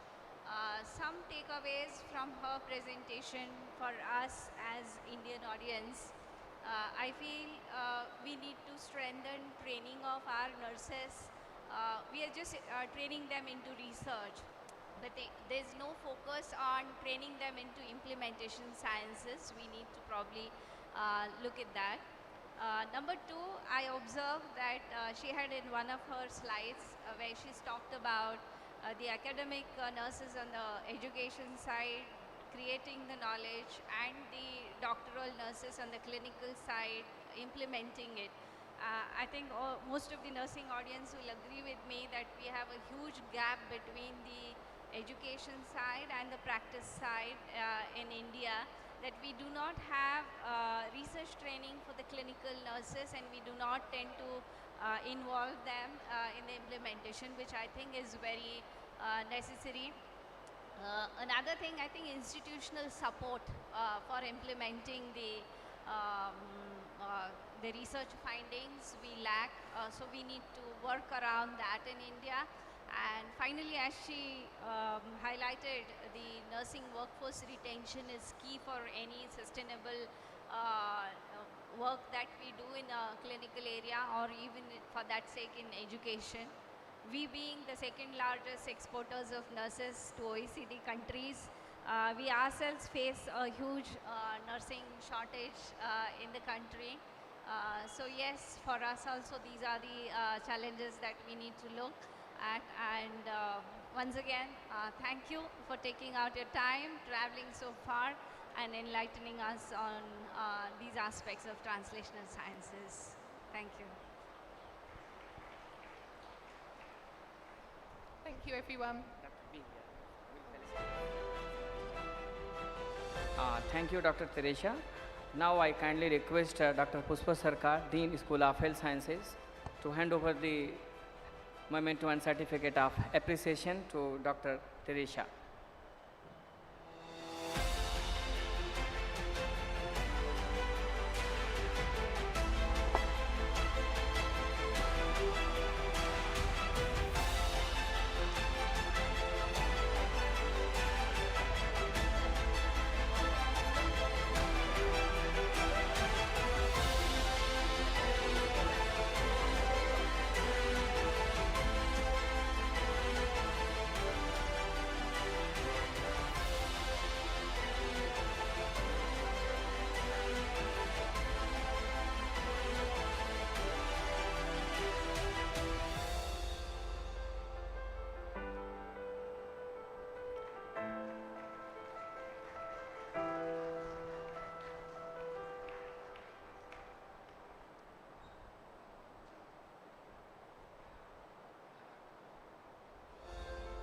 I request Madam to hand over certificate and memento to Dr. Sonali Tarachan, Principal and Dean, MS Ramaya Institute of Nursing Education and Research.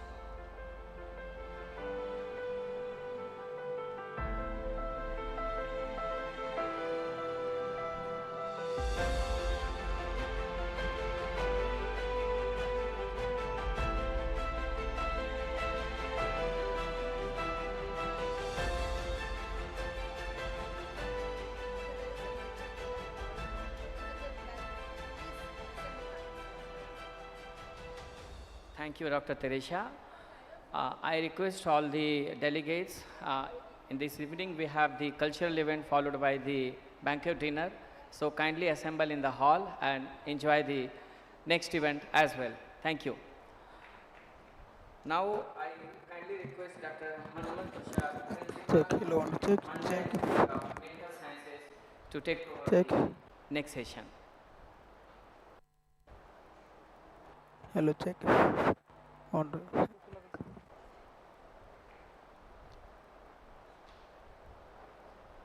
Check. Hello, want to check my testing? Hello.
I kindly request Major Dr. Guru Prasad, Deputy Medical Superintendent, CD Saimer, Dayananda Sagar University. Sir, take over the request scientist, Director, Research Department, ICM.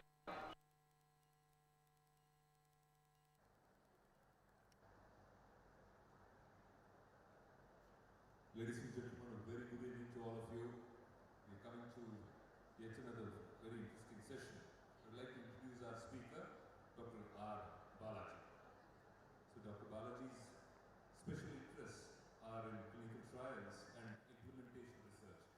Special interest in tuberculosis, community medicine, and allergy and immunology. He has over 110 publications, and he has been a part of over 15 regulated randomized clinical trials, especially in vaccines, and 20 field-based trials. And his research also includes translational research in vaccine trials on rotavirus, Covaxin.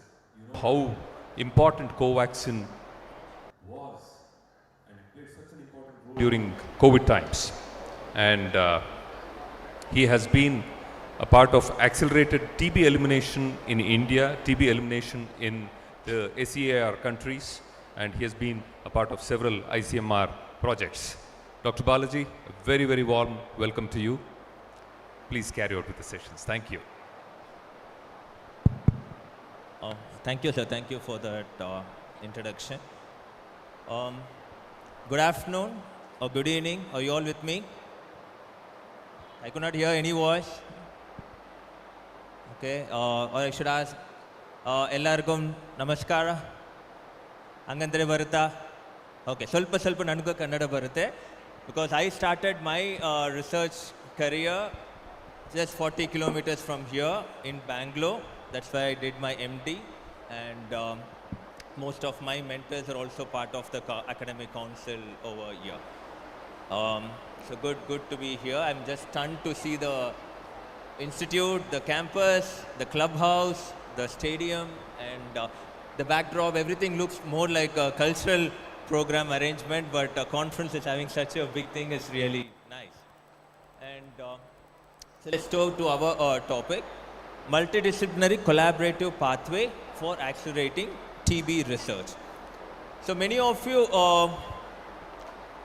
even would have thought, do we have TB problem in our country, right? So the moment we say TB, we think still TB is there. We are speaking about heart disease, diabetes, hypertension, but there's someone who's coming and speaking about TB. And let's see what's going on with TB with further slides. So the title says, need for accelerating research in TB. So why, collaborative for accelerating TB. Why do we need to accelerate the research in TB? So this slide, even just now I noted it has this Bangalore word also inside. So when I landed in Bangalore, I thought I can easily reach Dayananda Sagar, thinking the campus within Bangalore. Then I realized I have to travel another 40 kilometers to come here. So we should be very clear where we stand, how we are going to go forward to achieve something. So if you look at this, okay, this is last year's global TB report. In fact, if you browse 2 or 3 days before, we even have the 2025 report being released, just 2 days back. There's a fair amount of contribution by India being the TB capital to the entire world. So TB is nowhere gone. It's very much within ourselves. If you look in our community, you can easily find for every 1 lakh population, how many cases are coming out and how much we are contributing. Look, in the last column, you can see nearly 10 to 25 in each type of TB, the burden which we are giving to the entire global level. Yeah, when you look at this global perspective, WHO says that we need to end TB. This is a common logo which you see whenever we speak about TB. The entire world, including our country, if you look at our Honorable Prime Minister Modi ji, he said that TB has to be eliminated in India by 2025, but we were nowhere near that. So we are going to finish 25 and nowhere. So it's still going on. So NTB is a target for us. The global approach has a multi-pronged approach with various initiatives, various policymakers, stakeholders coming together to work towards this end TB.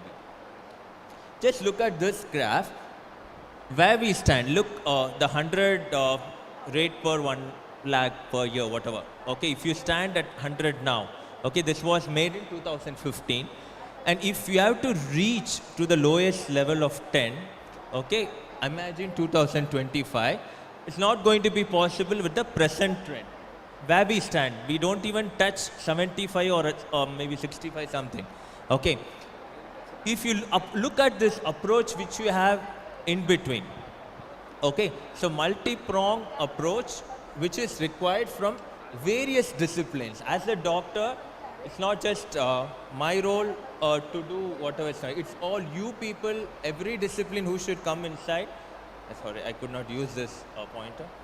Who should come inside to apply these various interventions to change the curve to a much lower level to say we are going for NTB or elimination. Fine. So even before going to the approach, first you should understand what are the barriers we have as doctors or clinicians or any health sciences people when we come to TB management. Number one, delayed diagnosis, longer treatment regimen. There was time where people have to take minimum 12 months treatment, 18 to 24 months treatment for drug-resistant TB, and it's all quite long. And we always say we don't have enough drugs in the pipeline, so whatever we use, resistance is coming and we are in problem. The outcomes are not uniform everywhere. People don't take tablets regularly. The adherence is poor when it comes to TB. Imagine taking 6 months or 9 months, so we'll see where we stand.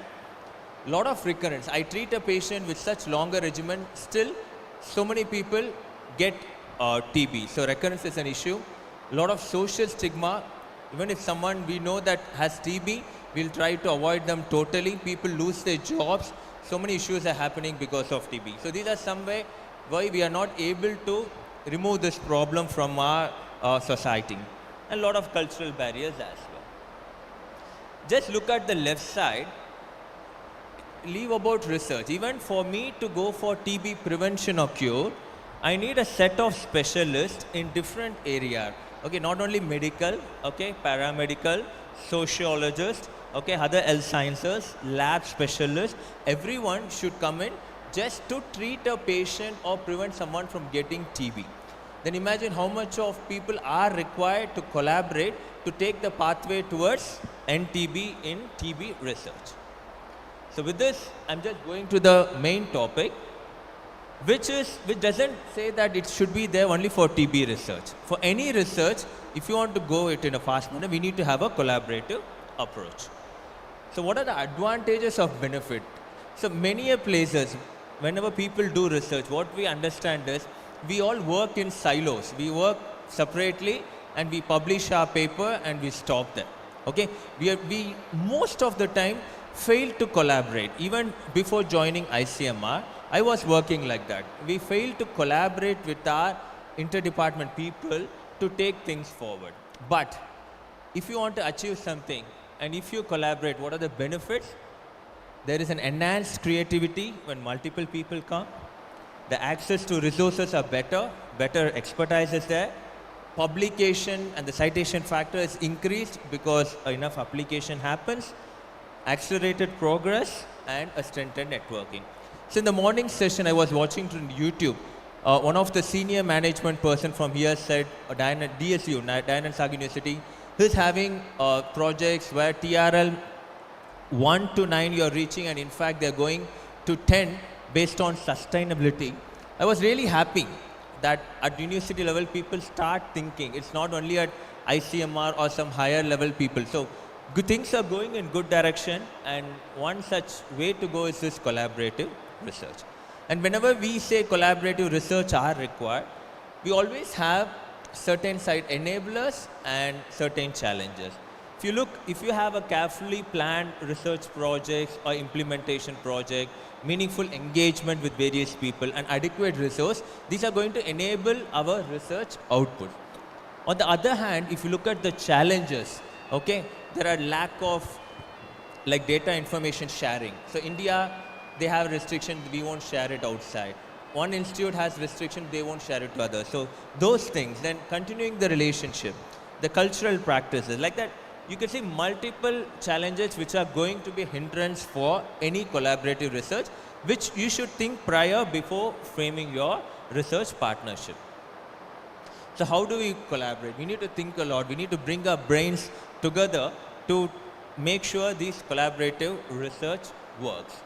So there are certain types of collaboration which as youngsters, many of you I can see here, as you keep growing. So I said, when I did my PG, for the first time I heard research during my MD. Okay, but today I am in a position where I can demand certain things in research, working as a scientist in ICMR. Youngsters behind can come and end up in such high institutes, either ICMR, DST, DBT, but you should have a broader thinking when it comes to research. So the collaboration can be within an academic institute. Either you can collaborate or one institute can collaborate with others. So collaboration with other academic institutes like DSU can collaborate with medical universities or wherever possible. Collaboration with a government entity. So any research, for it to be successful, for it to be translated, okay, we don't stop only till we get publication, only till we write a report. We want our efforts to be converted into an action, into a sustainable manner for the benefit of the people. So whenever there is a chance to collaborate with a government entity, please try to do that. Collaborate with private industry. Many pharmaceutical companies and many other private partners are there with whom your collaboration can come to a major institute.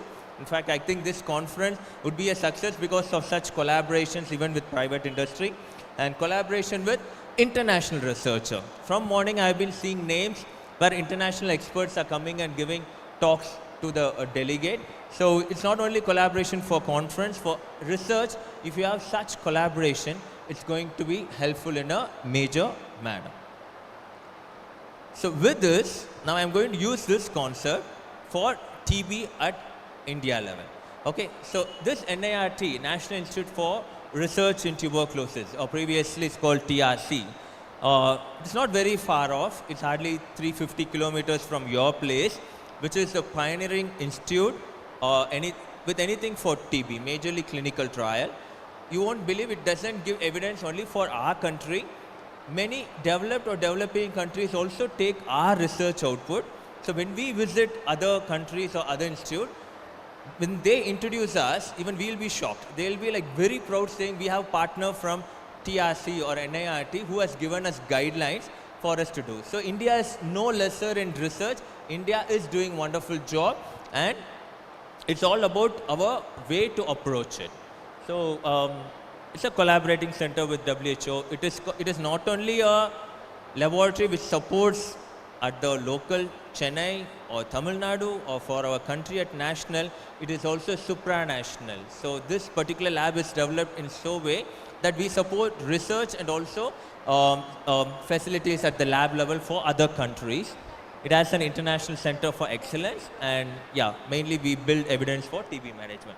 So some boosting should happen whenever we come from one institute to represent in a conference. So why I'm bringing this point is, when I entered this institute 5 years back, I thought TB research doctors will be doing. And when I entered, there were only 10 doctors who were scientists in an institute of such big manner. And there were another 30 to 40 scientists from non-medical side, okay, from health sciences, from various other aspects, which I was showing previously, and other technical officers who were working on research. I was so shocked to see one disease will have 10 to 12 departments in one institute who work on research. So it clearly says, if you want to do something, if you want to translate something, there have to be collaborative research with multiple people who will be helping. For example, clinical research is something which doctors majorly will be there doing clinical trial. We work both on the treatment aspect, whatever form of TB, and also on the prevention aspect.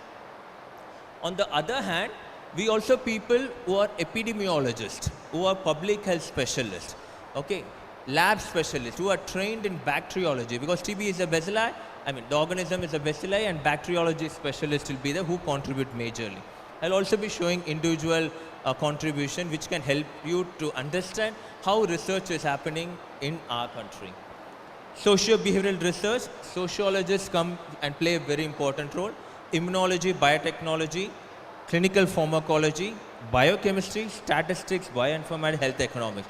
I don't know who among you people will fit in different aspects. You may not be directly from a department mentioned here, but indirectly you may be part of any of the domain. So we'll see in detail how this research happens. As I said, clinical research again doesn't stop only with medical professional doctors. We have staff nurse, we have lab technicians who will be part, phlebotomist, whatever. Everyone will be again part of the research. Their service again is not counted down, though it's not mentioned as a major domain. So we look at different aspects. Okay, so when we come to clinical, drug sensitive TB, this is how it starts. Our research basic background says we need to focus on shortening this longer treatment. I said 6 to 9 months of treatment, 12 to 18 months of treatment for the advanced form. How we are going to reduce this so that people start taking such treatment. How we are going to find the newer drugs. The drugs that are in the pipeline are very less. How we are going to find this newer drug. Pharmaceutical people, pharmacy group is here. They can be part of it in finding out this new drug. If any adjunct therapy can be added so that my regimen works better. And finally, I look whether it's effective and safe. So some state-of-the-art trials which had come out from India, which will be followed elsewhere also. There's one trial which says that this 6 months can be reduced to 4 months. Okay, imagine a person taking 6 months, and if it's reduced to 4 months, obviously he will be taking it better, and if I show that this particular trial works good, then it will be translated. So this is how we start taking it on. Similarly, adjunct therapy. I have set of 4 to 5 drugs for TB. I think why don't I add a multivitamin, something like vitamin C, vitamin D, or an anti-diabetic drug like metformin, which has a host therapy kind of mechanism. If this added with the regular therapy, does it produce a good change? So I do trial and see whether it's working or not. Again, all my teammates like bacteriologists, clinical pharma, everyone comes into picture, whose role I'll be showing in the further slide as well. So when I go to drug resistant, which is a major form, as I said, 18 months, 24 months treatment, again I need to reduce the number of drugs, because imagine a patient taking a handful of drug daily for 18 months, 24 months. Do you think either we will do or we can expect him to do? There's no other option. Currently, that's what is happening. But recently, a game changer has come and people are relatively getting better. So I need to reduce the duration. I need to produce early culture conversion so that he is no more bacteriologically positive. The outcome should be good. You should have less death. Usually 30 to 40% of these people die. I don't want so much of death for my patient. And people will go off without taking treatment. So I need to reduce that part. And some newer drugs or existing drugs, I will have to think about things. This is how all the scientists sit together thinking what we will have to do further. So certain landmark trials here. This is the first trial in India, okay, which said that instead of giving 18 months of therapy, we can go for initially 9 months of treatment. Okay, 9 itself is huge, but giving 9 months and see whether it's going to work for our people. So they brought in certain newer drugs, tried in different stages. People who are into pharmacy will be knowing, right? Phase 1, phase 2, stage 1, stage 2. And they said 9 months is good enough. Okay, 9 months is good enough. You know, in fact, I didn't mention the trial. The landmark trial from NIRT, which has reached the entire world, is a patient can take tablet at home and need not be staying in a sanatorium. If you all look at history, TB sanatorium will be there in many places. But this particular institute from India, along with the efforts of all the experts, said that just taking tablets at home is well and good. And this practice was followed even in developed countries, and now there is no more sanatorium. So this is an advanced later stages clinical trial. This was the trial which showed that you don't need even 9 months. we can even stop at 6 months with 4 highly effective drugs so that the patient gets benefited. Again, people started looking at this, how to improve the adherence by giving 4 drugs and showing a lot of treatment. And next is my favorite trial. Okay, so when I joined, we started this. It's called Modified BPAL Clinical Trial. Okay, so doctors here or few medical professionals here should be knowing this BPAL, because this particular trial got translated into program, and any patient who is defined or diagnosed as drug-resistant TB is taking this regimen, BPAL-M. Okay, so what we did was, as we said, we went for 6 months. We said we don't want handful of tablet, we want only 3, and if 3 good drugs are given, I can reduce the organism which kills 30% of my patient, 30% who is not taking treatment, and only 40% success, to be at a different level. And this trial showed for every 100 drug TB patient, 90% of them become normal within 6 months with just handful of 3 to 4 drugs in 6 months, daily for 6 months, which was a game changer. And when this collaborative research was shown to the government, it was translated, and now Government of India is using this. Of course, not only Government of India, the world level also it's been followed. So these are some landmark things which you should know. Look at the injections or tablet which a patient had to take, and now he says just 4 or 5 tablets. It depends on the weight to a little extent, but that's all. It's easy, no? Like when we take, when we have fever or cold, we take some 2 or 3 tablets. Like that, even a drug-resistant form of TB fellow is taking. That's a boom. Okay, these kind of research works. If it comes, okay, the mankind will be benefited. So when you start thinking about research in your future, think about game-changing research which will bring you fame.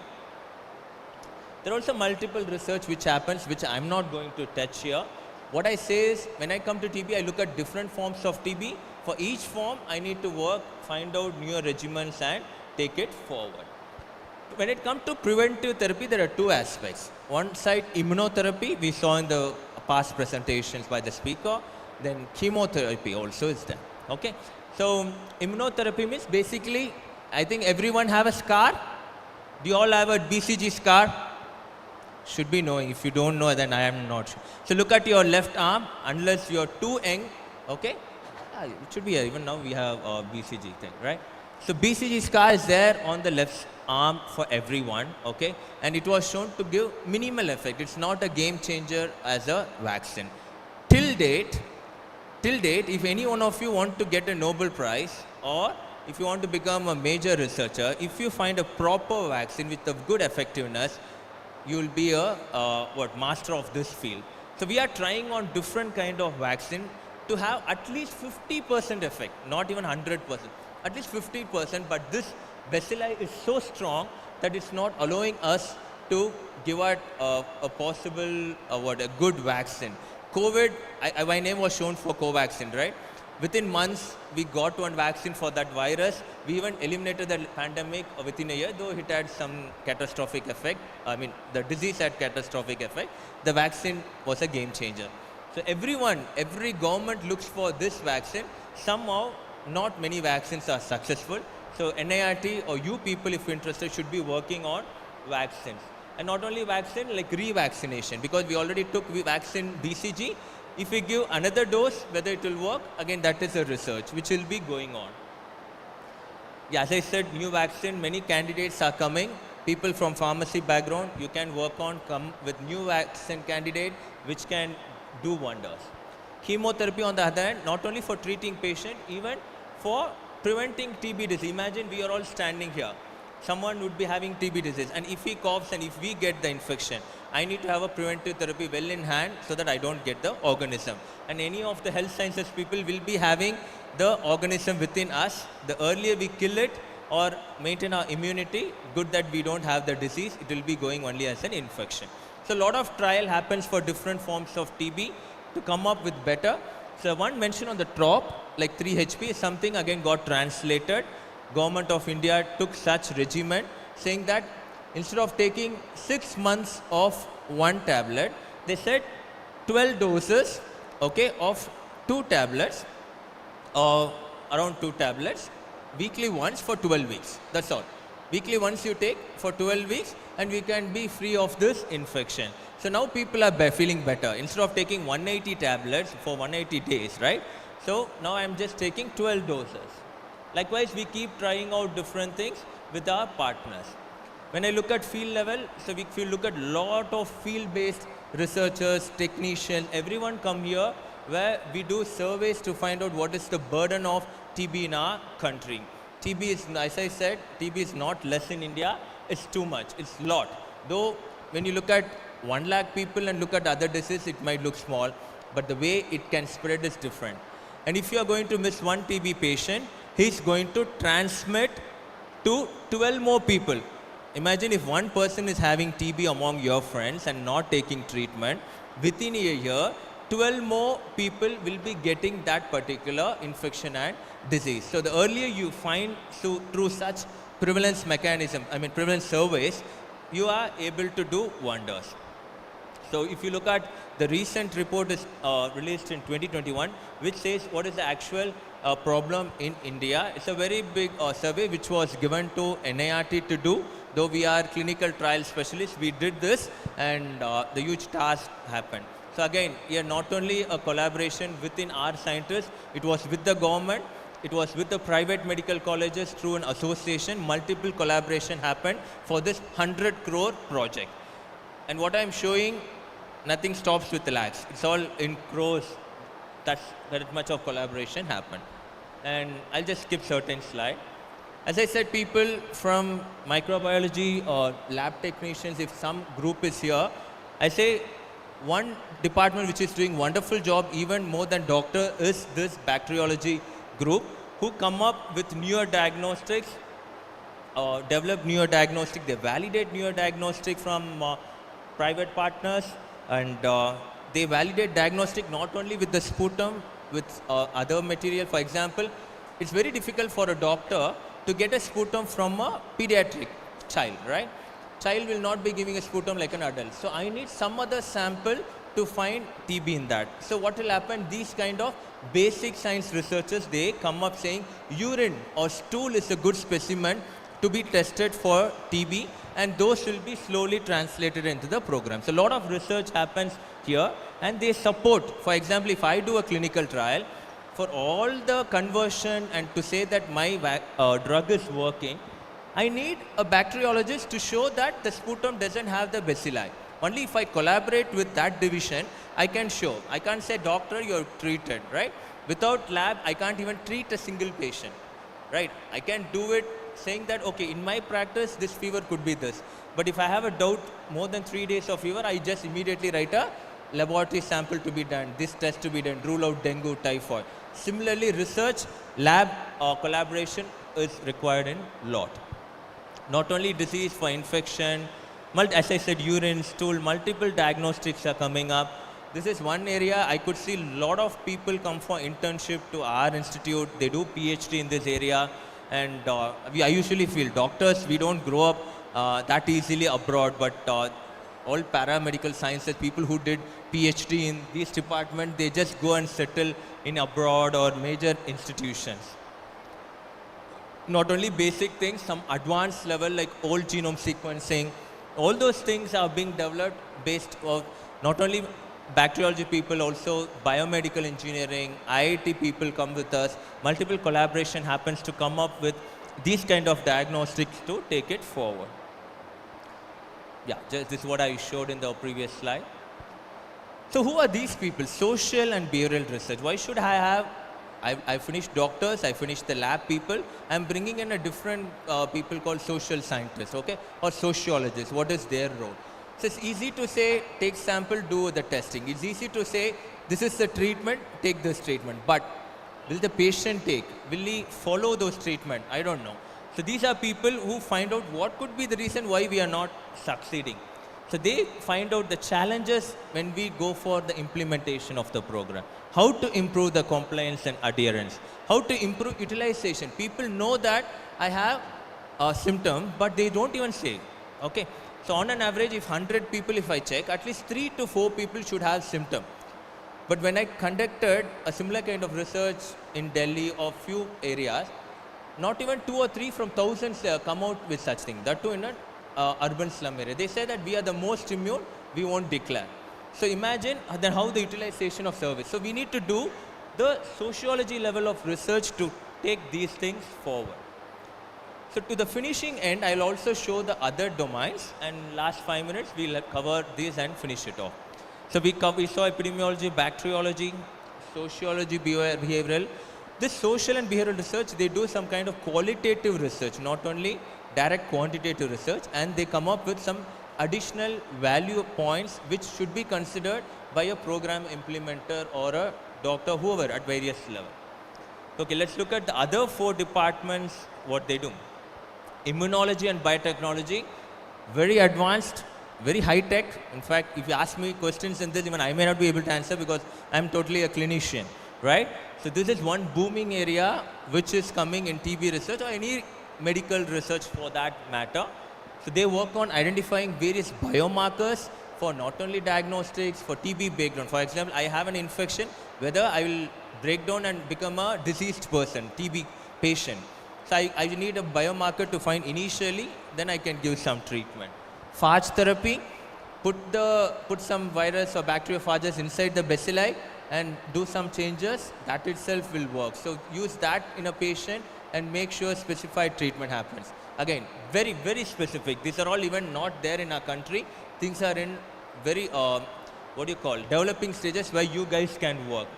Genomics, we need to find out what gene mechanism is helping this organism to grow and we are not able to achieve elimination or NTB. Again, very high potential for health sciences people. We have a mutation catalog developed from our institute which says nearly like 2,000 or 5,000, they always say some number. So much of mutations happening within this organism which is causing drug resistance, and we need to specifically find out.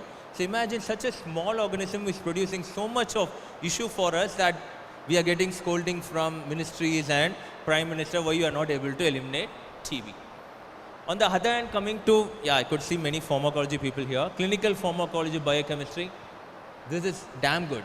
Finding out pharmacokinetics and drug level assessment of this drugs. For example, I give patient a treatment. Even after 2 or 3 months, he still is worse. He's not at all developing. What should I do? Either my drug is not working because resistance has come, or the dosage which I have put. For example, if I have to give you 500 milligram paracetamol and I give you a pediatric dosage of 250 milligram, it won't even respond. Same thing works for TB bacilli. I need to find out if this particular patient is getting enough drug. So I do this pharmacokinetics and other kind of clinical pharmacology tests to assess the drug level within the body, how much absorption, and they do a wonderful job, even not only for the research, even for the program. These things are being done by specialists. And any new drugs, when it comes, we need to do pharmacokinetic, pharmacodynamic studies to say that this drug is really doing good job, whether we can take it for translation into program. See, India is a place where 1.4 billion people are there and so many lakhs of TB patients are coming out. And if I do a wrong one, I can't change it. So much of money is involved, right? So all these paraclinical or health sciences studies have to happen for any change to come. Adverse event monitoring. When I do clinical trial, I want a biochemistry person with me to find out the lab parameters to say that these drugs are overreacting. He's having some kind of allergy, some kind of liver enzyme elevation. Without having them in my research, there's no point I can even touch this patient. I need to collaborate with them. So, in fact, if you would have seen now, whatever domain I mentioned, even for a single research, everyone should come together. Okay, all these 10 departments or 12 departments, they have to come together for that research to be successful. Statisticians, some will think. So we thought about health sciences. Where are statisticians and mathematicians coming inside? Again, they play a very important role. This is one potential area. Not everyone are good in maths. That's why we are in health sciences. And if you are good in maths, being a health scientist, right, then you are wonderful. So we should be knowing how to do statistical modeling, how to engage artificial intelligence, machine learning to get up whatever research I was speaking. So till now, whatever I showed at the patient level implementing it. But in the background, just with the data, they'll be able to come up with some newer idea.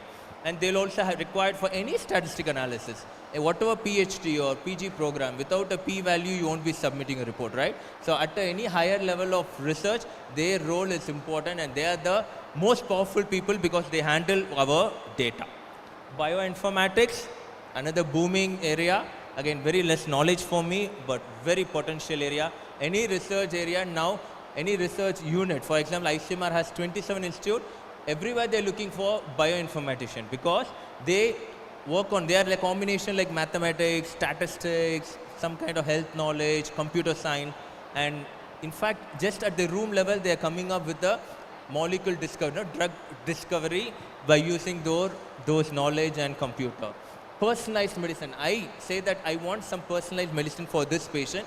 They are able to find through various modeling mechanisms within their bioinformatics and they are giving me, saying, this is the way you should treat this patient. So these are all future, developing. Many people are doing, but a lot of scope is there. Anyone interested, you can always go for bioinformatics. Yeah, I'm near my last slide.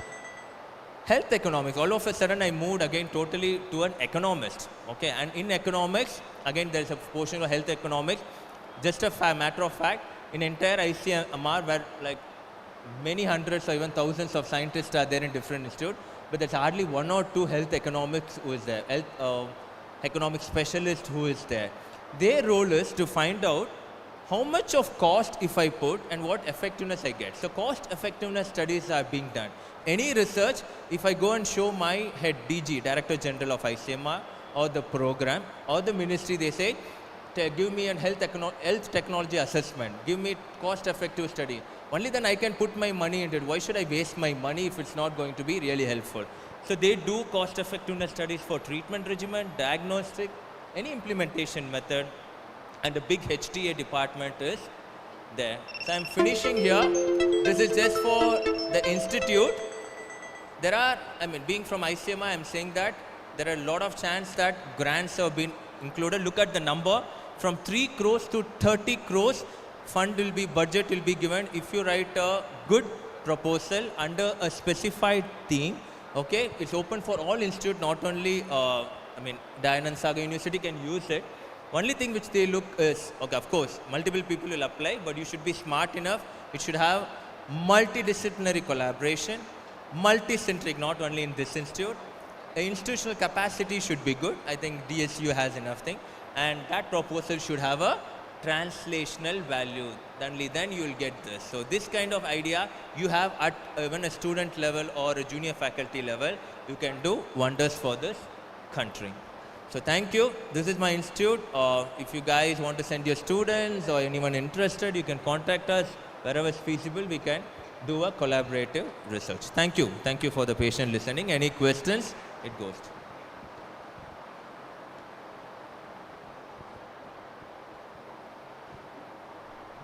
Check. Yeah. Any questions from the audience, please?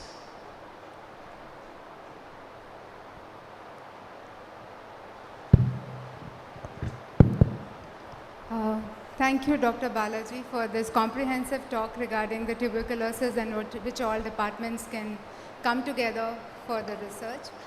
I have 2 sets of questions for you. One is, I was earlier working, I am a medicinal chemist, and drug designing, bioinformatics is a kind of things which we can do. So there was a point of time when we were working on the tuberculosis. Can you keep your mic close? Yeah. So there was a point in time when we were working on tuberculosis and we designed certain new molecules and tried to collaborate with many people from the government institutes to test the TB. But nobody was helping us, right? We were not getting any positive response from anybody. Ma'am, where are you from?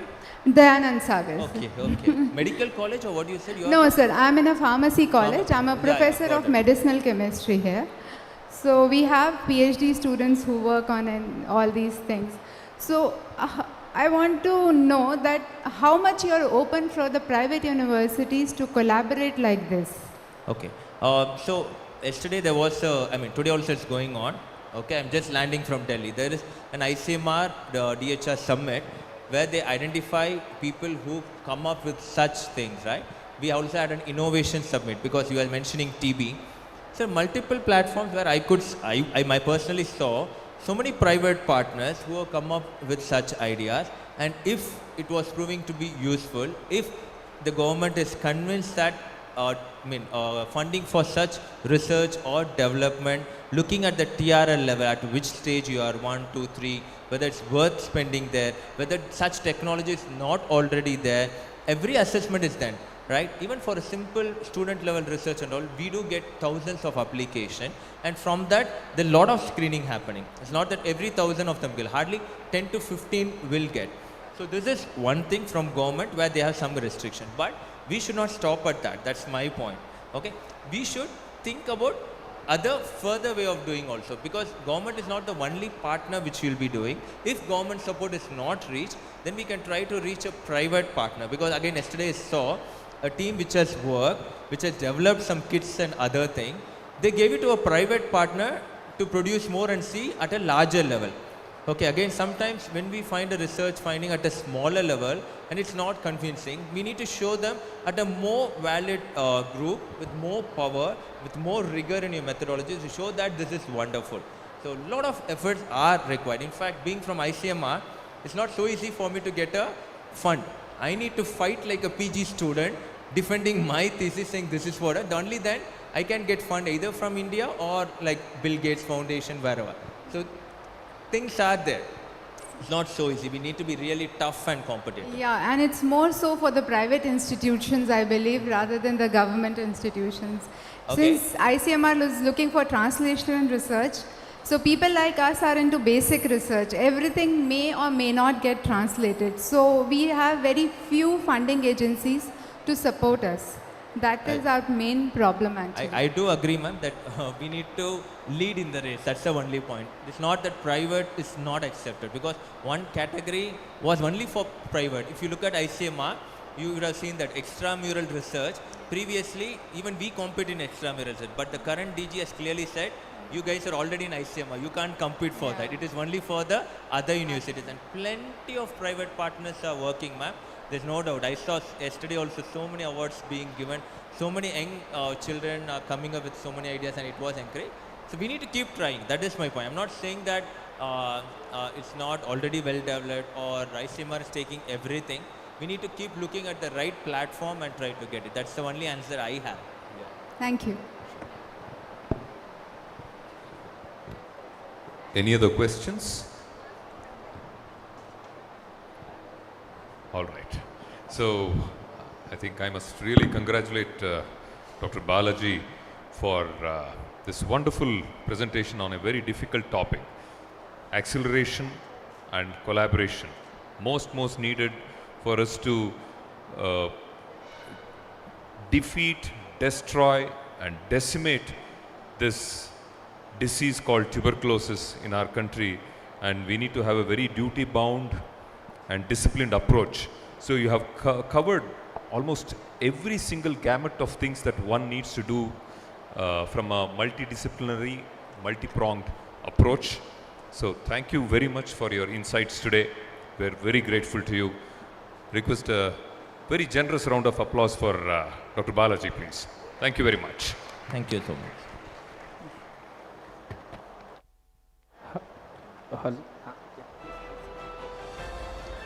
Thank you so much, sir, for your nice and informative thought over the bioinformatics, and we got many insights.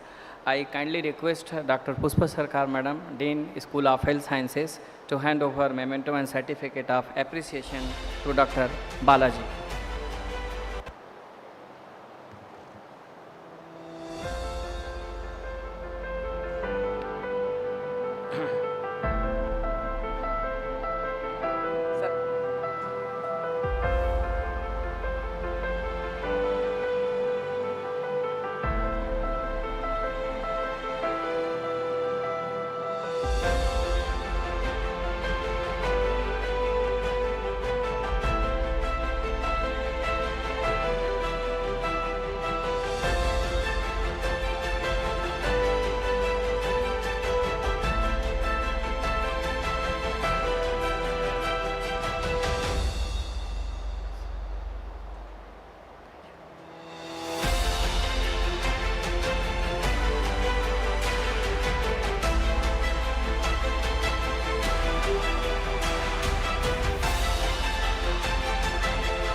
I request Madam to hand over memento to our chair session, Dr. Guru Prasad.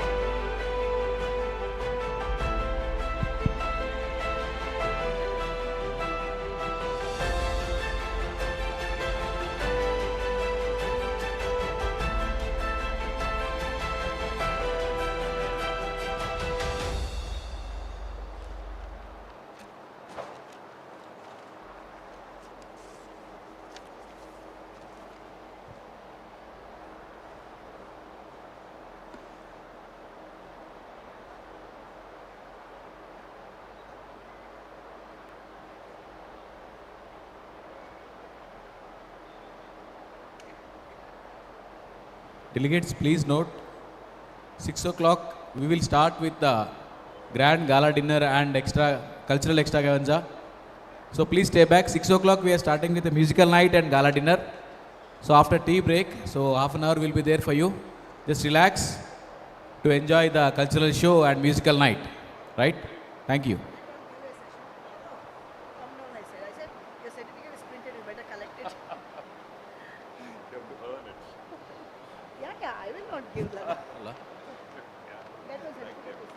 With DJ.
We will be having the Chudik Arulappa, Associate Professor, Director, Nursing Laboratory and Simulation Unit, College of Nursing, Sultan Kuwait University. Dr. Raghunathan and Dr. Garima Patel, Senior Physiotherapist and Physiotherapist, Anand Foundation Specialist, Neuro Rehabilitation Stroke, East Physiotherapist. We will have Dr. Umarani, Principal and Dean, D.Y. Patil College of Nursing.